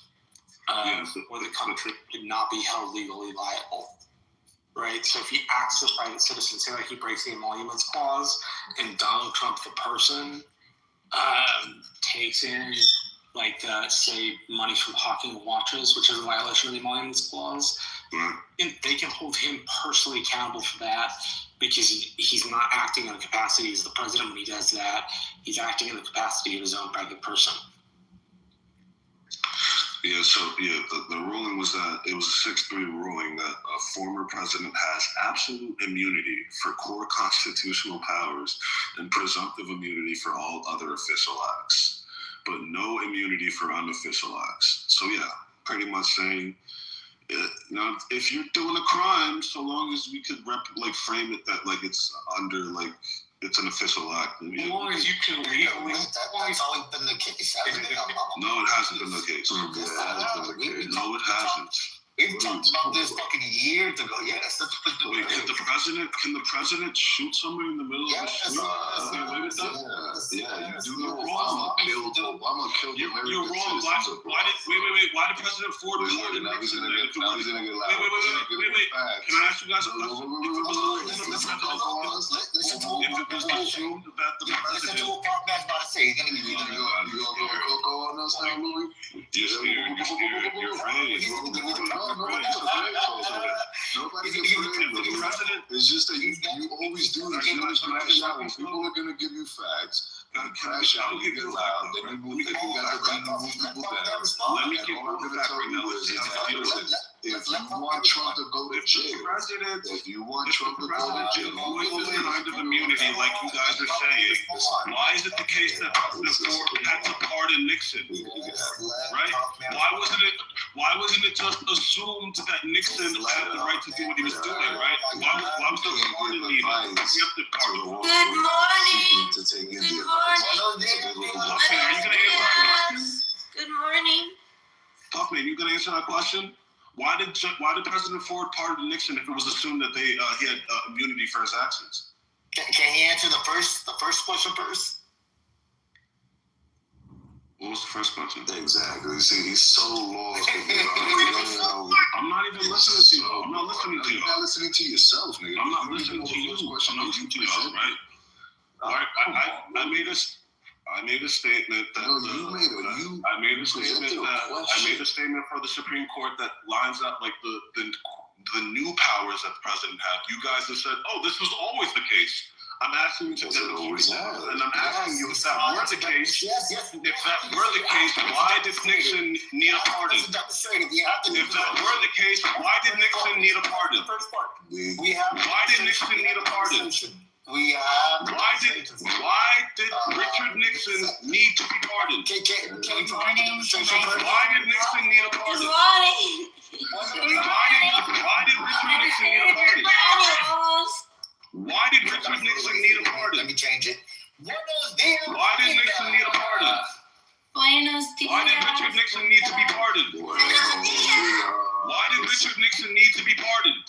So there's two questions. Question He one. farted. Why did Richard Nixon need to be pardoned? Why was the pardon required for Nixon? If it were the case that he had immunity to be asked to be if it was the case that the president could do what he wants, why did Nixon need to be pardoned? Anyone answer that question? Because he didn't say excuse me. If it were the case that the president can do what he pleases, why did Richard Nixon require a pardon from President Ford? I believe that if why was that pardon necessary? Yui had the new button, he would Why was that pardon necessary? Why was it necessary for him to be pardoned? Why did Richard Nixon need that pardon if he can do whatever he wants? If Nixon can do whatever he wants, why does he need a presidential pardon for his actions? Good morning, guys. Well, it is 7:30. We are on Chillism right now. Good morning, Austin. Good morning, Liz. In the room. Good morning, Liz. Kendall, probably finally seen Kendall. Here reporting live from Chillism.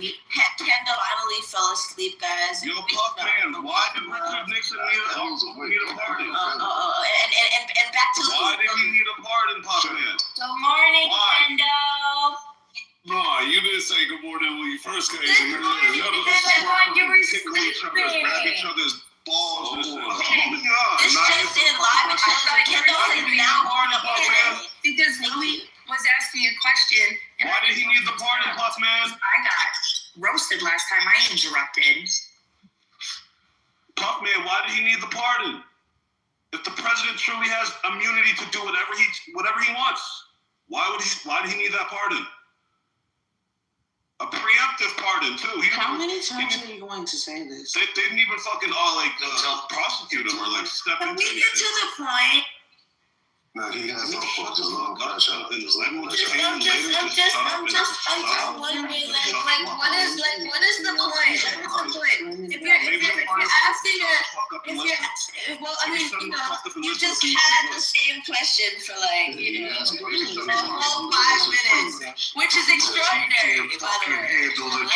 That's special. Man, if it were the case that the president had immunity to do whatever he wants, so long as it can be framed to be within official capacity, why is it the case that President Nixon required that pardon?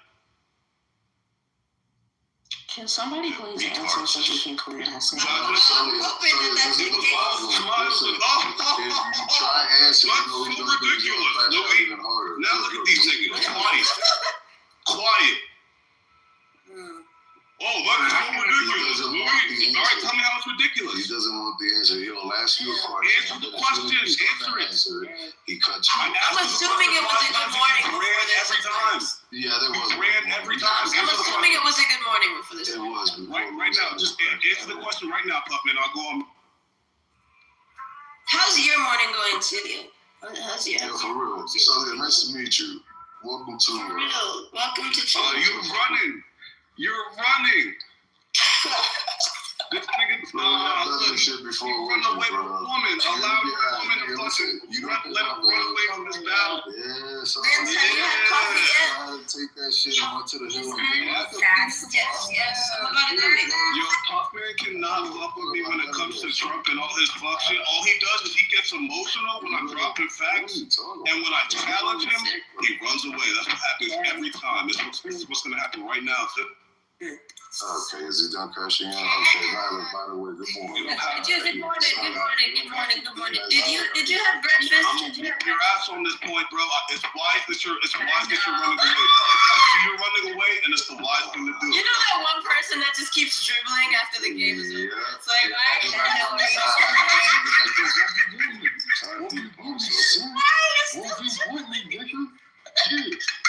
know what? You don't want to 1v1 me. And I'm over here getting ready there because I gotta go take a real shit. Take care of real life. Yeah. The best way to slide out of the ass whooping is to act like, oh, I don't even care about this. 1v1 fucking 15-year-olds. Before Violet came to shake her pom-poms for you, though, you were pretty into this conversation. Before she came to shake her pom-poms, and you cowardly went along with it. You actually had a lot of pushback for what I was saying. Now you're so quiet. Why? What happened to all that energy? I need the Night King to wake back up. Yo, for real. Yo, Pup, what happened to all that energy, I bro? to let it off before Nathan comes in the room. What happened to all that energy, bro? Like, I thought you were just proving me, bro. What happened? Oh, all right. Just so we can deal with the subject. No, Marshall, please don't. Marshall, please don't. I don't even really care what you guys say. I know you're just gonna suck Trump's dick, and that's cool, bro. That's cool. All I was going to say was Nixon needed a preemptive pardon because he was not. Thank you, Marshall. He was acting Marshall, but I just. Wait, Marshall, go ahead. Answer the question, Marshall. Hold on, answer the question. Now Buckman wants to cut you off when he had like 30 minutes to answer that question. Now that you want to attempt to answer the question, now he wants to come off mic. It's funny, right? That's funny. All I was saying was Richard Nixon. Marshall, this fucking guy. Can you let the nigga answer the question that you couldn't answer, please? Pardon, because some of the stuff he did was personally fucking real, Marshall. Really? After you watched him fucking cut me off this whole fucking time. Look, he wants to cry now. There's a reason why I didn't give him the answer, Marshall. Cry now and pretend like he was going to answer the question. Every time I go to speak, we gave him an opportunity and stood on mute for 5 seconds straight, and he said no. They don't want the answer. He just wanted to live fast and fucking be the green bean that he is on this fucking tiny little stage. So let him be. That shit is weird, nigga. You mentioned my green bean, and it seems like you think about it more than I do. I haven't moved you down. I haven't talked. I haven't done none of that shit, bro. I haven't done none of that shit. It seems like you think about my green bean more than I do. I'm having a conversation. You're worried about the green bean there next to my name. That's what you always do. Don't keep talking to yourself. Niggas have a complex because there's a green ass. Acknowledge your light skin privilege. Can we all just collectively roast Peach back now that he's back and Kendall wake up? Kendall been awake. Kendall's there. Night King is my biggest hater. I swear to God. Oh shit! I swear to God. Oh shit! It's night. Of course, it's because you're Somalian, bro. Here's the thing. Let me just say this. That's why he's shaped like that. It's the head. The head is like you shaped like a box. Yeah, the head gives it away. You know, it's been 3 days and 4 moons, right? And she's been on my dick. Like, relax, baby. One, if you call me baby again, I'll put the insides on the outside. Don't do that. Do you want to answer the question now? Oh shit! Yo, Louie. Or no? Are you gonna run away? Y'all done did something to Louie. I don't know what's going on. Dick, yo. I don't pay you no mind at all. Y'all playing around. Beg for my attention all the time. I don't care. This is the little piece of attention you're gonna get from me, Violet. And now it's over. No, what's going on? Like, I'm not even trying to argue with you though. Like, you're really doing the most. You're really doing the most. But you're really what attention. Motherfuckers came in here and said good morning, bro. Like, get off your high horse. Like, nobody gives a fuck about your stupid shit going on. You trying to make a point at 7 in the morning, you dumb nigga. Shut up. Whatever. You mad right now. You mad at everybody right now because nobody paying attention to you. Yeah, whatever. You sound stupid. Okay, are you gonna answer the question or no? You sound fucking dumb, bro. You sound fucking dumb, bro. You sound like you haven't had a win all week, and you coming at. Shut up, spit. But anyways, Puffman, you gonna answer the question? It's dangerous in here. Who's Puffman? Who the fuck is this? Yeah, who Puffman? is that? What the fuck? Yeah, exactly. Oh God. But I just want to Exactly. And he doesn't pay me no mind, Celia, right? But he had to throw me down in the goo when I started making more sense than his 10-minute rant. Fuck out of here. Whatever. You hurt. I don't give a fuck. I came in and I said good morning. I didn't insult you once. I didn't insult you one time. Yeah, yes you did. What the fuck? Yo, shut up, Louis. You don't even know what you be saying sometimes, bro. Whatever. You're weird, bro. You mad? Then let me be weird. Yeah, I'm trying, but you're throwing me down in the goo. The fuck? You whiny little bitch. Okay. Fucking spit. Yeah, you a whiny little bitch. Fucking adopt. You the only man that cry like that in this I can room. really do it to you. Do it to me then, bitch. I don't care. You're not important. I don't care either. You're a little kid. Be important. You're a little kid. No one ever pays attention. Yeah. No one pays attention. Okay, and I'm kind of giving it to another idiot boy expressing a lack of interest on this stage. Another idiot boy showing a lack of interest. Mad crazy. Yo, you know what's crazy? If somebody else was to come in here, he would not. That's the only person he could try to make an argument against his Puff. He's pressing the issue right now. He can't argue with nobody else in this fucking room. He really can't. He be booty clapping for everybody else. Trying to get in between the conversation. And motherfuckers was saying good morning, and niggas was tired of hearing you speak. And it was obvious. And I wasn't wrong, bro. Your MO is kind of to jump in the middle of shit that has nothing to do with you, right? You did it with Mike, right? You did it with the focus situation. You're doing it with that. You're doing it right now, right? It don't matter. It was an A-B conversation. I don't care. It wasn't an A-B conversation. Everybody was speaking. Everybody was speaking. You're doing the most. You're doing the most because you're desperate. You're so desperate. You think you can play Big Poppy while Nathan ain't here. You know Nathan would have told you to just get to the point. Like, just shut up, bro. Completely had nothing to do with you, right? And you embarrassed yourself, right? You embarrassed yourself in that situation with Mike, right? You know I'm the only one that you can sit here and try to make an argument with. Because if anybody else tried to come in here and some shit, you wouldn't be able to hold up a conversation on who for this long. You sound desperate, brother. You sound desperate, brother. You mad desperate. You're desperate. You're desperate. Throwing yourself into shit that has nothing to do with you. It's annoying. And you started getting pissed off too when nobody was paying attention to you. When nobody was paying attention to you, you started getting pissed off. Yeah. You are a crybaby. Go cry. It's annoying. When you throw yourself into shit that doesn't concern you like you always do. Yeah, that's the only thing y'all can say about me. But you sit up here and make a fool out of you. It don't got nothing to do with me, but I'm valid. It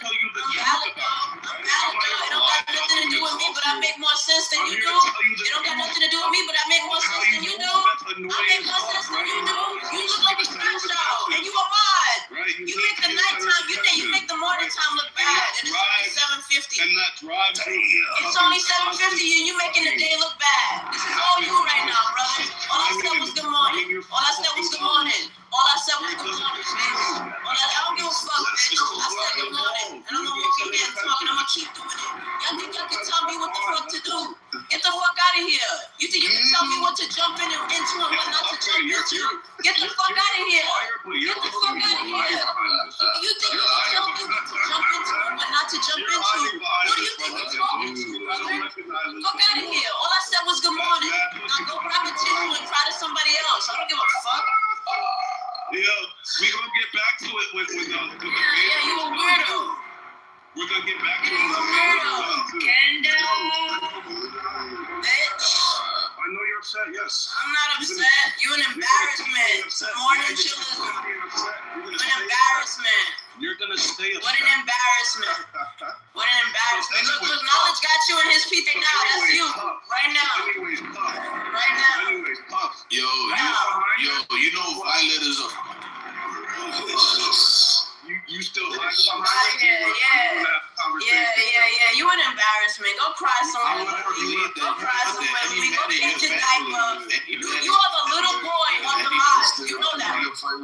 Yo, bro. Yo, and then he's putting it down. Tough. Would you like to engage? Would you like to engage? You hiding behind the other stick still. Nah. I don't fuck with that. Yeah. You are the little boy of the mod panel. She would love us to be little boys so bad. Nah, stop that. Valid cool, man. Valid cool. Are you engaging with the Nixon point or no? Louis deserved that. He's still asking. Are you engaging with the Nixon point or not? You're still You had a full crash out with my ladies. Can we? Bullshit. I told Violet to step aside so I could have this conversation that you're running away from. But before she came in, like, what's that? Another twat. I don't care. Wow. Have the conversation with Puffman. Yes. The lady in this room. You bitches. Delia, I don't know about you, but I hear a job. I can give a fuck. You guys can all swing one by one. This lady has a cock in her laugh. That's all she thinks she can talk with. Too much on Violet, bro. Too much on Delia, this is another hood booger. Don't even pay for no. Yeah. I never lived in the hood. Get the fuck out of here with that, dog. Your country sucks. Said nobody ever. It said everybody. Let me just rephrase the question, Puffman. You said that the president does indeed have this immunity. He had it before the Supreme Court ruling in 2024. Right? You said he always possessed this immunity to do whatever he wants. I asked for an example. What if the president shot someone on the street? Like, is he immune from that? You said yes. For an example. He said he asked for an example. Right. And then as soon as I started giving it, what did he do? He crashed out and turned Wait. Louis, the moment right now. I'm talking. That's the issue. You guys want to talk when I'm talking. That's the issue now. Because nobody cares about what you're talking about. Yo, tell these dumb motherfuckers shut the fuck up. You think I'm gonna be trying to dick ride? You're not These are the softest, toughest people you're not. Nobody cares. You've been Nobody cares about this shit. defending me. Celia, no one cares. We got Yo, she came in and she said good morning. That's the point that she was making. That's good. I'll get back in the kitchen. What the fuck? I want to know where you're getting the beef patties at. In the fucking kitchen, bro. I want some beef patties. Y'all want a beef patty with Cocoa Bear for This is bad, bro. It is. Bad name for women. You can't even cut to women.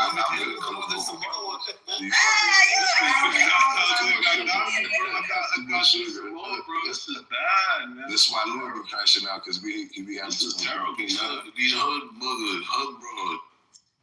Yo, so Puffman, are you gonna answer the question or no?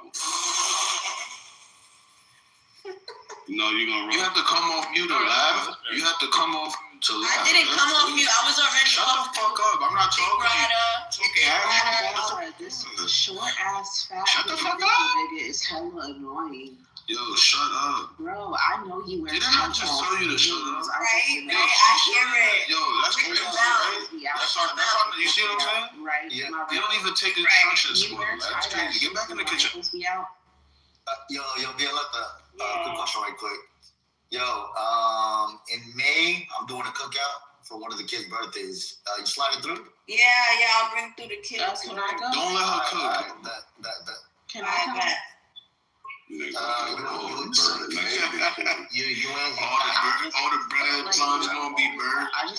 Everything gonna be burnt, nigga. This nigga can't. These women can't cook no more. That's why I love my girl, nigga. Y'all ain't got shit on my You don't have What the a fuck girl. is you talking about? The fuck? Your girl got kinkles. Why don't you go talk to your girl? Man, I don't. Yo, y'all hear son? Go speak to your Y'all girl. hear son? Damn. Yeah. Bro, I never met a Celia, by the way, number one in tourism, right? Crazy Caribbean tourism, right? Yeah, Volley. I've been. And you're number one in tourism.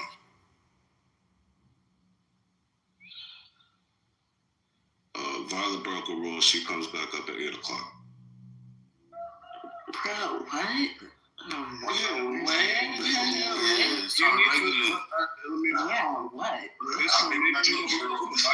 Yo, Celia, shut up before we dunk on you. It's Sir Dominus on you. What's up? What the fuck, nigga? Yo, let me just be lying on this app. Y'all be saying anything on this app. It's crazy. So there's a few rules, just in case people don't know. if you're a guy, you can't call a woman on stage a bitch unless you're gay. There are no credible threats of violence. So, like, i.e. dropping, like, an address to come, like, meet up and fight each other, whatever, that's not allowed. And we don't talk about people's spouses or children. Those are the rules. Could I say I could dunk on her? I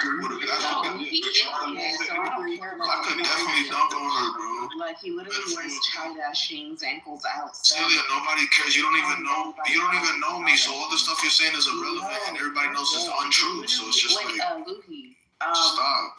I have a question about one of the rules. Is it also against the rules to, like, come on stage and lie and say that somebody raped you? You're lying. That's not against the rules. That was used as an example. This like Dominican fat nigga. He said that. Wait, how do you know niggas is fat? Nobody's fat. I don't even know. You came on stage last night screaming. I was making an example. You guys said that Trump rape children, so show me the proof. You're just so low IQ. You don't understand. You don't understand a fucking example because you're low IQ. You are low IQ. You need to be deported. You are low IQ. Bruh, you need to be deported out of your country. Wait, Menno. You're a poor representation for an American. You have low IQ. How you say your name is Menno? She sensationalized everything. You know why? You just me know why, me no blah, me Dominican, me know why, me no blah. Yo, Celia, you tried it though. I asked you. You need comprehension. You need comprehension. We know why. Can we just let her finish, bro, and then we'll give you the opportunity to respond. I bet. No, you guys, yo. They're literally below IQ. They're dumb as fuck. When I went to school, when I was in high school and shit, even middle school, they was in all the special ed classes. Never saw you in AP classes ever. Y'all slow as fuck. Y'all get pregnant at 14, and then y'all just be loud as fuck. Like, beans and rice. Oh yeah. Eating hot chips at 7 in the morning. Like y'all was slow. Oh yeah. Yeah. What else? I could like say so much more. Like, you can say so much more. So why don't you entertain us for a little bit? Why don't you entertain us? She's flaming. Entertain us for a little bit. Entertain us. Oh, Uncle. Yeah, you know what I already bodied you on this app, little nigga. So I already know what's up with me. I don't even gotta address you like you a corpse, nigga. Yeah, you a corpse, nigga. I know why you taking this on. You a corpse. Yeah. You gay. Nigga said, maybe if we use the power of friendship, get the fuck out of here. Power of friendship. Yeah. Bro, you sound like an unsuccessful G Herbo, nigga. You sound like an unsuccessful G Herbo, nigga. Stop talking. Yo, Nino, you know down below your this nigga talking about? Nigga sound like Herbert. What is he talking about? Like black people. Yo, Celia, you can't fuck with the force. Don't fight the force, Celia. I'm higher IQ than you. Dirty as fucking Latinos. Celia, I don't care. I'm Hispanic, not Latino. Y'all just like I am too, but y'all the ones. No, you're not, bro. Y'all look like I have. Yeah. But y'all the ones that look like. Maybe shut the fuck up. Yeah, STDs where you from. In his butt cheeks. Yo, bro, you already got destroyed by yourself. Why do you think you being added to the conversation gonna help Celia, bro? If anything, you're gonna hurt Celia's argument, bro. Just shit this one out, bro. You're not hurting nothing. Cody? Stated facts. Yo, Celia, this is not facts. You don't even know what you're talking about. We don't even know what to believe out of your mouth. Came to America just to fail, nigga. Why do y'all be funny? One of the highest. What are you talking about, bro? They like sitting with a fat belly and then. Celia, you never seen me a day in your life. But I know you look like shit because I never seen you. But I know you look like shit. Why don't you go into my profile and look at my other pictures? You gonna see I'm not fat. What the fuck? I just know you're short. I don't mind. What the fuck? I just know you're short. No, you don't. No. You wish I was short. You wish I was fat. You're hoping I'm short. You're hoping that I'm fat. If you see what I look like, you would be devastated. You would be devastated. Yeah, that's what I thought, Celia. It's okay. I don't really like to argue with you. Oh, yeah?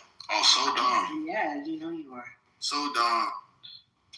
Yo, you gonna need more than that. Yo, you already see what I did. You already see what I did. I'm not even trying to trigger you. I'm just saying that. Oh, so this is not you trying?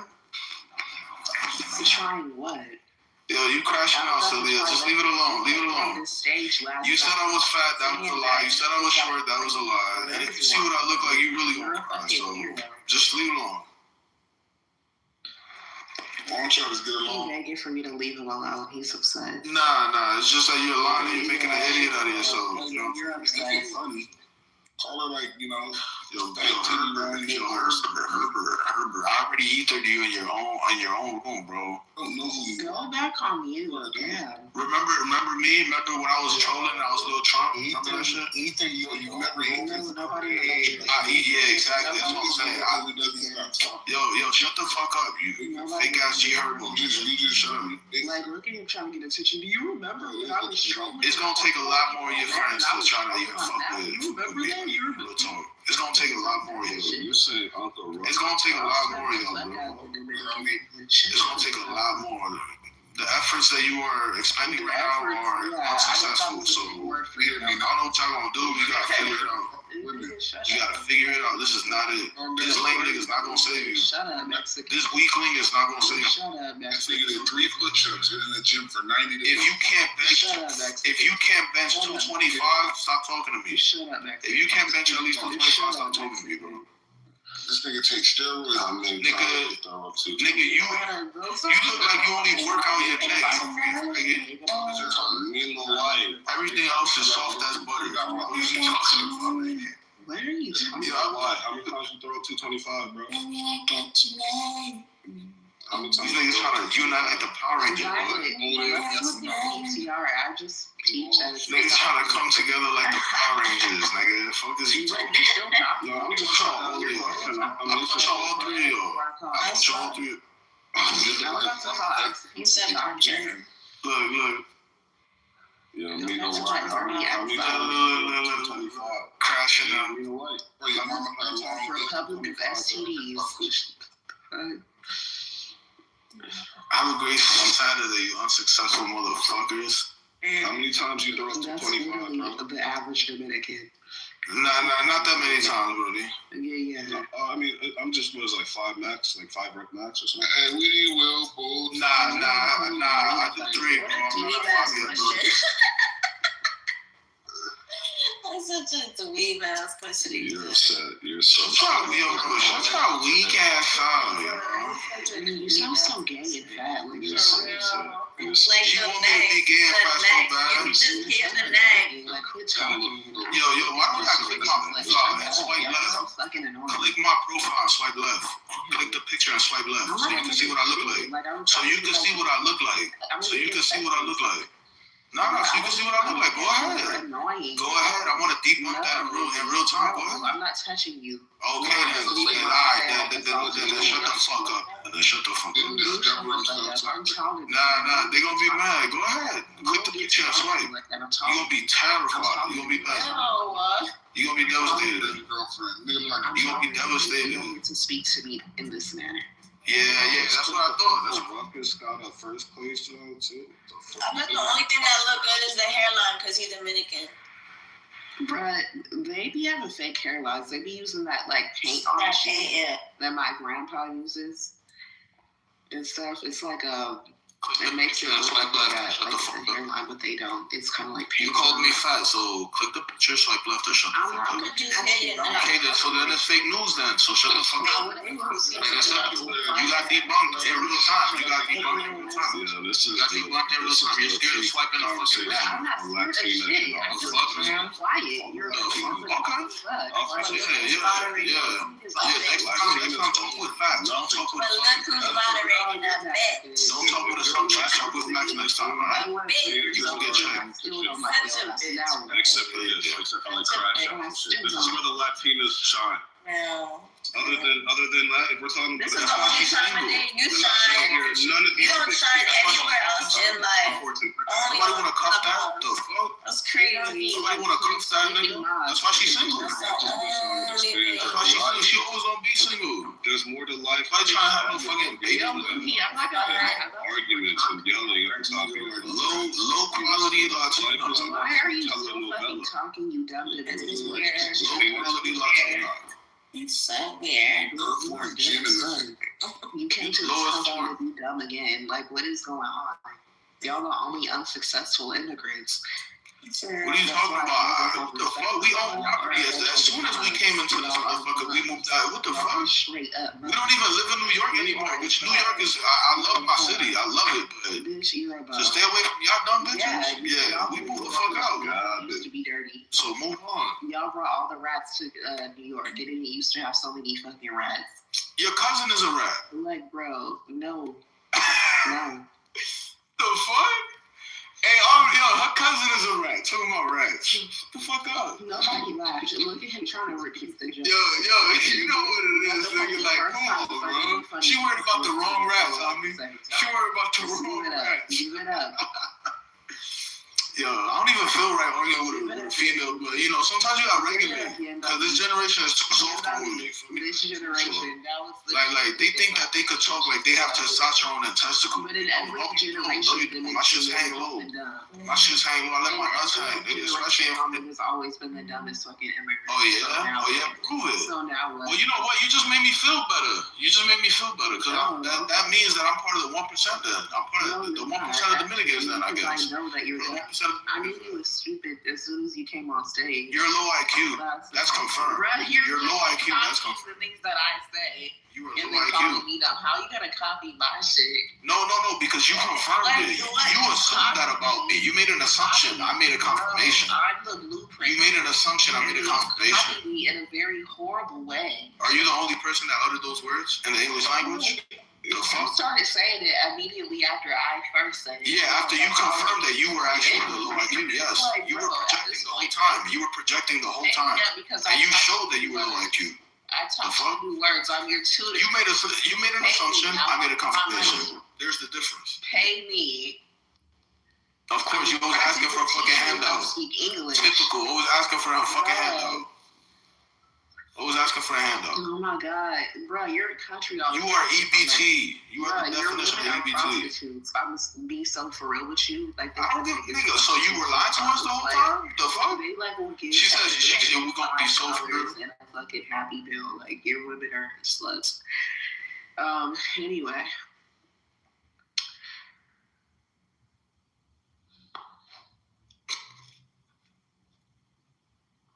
But yeah, bro, that's why we don't pay attention. But yeah, shut the fuck up. Something I didn't even like that. Like, that bitches can't even cook. Right. Why should we pay attention to y'all? I'd rather you think that y'all not even real women anymore. I'd rather you think that Y'all just met with no dick. You want to talk about cooking? Can we talk about Dominican food? You're not even a real woman anymore. You guys are just like fake versions of men. No dick. Just walking around dickless. Just walking around dickless. Not even a real embodiment of a woman. Yo, y'all trying walking around dickless. You know what I'm saying? You walking around dickless like the fuck? Stupid. Shut up. Talk about somebody who can't cook. I hate him. Fries with mango. I'm so tired. It's like it's Saturday, yo. Y'all need to look. It is Saturday, and I hate you because I know you from New York and you're just nothing but bad jokes. Shut up. Oh my God. Really, you're a bitch. Now look at you, Vicky. You on my Shut up. You're just a bitch. You're just a bitch. Shut up. Go cry about it. Get off my dick. Bitch. Shut up. Take my dick out your mouth. Oh, I love New York. That's so weird. That's so weird. Why are you addressing your body parts? Take my dick out your mouth. That's nasty. Your bitch left, didn't she? She left you, right? No, I left her. She left her. Oh, I see. Right. I bet. Oh, so that's what happened. That's what's going on. You bitter. That's what's going on. You bitter. Dang, that's crazy. That's crazy. I didn't make it to 2026. That's wild. I love that feeling. Freedom. He's feral right now. That's what's going on. You think you're He's feral. He's feral. That's what's happening right now. Yo, Celia. Ain't nothing more dangerous than a feral man. Yo, he's feral right now. He's hurt. He's confused. He's walking around trying to gather whatever he can to, get that come up and get, flex like he a bad bitch for real. But he forgets he's a man.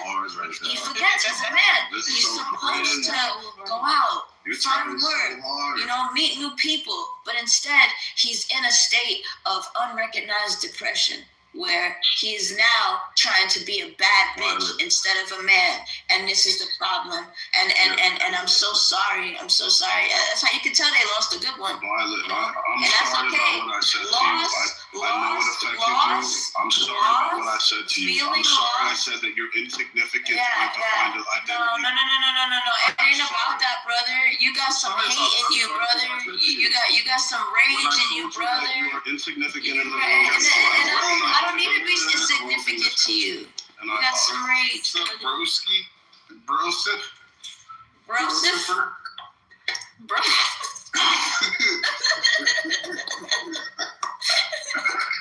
I'm glad Uncle having a good one. You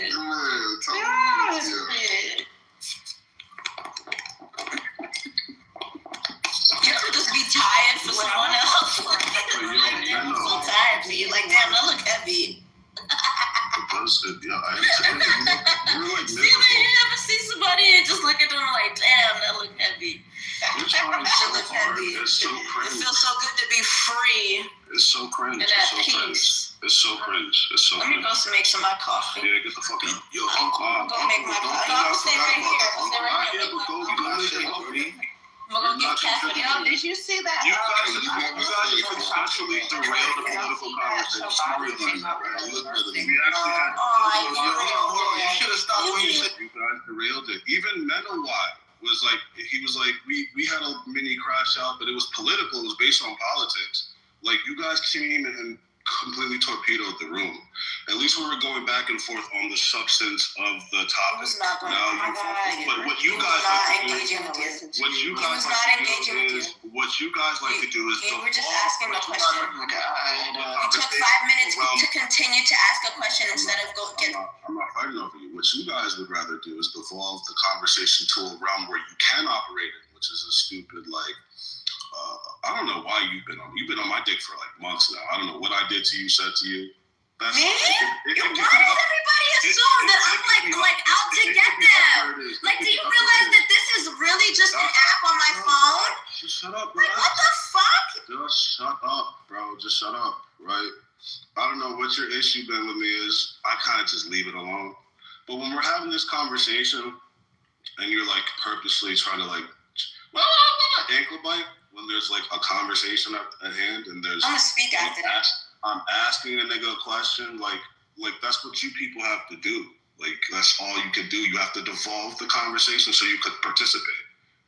Just get better so you can have a political conversation. Hold on, I'm gonna speak after he's done. Let me finish. Just get better. Yeah, so we were all here. We all know Nathan. You were not here. You just hold up, Nathan. I didn't disrupt. But I didn't disrupt. No. You took 5 minutes to continue to answer a question, and all I asked you, Louis, was what is the point? That's literally all I asked you. I'm not ankle biting. I'm asking you what is the point. I want to know what's going on because, like, yeah, I did just come in. All right, no, I asked the question, and I was like, no, hold on.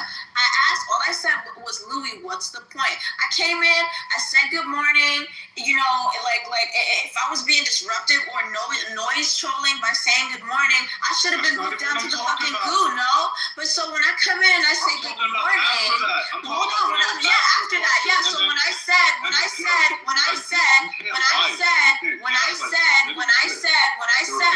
asked you what's the point, you went on to insult me and say I don't even pay attention to you. I don't do it, and just started making it all about like personal insults. And it's like, oh, you've been coming for me and this and that. Oh, I'm not giving you any attention, Violet.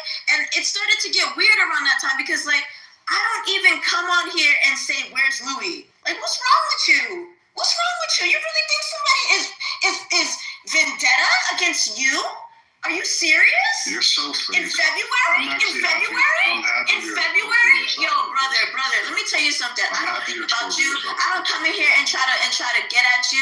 I'm 28 years old. I don't have time for that shit. I come in here to get my fucking rocks off and I'll go about my real life, okay? Just like you do when you come in on here. I don't fucking look for you. And I don't remember any encounter with you because it's insignificant to me. The fuck? Why do y'all think that somebody is like out to get you? That's your first ever. No, that's your first ever. And that being the foundation of the reaction that I'm getting from you right now is so fucking crazy. It's so fucking crazy. And I shouldn't have to yell. Why? And I don't even want to yell because I gotta talk over you. I let you speak. So what the fuck you gotta do this shit for? No, your claim is that I'm after you, right? That's your claim, right? I came in and I said good morning. The only reason why I insulted you was because you threw me down to the goo when I started making sense. No. And I'm not gonna hold up the morning with you. Louis, I don't have nothing against you. And you got upset because Puff was not paying any attention to you. And I asked you, yo, this guy's not engaging. So what's your point? Puff ain't engaging with you. So what's your point? Puff ain't engaging with you. So what's your point? Puff is not engaging with you. So what's your point? Puff ain't engaging with you. So what's the point? Why do we gotta be held hostage by you? And actually, if I'm talking, why do we gotta be held hostage by you? He allowed you guys to noise. What do you mean? You're so weird. You claim that like I had some type of vendetta against you. You hold the room up for 5 minutes to continue to ask a question when the guy is obviously not engaging with you. He was obviously not engaging with you. So when I came in and I said, "Hey, Louis, what's the point?" You could have just been like, "My point was that this nigga don't know what the fuck he talking about." It could have literally been anything. But instead of saying that, you decided to say, "Violet, I don't even pay any attention to you. You just ankle biting and this, that, and third." And as soon as I started defending myself against your insults, you threw me down to the goo. That's okay, Louis. Daddy Nathan is here. Daddy Nathan is here to help you out, Louis. Daddy Nathan is here. Don't worry. Daddy Nathan is here. Daddy Nathan is here, Louis, to wipe your tears away and to relieve you of your duties, young buck. Okay? Young buck. Go and do your fucking shit, bro. Okay? Fucking weirdo. I don't think that you're a bitch. All right, keep crying. And I don't think you don't sound upset either, for the record. But to frame it like you were just asking the question, like, "Oh, what's going on? What's the point of this, Louis? What's the point of this?" Like, you're a liar, right? What you saw was Celia, I'm lying. What you came in. What? Look at him muted. Yeah, bitch. I don't know why we're still talking about this. That's what you came into. We don't care. Was this nigga Gustavo and Puff? We don't care. We were all asking Gustavo and Puff asking the question. Oh, and then another one. We need the answer. You need more cachet. I'm sorry. I'm just gonna keep going. You came in the room while I was forcing. I'm just glad I ain't going crazy, because what the fuck? Louis, 5 people are telling you you're wrong. 5 people are telling you you're wrong. About the events that you're going on. 5 people are telling you you're wrong. And that's the problem. He's delusional. You guys came into the room. You're gonna keep repeating yourself. We came into the room. We came into the room and we heard you. First of all, I was on. I'll pray for your mental health, Louis, while you're dealing with this loss. I'll pray for your mental health. I'll pray for yours too. You've had a hard life. No, I'm having a great life. Yeah. You've had a hard life, haven't you? My children are beautiful. Since last night. I'm doing great, brother. I'm doing great. I'm not going to stoop so low as to attack your family like you would. Yeah, I mean, for every other petty. Anyway, I won't stoop as low as you. I have my coffee. I hope your children are doing well. I hope they have a beautiful future. I won't stoop as low as you stoop. Anyway. Okay, yeah. Anyway. Hey, Louis, you're better than me, Louis. You're better. You're superior to me. Yeah, I am better than you. You're better, Louis. Hugs and kisses. Everybody is beautiful. I love all of you with all of my heart. I hope those beautiful kids grow up to have a beautiful future. They're doing great. Yeah, I hope they have You're mentioning them more than I am. You got something to say? I hope they do better. You're mentioning them more than I am. You got something to say? So anyways. You guys came into the room when I was demanding. Yo, see, I'm just gonna move you. Shut up. Shut up. Weird. You shut up. We don't want to hear you. Hey, Louis. Good morning. Cares about your. Shut up. You guys came into the room when I was demanding an answer out of Gustavo and Puffman, right? Is this bitch really moving me to the audience? We were trying to answer. Louis. I'm gonna let Knowledge handle that. Bro, what? We were trying. That's okay, Celia. Let Knowledge handle it because they're both bots. They were both. I'm gonna fucking talk. I don't give a fuck. I'm anyways, you guys came in the room at a point where I was. You guys came in the room at a point where I was demanding of Gustavo and Puffman because they were That's the craziest part of it. Nobody didn't even remember what the first question was. You forgot the first question. We said, me and Puffman said we didn't forget the first question. Let us answer the first question. And then you were like, no, answer the second question about board. Answer the second question about board. We're like, we will. Let us answer the first question first. You said in that quote, I forgot the first question. You're saying the first question I asked you? Yes. The first question was, for an example, a demonstration, quote unquote. Yes. No. Quote unquote, yes. You said demonstration of something like that taking place. We had the answer. We were going to use Barack Obama killing innocent lives, bombing one of those fucking Syria countries and whatnot. That was the example we were going to give you.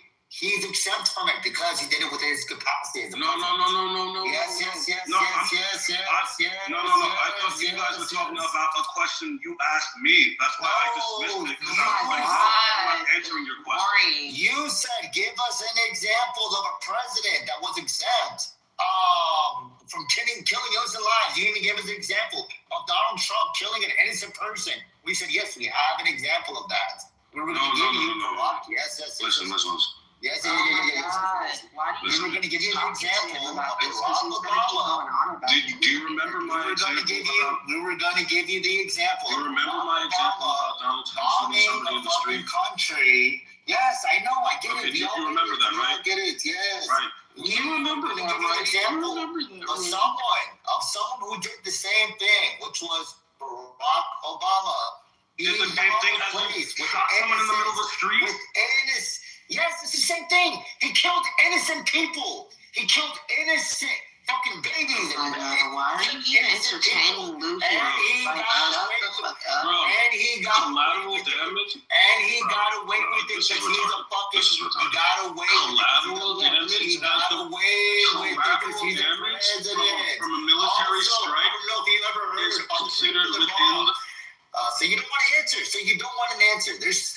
That's just one example. No, it's fundamentally a different topic. Example of an innocent person being killed.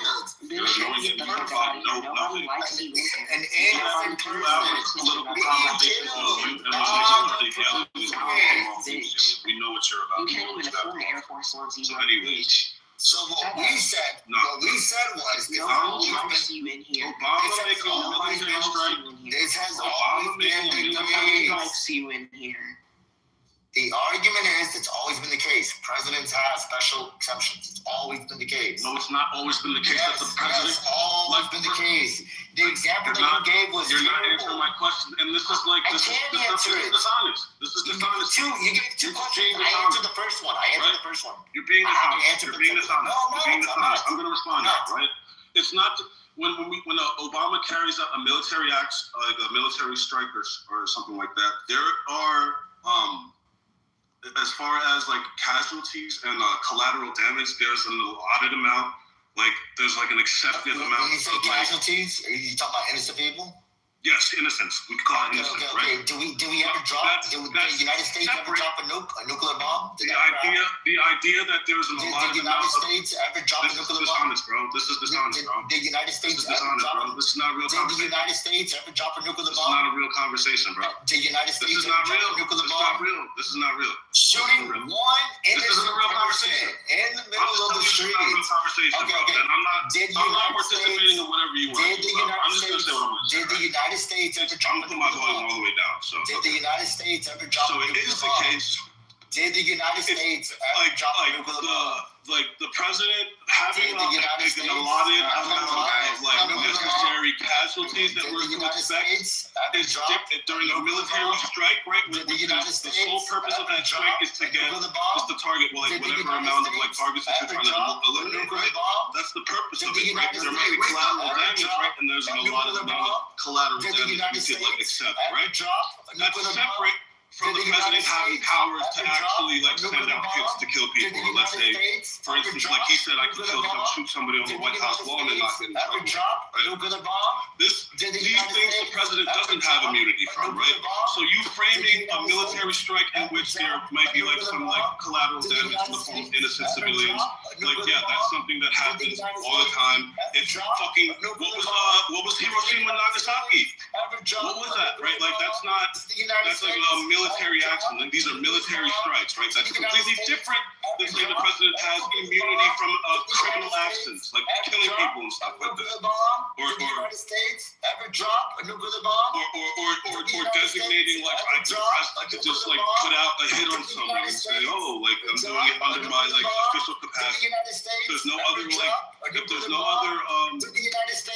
other justification for that hit or that killing, no, the president isn't immune from that.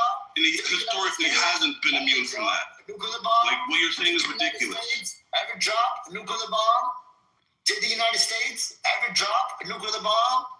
You thought we only killed military people? No, we killed innocent. Dickhead, I just gave you that. You only brought the nuclear bomb because I said it for my thing, retard.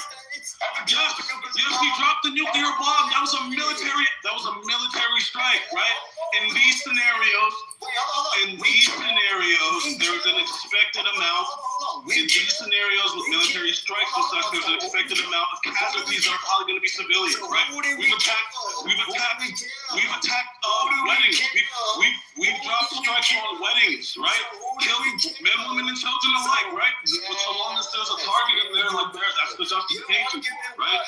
That is the president carrying out an official act. An innocent person. Give me an example of any president ever doing this. We dropped a fucking nuclear bomb, killing millions of people. It's not a W. Anyone who agrees with you is retarded. It's retarded. Your stance is retarded. You're retarded. You're being retarded, bro. You don't understand when you're trying to warp the conversation and just A plus B equals C shit. You have orange man bad syndrome right now. We, the United States, kill innocent people all the fucking time. Do you think I'm disputing that? We, the United States. Do you think I'm disputing that? And get away. Do you think I'm disputing that? And no, you midget. You're disputing the second part. We get away with it because we're allowed to. I'm not disputing that. You retard. You are disputing that. You said you're so stupid, bro. You're fucking so stupid. You said you're so stupid. Do it. You're so stupid. He can do it. You're so stupid. I know we can do it. And that's why I gave the example of Nagasaki and Hiroshima. No, you said that's why I gave that example, not you. That's why you took that example from me. You said he's not accepted. You fucking retard. You fucking retard. You took it from me. You took the nuclear bomb example from me. Because why? Because I was demonstrating that when we attacked Hiroshima and Nagasaki, these were military attacks with an expected amount of there was an expected amount of civilian casualties that we just had to deal with, right? That was the cost. That was the price to pay, right? I accept that. That was my example, right? And what I'm saying is that's wholly different. That's wholly different from the president having immunity to carry out the hits and attacks on regular civilians for whatever means he wants. Right? That's different. The president is not immune from that. Yes, he did. He's immune from killing somebody. Yes. You're stupid and short. You're a faggot retarded bitch. You're a stupid midget. You're fucking 4 foot poor. Fuck the Dolphins. Patriots should have won. Fuck you. Kendall getting flamed. How the fuck is this? Hey, look, Timothy, chill your ass out. Just because you hear a fight over here, don't mean it have to be a fight over here.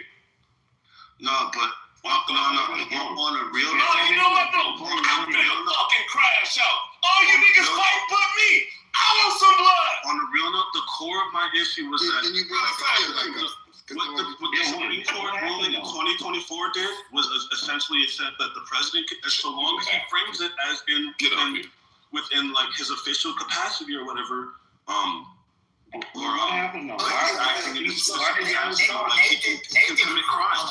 Nathan can correct me. So he thought this was something new. I said no. We've been talking about this for years. This has always been the thing. A president can get away. It has not been the case that the president has explicit immunity. I'm giving you an example. Okay. Look, Nathan, correct me. Have we not spoken about this in this room or on Discord that a president can do crazy fucking shit and get away with it as long as they do it while they're president? Yeah. Yes. Yeah, that's like. It's not a big thing.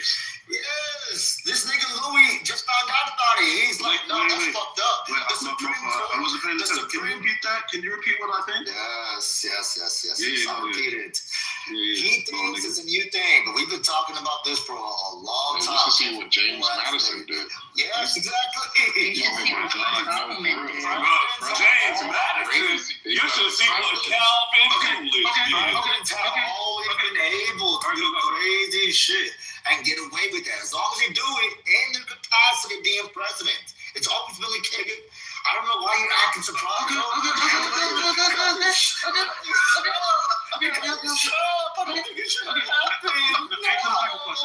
the second question. Answer the second question. Why did President Ford pardon Nixon? Why was that pardon necessary? Because he didn't know the law. You're retarded, bro. Yeah, Nixon was just an idiot, though. Wait. You're saying. Wait. Nixon was an idiot. Everyone stop. You're saying that. Oh my God. Yo, wait. Am I in the Matrix or is he in the Matrix? He's in the Matrix. Oh, you're in the Matrix, little nigga. Shut up. Hey, little nigga. Yeah, you know. You're saying that President Ford pardoned Nixon because he didn't know that he didn't know the law. He didn't know there was a basis that Nixon actually enjoyed some sort of immunity for his crimes. Correct. You're correct. He was an idiot. So President Ford, all the White House aide and all the lawyers to advise him and counsel him, right? He had no idea that he had no illegal it's actually fine, and we actually don't have to make this public spectacle. Mind you, when Ford pardoned Nixon, that was people. Does anyone else hear me saying the answer is yes? Yes, I hear you saying the answer is it sounds familiar. The answer is yes. It's not. You're that's stupid. What do you mean it's not? The answer is yes. That's the answer. Yes. Okay. You're saying, but that's so stupid. You're saying he just didn't know the law? Yes. That's what you're saying. Yes. He pardoned because he didn't know the law. Yes. Anyone who's accepting that, you're a retard. I hope you know that. Anyone who's accepting that, you're stupid. No, Louis. Do you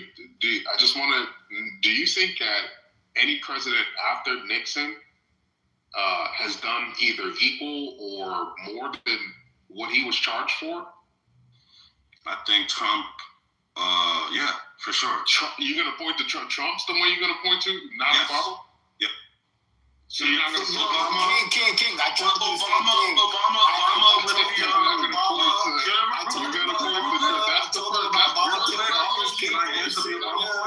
I did the same thing, King. He's stuck on Trump. I'm saying Obama because if you want to talk about Obama, what was it? If you feel Trump, that's fine. American citizen who was linked with some sort of terrorist. He was a terrorist cell or linked with some sort of terrorist organization, and he killed an American citizen. Was that what you talking about? No, I'm talking about the dossier stuff, the steal. That shit is not the evidence that's coming out. Do you have anything that's proven? You're gonna deny it? Do you have anything? Yes, bro. They're coming out with all of it now. Obama clearly, and the thing is, nothing's proven. Trump. I don't know why. But But Trump decided not to go after it. But yes, it's come out now that Obama and nothing Hillary has come about went from after the Obama and dossier. Hillary. Louis, you like to say that you're neutral. I want to actually see that. Are you denying that the evidence has come out that Obama and Hillary went after their political? Are you denying that? Thank you, a real Christian. Has it come out? Yes, it has come out.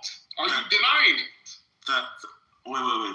The evidence has come out that Obama and Hillary Clinton, with the dossier and all of the other Russia hope shit, that they were the ones who instituted that. You denying that? Correct. Where when has this come out? Is this recent news? Be precise about what you're saying, though. Sounds like vague. Like, in what ways? Like, how do they? Like, what were they? The Russia hoax dossier, all of that was instituted by Obama and Hillary Clinton. And where this came out where has ago. this? Wait, this is not new shit. You guys are saying this like it's a matter of fact. I'm saying it because I'm saying it in relations to Richard Nixon. I've seen it, but I haven't read it yet, so I can't even. But I've definitely seen it. I just haven't read it yet. I'm saying it in relations to Richard Give me the link. Nixon. I'm happy to be wrong if I'm wrong. I'm happy to be wrong, and I'll come and I'll say I'm wrong. But just give me the link. Let me just give me the link that says definitively Obama had some sort of like they made a coordinated to like sabotage Donald Trump's campaign or whatever. But Watergate was a little bit freakier. They broke into like the Democratic headquarters and installed cameras and shit. They were recording conversations. It was like a whole thing. 1954. You're saying that what Obama did amounts to that? But can you say it specifically? Can you guys articulate it specifically so I can put it into a prompt? Just like say specifically exactly what you're looking for, so you can just put it into a prompt to save time. The Russia hoax, the Russia dossier, the Russia hoax, Russia hoax, all of that was instituted by the Obama administration with Hillary Clinton. So was the Russia? So okay, just to be clear, you're saying was the Russia hoax dossier? Okay, I'm using. Correct me if any of this terminology is incorrect. Russia hoax dossier instituted by or commissioned by. Initiated, instituted. You want to say commissioned? By the Obama administration with Hillary Clinton. Wait, no. But when you say instituted, what does that mean? Initiated, instituted, started. Any of those words work. Okay. It was Hillary. Here comes ChatGPT. Go ahead, Timothy. Part of the issue as well is that if you niggas aren't clear on a very specific, like, you know, when people have bets and stuff, if it's not like hyper specified, then whenever the evidence gets found, both sides just say they're right. So, that's what I was saying. No, that's what I was saying. So if you're ever going to make a claim and then someone needs to vindicate it, you should be like kind of specific. No, the Steele dossier, often what people mean by the Russia dossier, hoax dossier, was not started by Barack Obama. It began as an opposition research commission through private political legal channels in 2016. Not the White House. Perkins COIE hired Fusion GPS in April 2016. This is the same guy talking. Wait.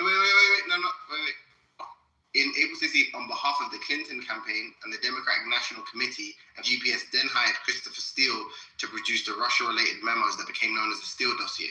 There was an earlier step profusion. The DOJ Inspector General Horowitz report found that the FBI's Crossfire Hurricane investigation was open based on information from a foreign government about George Papadopoulos, not because Obama started the dossier. The report heavily criticized FBI errors in the FISA application, including the handling of the Steele-related information. But that's different from claiming it was the Obama administration. No. Okay. What do you have to? What are we doing here? Yo, don't listen to him and Thea. So It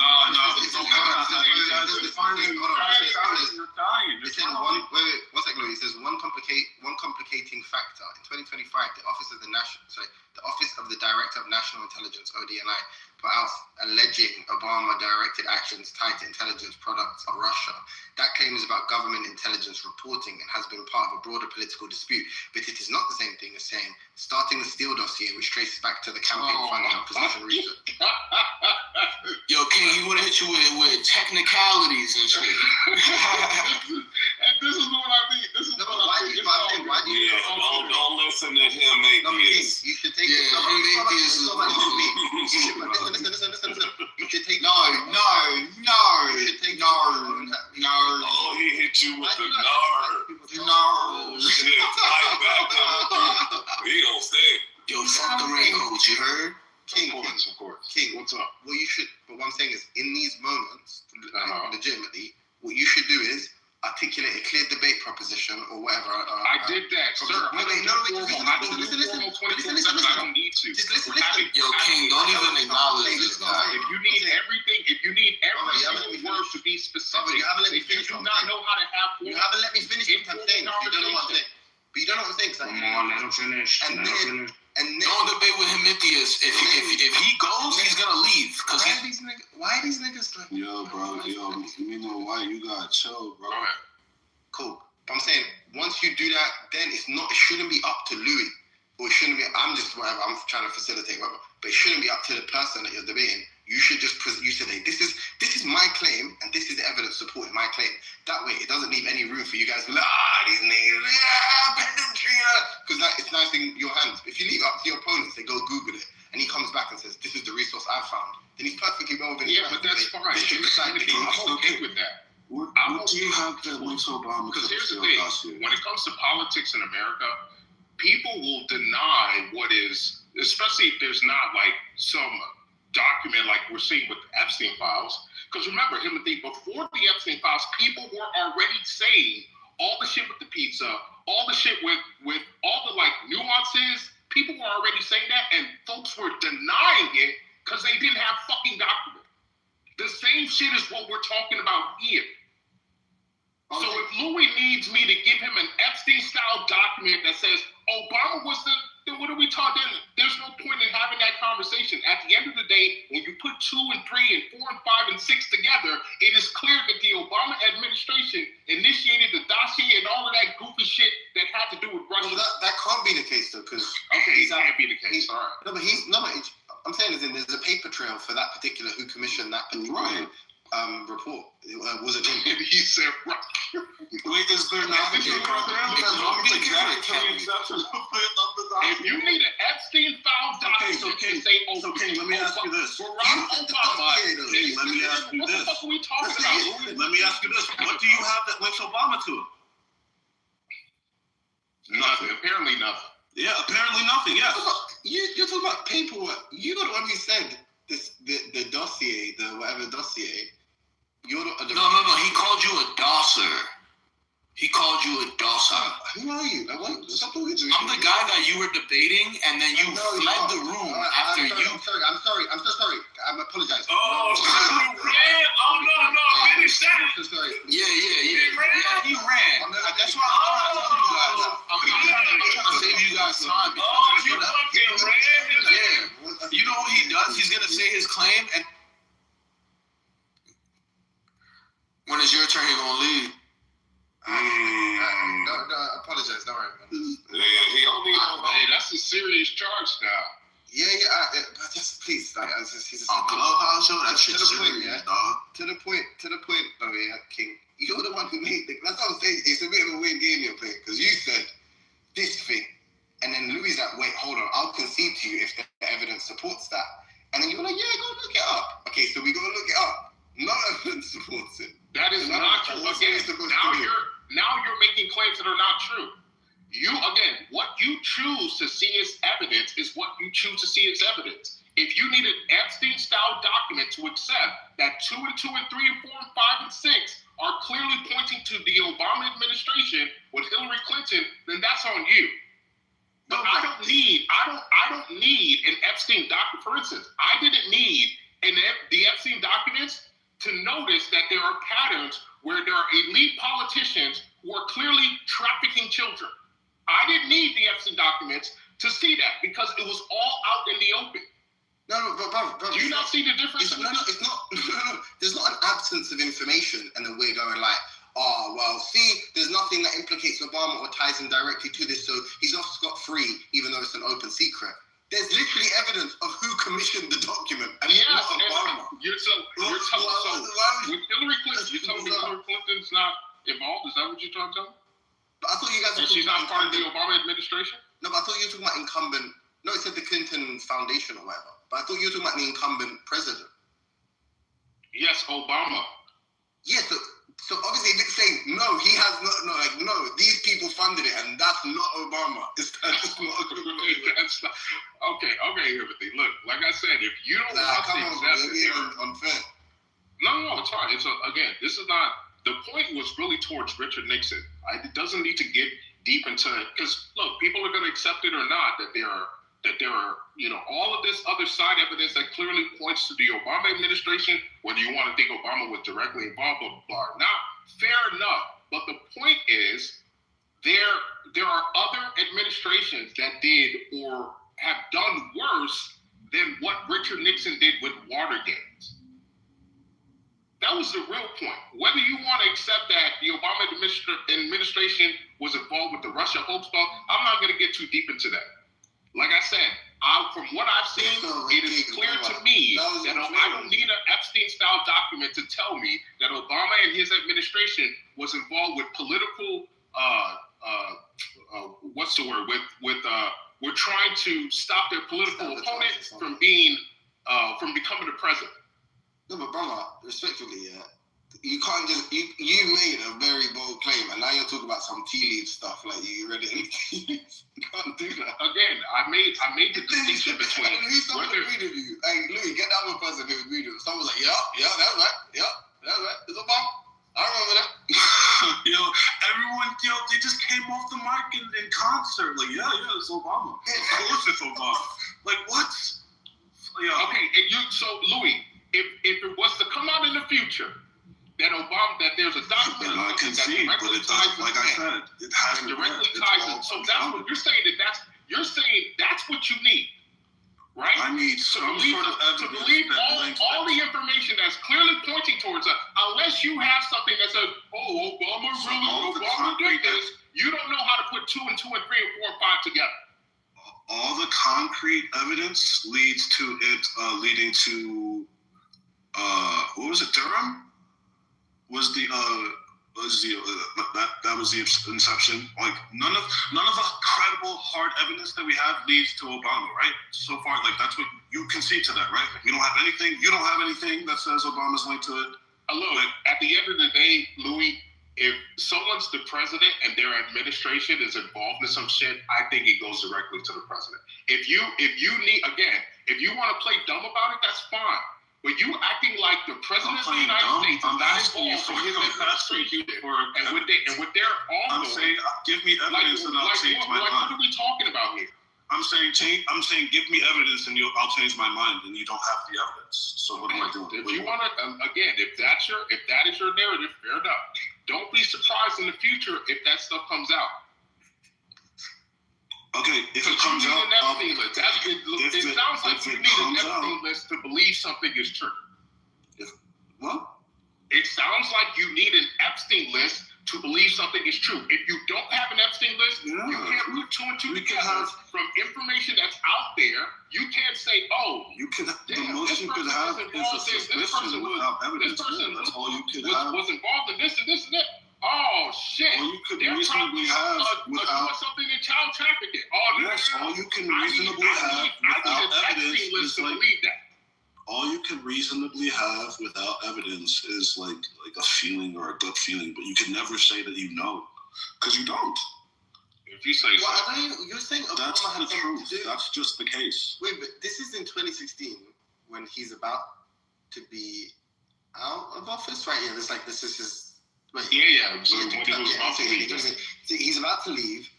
Literally, it says this law firm hired this organization on behalf of the Clinton campaign. So basically, it's not his campaign; it's the campaign for Hillary Clinton, and they hired these people to compose this particular report. I mean, that just like I don't know. We're gonna find out in the future that like he sat in on a meeting. He was like, "Yeah, this is a good idea." He was like, no, Timothy, you're not. So it doesn't seem like you're taking into account the shit that was going on after they left office too. Because they still had people within the government that were loyalists to Obama. Yeah, but what I'm saying is that you're saying, essentially you're asking is, did Obama try to sabotage Trump's political campaign? It seems like that's what you're arguing for. Am I wrong or right about that? Yes. Yeah, okay. There's a sense in which he's a Democrat, so of course he's just going to be opposed to thing. But now there's a question: is did he get his hands dirty? Like, did he use some underhanded tactics? And the evidence. That's what you're suggesting, and there's nothing that suggests that's true. So they weren't tapping into Trump's phone. So they weren't tapping into Trump's phone. Anything like that? So that's another claim. So you're asking, did Obama phone tap? Were they not?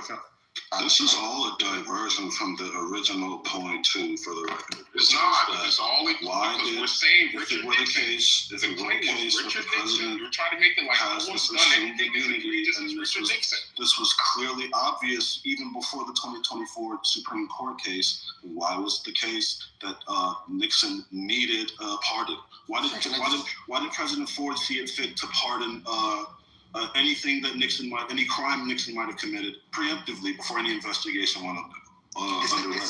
By the way, it's saying that the Senate is saying this. 2017 Republican Democrat leaders of the House Intelligence said they see no House Intelligence Committee see no evidence supporting Trump's claim Obama wiretapped him. The Senate Intelligence Committee said there was no indication in 2017 DOJ stated in court findings there was no evidence Obama wiretapped Trump. So it's just saying like all in all, like after 3 investigations, there's no evidence at all. Oh yeah, Timothy, you just don't believe that? Is that how? This is what I'm saying, bro. So now you just believe whatever the government says. You just believe whatever the government says, even though we have the evidence of the NSA, which they denied for years. They lied and said the NSA does. Look, at the end of the day, you're not American, so I don't expect you to know these things.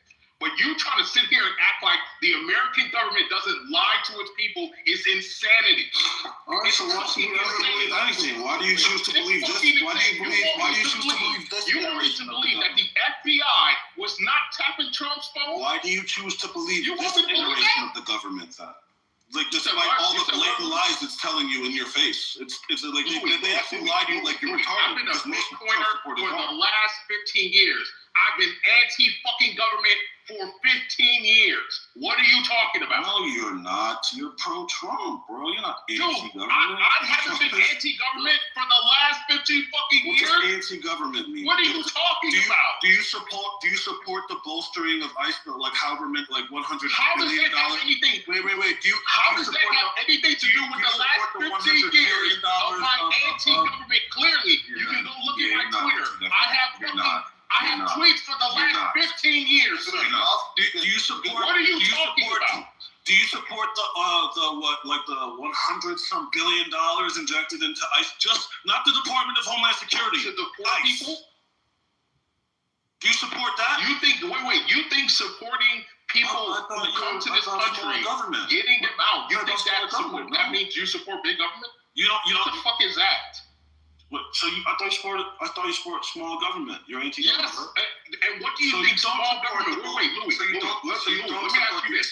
What do you think is the responsibility of a small government? This is hilarious. What do you think the responsibility of a small government is? To not interfere in like every to protect its citizens and protect its citizens. If you didn't know, now you know. What? To protect its citizens. That's what small government is for. It has very specific. Yes, it is. It has very specific duties, and it needs to institute those duties, among which are protecting its citizens from domestic and foreign enemies. The role of our government is to protect people's liberties. Its citizens. It's citizens' liberties. Yeah. Yeah. Okay. So even a small government would do that. Like, so what are you bringing ICE into? The keyword is citizen. No, I'm not saying that it wouldn't. I'm not saying that it wouldn't. I'm saying bringing ICE into I'm saying that you say that you support a small government. Years. You can go look at what I've written. You can go look at what I've done. I 15 years of anti-government position. I'm not saying that. What I'm saying is that you say that you're for a small government, but yes, you're not. You're for the expansion of these government. Like were you pro Doge? Obviously. I was pro Doge. Do you think that's small? Do you think that's small government when we're adding? Wait. This is a joke. You're telling me when we're adding another kind of like bureaucracy, this cannot be your argument. You're telling me starting a government agency that literally gets rid of corruption and bureaucracy. Did it do that? You're telling me that that's not before it was disbanded? Did it do that? Because they were blocked. What did it do except they were blocked by the very bureaucrats that they were trying to audit? What are we talking about here? Wait, what has this is insane, dude? Done except it was the believe it's mad layoffs, like massive layoffs. What resulted from that? Except that's the whole point, to shrink the government. Of the U.S. That was the whole point. You're denying that was Doge's. You're denying that was Doge's responsible to shrink the government, shrink the budget, added another get rid of bureaucratic institution that did nothing, that was ineffective essentially.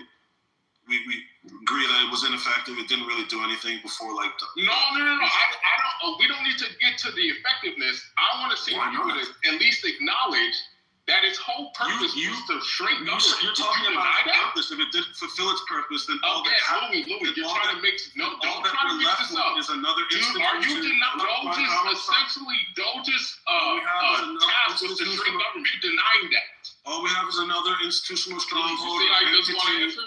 Louis, just be come on, man.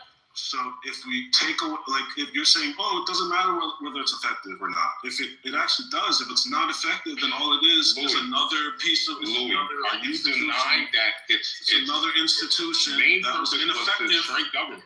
And it results in a larger. It's not, the government isn't shrinking. It's not shrinking the government. You don't want to. It's adding a whole branch that was not needed, right? The Office of Government Accountability exists still. That's still a thing, right? That does exactly what those No, that's not true. That's not true. It was political. It absolutely is true. The Office of Government Accountability. That's not true. One of the parts about the Doge cutting. The first batch of Epstein files released, Doge thought that the White House didn't need Adobe Premiums, which is what gives the White House the ability to redact secret documents.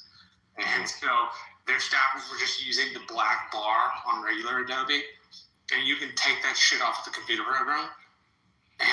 And it was because Doge didn't understand why the White House needed Adobe Premium. I just thought that was kind of funny. It got reinstated, obviously, but I just thought it was funny that something that was well-intentioned ended up doing something that was, just not a good thing. Yeah, well, I mean, look, at the end of the day, I think what Elon and them realize is that the bureaucracy is just too big. There's too many politicians that, essentially bloat, right? That is hard to fix in one administration. It's very hard to fix in one administration, especially when most of the politicians are in on the scheme, right? So at the end of the day, you're essentially going to need a collapse of the system, which is what we were calling for 10, 12 years ago. Realizing at the end of the day, this whole thing needs to collapse in some sense, where it's like a brute forces reduction. And that's going to happen when all these boomers fucking die out. It's going to have to happen because nobody's going to pay this big ass bill. And most of this fraud shit is just going to create a situation where people have this innate distrust of those who are benefiting from that system, whether it's the politicians or their, adherents or their constituencies, across the board in America. So, it is what it is. Yo, but do you remember how we got here though? Like, we got here because you've been provided with evidence that undermines both of the claims you made, trying to basically. What evidence are you talking about? So I don't know, the ChatGPT response is about one, the wiretapping scandal, and then two, Obama being responsible for the Steele dossier, right? And then your response to that was, can you trust the government?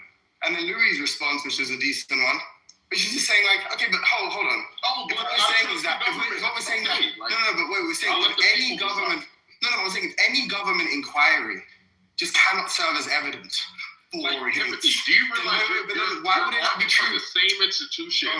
You're arguing for the same institution that told you there was no Epstein list. You're arguing for that same. Louis is arguing for that same institution. The same What do you mean, Kash Patel? What do you mean, Kash Patel said that? Kash Patel isn't the only administration for the last fucking 12 years that Epstein has been alive. Yeah. Like, what are we talking about? Yeah, but that's not the point. The point is that is the point. It's the same institution that you now need to 100% trust as if they haven't lied to the American people. Usually not this trigger. This is fucking hilarious because you're arguing for the same government you were just arguing against the last 2 weeks. But listen, all I'm saying is, it's just a logical point, which is, or an epistemic point, which is just, if you're going to apply this radical skepticism, then you can't have evidence for anything either. That's what his point is. He said, but it is though, because every time someone brings you evidence, right, you just go like, oh, well, you can't trust it because it's coming from the government. Okay. I didn't say that. But then any claim you make, we can just say the same thing, right? I did it. Because here's the thing, there are things, for instance, there are things that are direct. There are things that, right, now that we have the Epstein list, we know directly that there are certain things in it and certain people that have been involved, you know, in whatever, right? But I'm just trying to show you that there are times where it is clear the government is lying because they have a pattern within that specific domain versus where we have something, you know, that's concrete. Right. Yeah, but then you have to make a strong case that undermines both the wiretapping evidence and the fact that there just is a clear paper trail for the Steele dossier that doesn't include Obama. As in, you have to give us a theory to say like, here's what and then support for it. Here's what explains it. The point is, you just said you wagged your finger both times in the face of that evidence, and then you said no because you can't trust the government. And then Louis rightly said, okay, but then why do you trust the government on anything else they say? Why do you trust the Trump administration? For what? And if it's just like the Trump administration for what? I don't know, but that's what you want to flip the handles on talking about small government. Anybody who hasn't technically knows. Do you think the Department of Homeland Security they've done that are good? But I've been critical too. So wait, Ken, do you think the Department of Homeland Security is orchestrating a cover-up for the Epstein files under the direction of Donald Trump? What do you mean a cover-up? Yes, a cover-up. Are they trying to conceal the identities of people? Wait, hold on. Because now you're acting like you wasn't here the last 8 months. You're telling me you've never heard me say already that Trump was covering up? You telling me you've never heard that? So he's protecting pedophiles. Doesn't you think the guy you voted for? So all of y'all have been in here. None of y'all have heard me say to be fair, I don't really remember. Violet, you have. Thank you, Violet. You have. I'm sorry. You've been saying it forever. Longer than 8 months. Heard me talk the last 8 months. Knowledge, are you here? It's weird when people can't be honest because they have like this. No, you're not being told. You heard me say this for the last 8 months. But what's you haven't heard me criticize Trump? No, I haven't. I haven't heard. Okay, so then you haven't been listening. I don't think I've heard you once say that. Yes, this is a cover up by Donald Trump, and this DHS is covering up the Epstein file. Exact word fallacy? I haven't heard that. I've never heard you disagree with Trump. If you're saying that you said that, I'll accept it. But I'm saying I haven't heard that. Nah, you guys are bugging. Literally, I'm not King has literally. King has called out Trump over the Israel shit plenty of times. Oh yeah, no, that's right. Sorry, I have heard that. I'm not going to be gassed. No. On Israel, you are right. I have heard you be critical. I'm Israel, Timothy. I've criticized Trump for the Epstein file handling. I'm just telling you what I heard.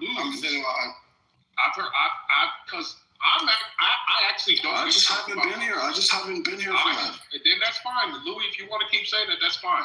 Everybody. Are you saying that I have been here for it? You have been here.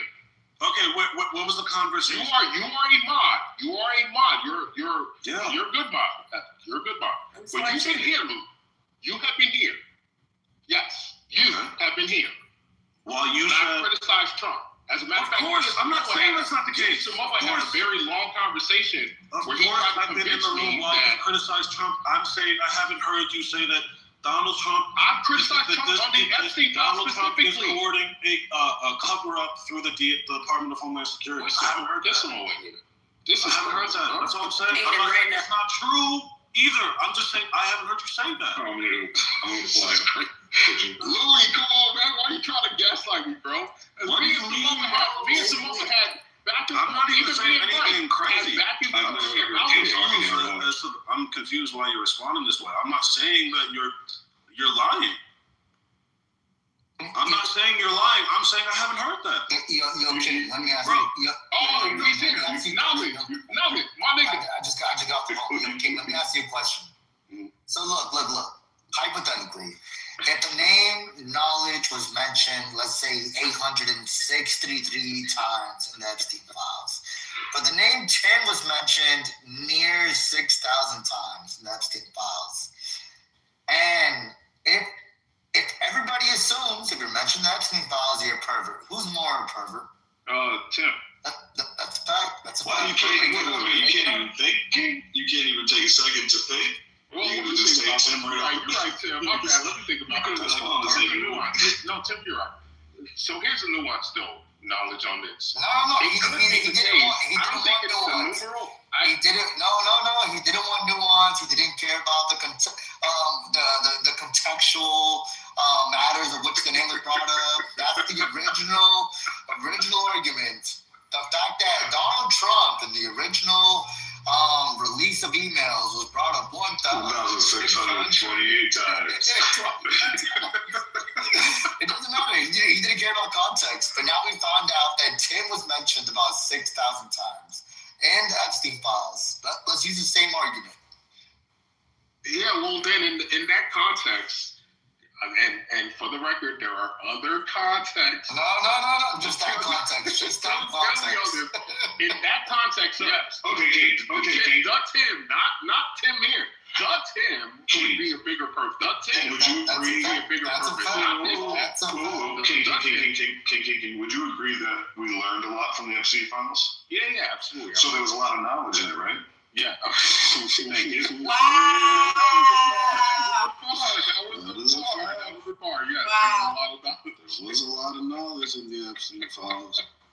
Yes. And knowledge. I'm not going to hold you. That was a good part. Yeah, that was a good part. Knowledge. I just want to, because I know you'll be honest. Have you ever heard me criticize Trump on the Epstein files? Yeah, of course. I have. Hear that, Louis? I just haven't heard it, bro. I'm not including in friendly conversation. I heard multiple times. When the first thing happened, when they did the, I think it was called phase 1 of the Epstein files. King was all over that. He was literally. And I was a part of the conversation when y'all was talking about it. Yes, you were here. Louis, yes. They called it phase 1 Epstein files. King was what was this conversation? Literally. I heard about it because I even asked him, like, how does he feel Trump Epstein files, and King was like, I'm really disappointed in him. You hear that? Why? Yo, I'll let you live, girl. Listen, I remember, like, and I call you on your bullshit, just like I call everybody on their bullshit. And I brought it up with him because I thought it was funny because I know my boy King, he loved Trump. And I don't know if you were sleeping or not, Louis, but you were in the room. And I came in and I was like, King, how about Trump now? How's your boy? And you were like, I am disappointed in him. Like, I can't lie. You guys are saying that I chimed in and that I was actively listening. I was part of the conversation. I would have remembered that.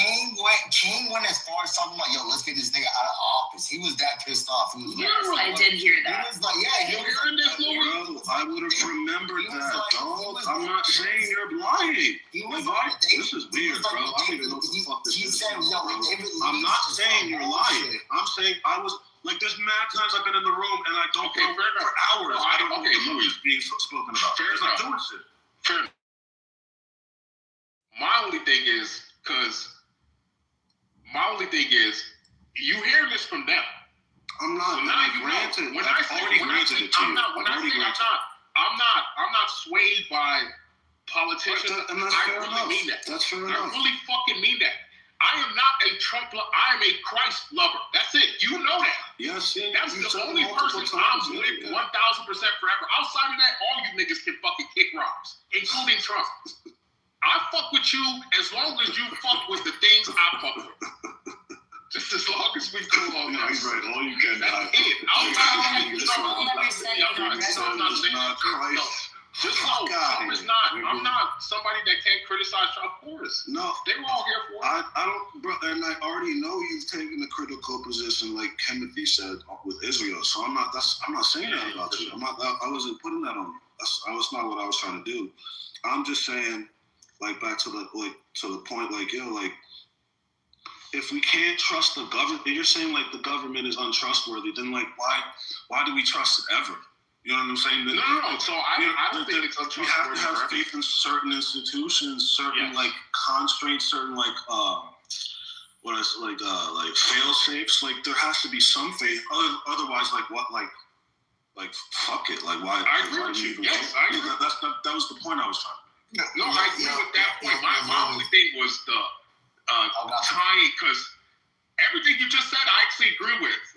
Except for I don't think that we need to distrust the government and like almost like throwing out the baby with the bathwater. Right, That's exactly. my position. My position is that the government does certain things. It's the Milton Friedman. If you know Milton Friedman, the economist, he was a Jew. He's my favorite economist. So he laid this out perfectly. There's certain things that the government does very fucking well, and it needs to be confined to those things.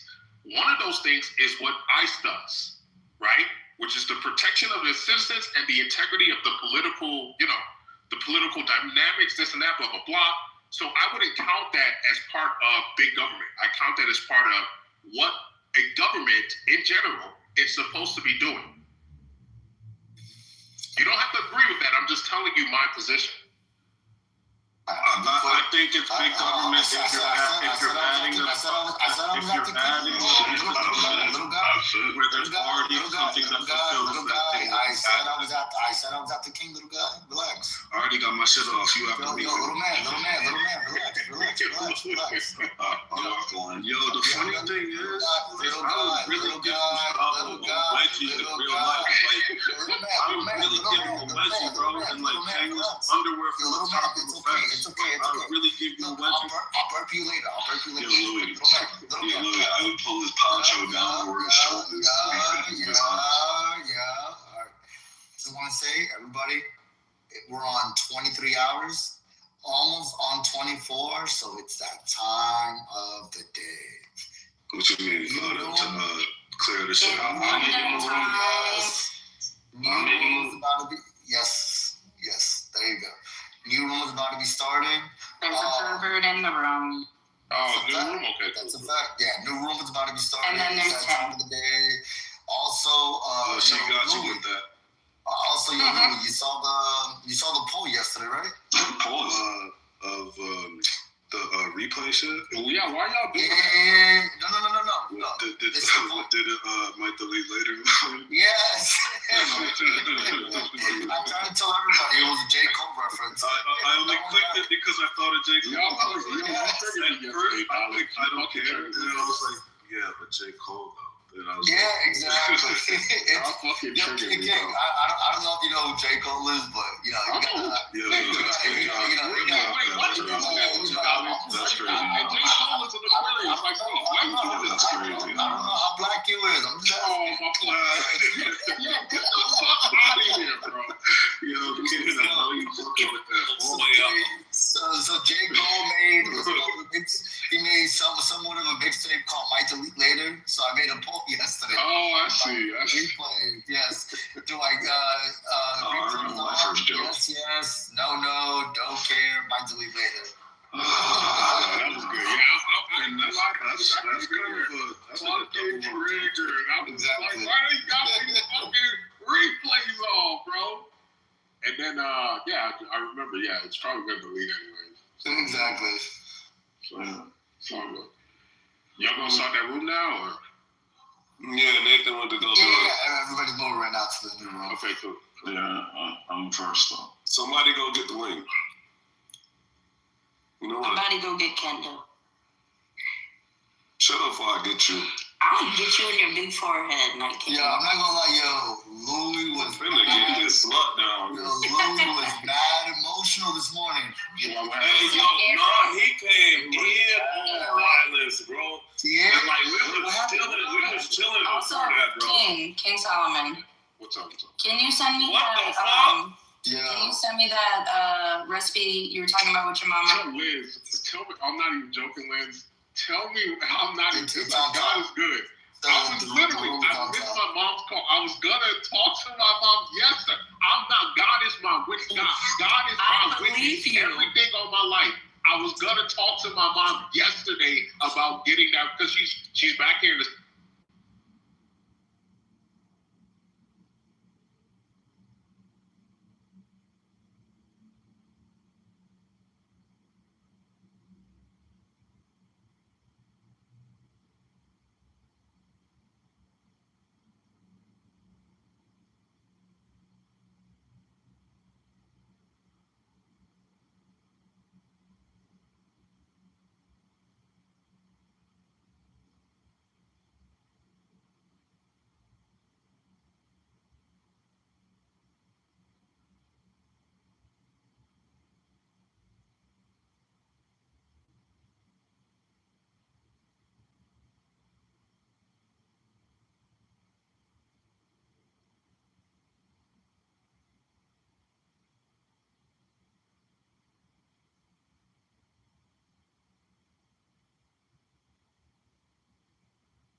They're not part of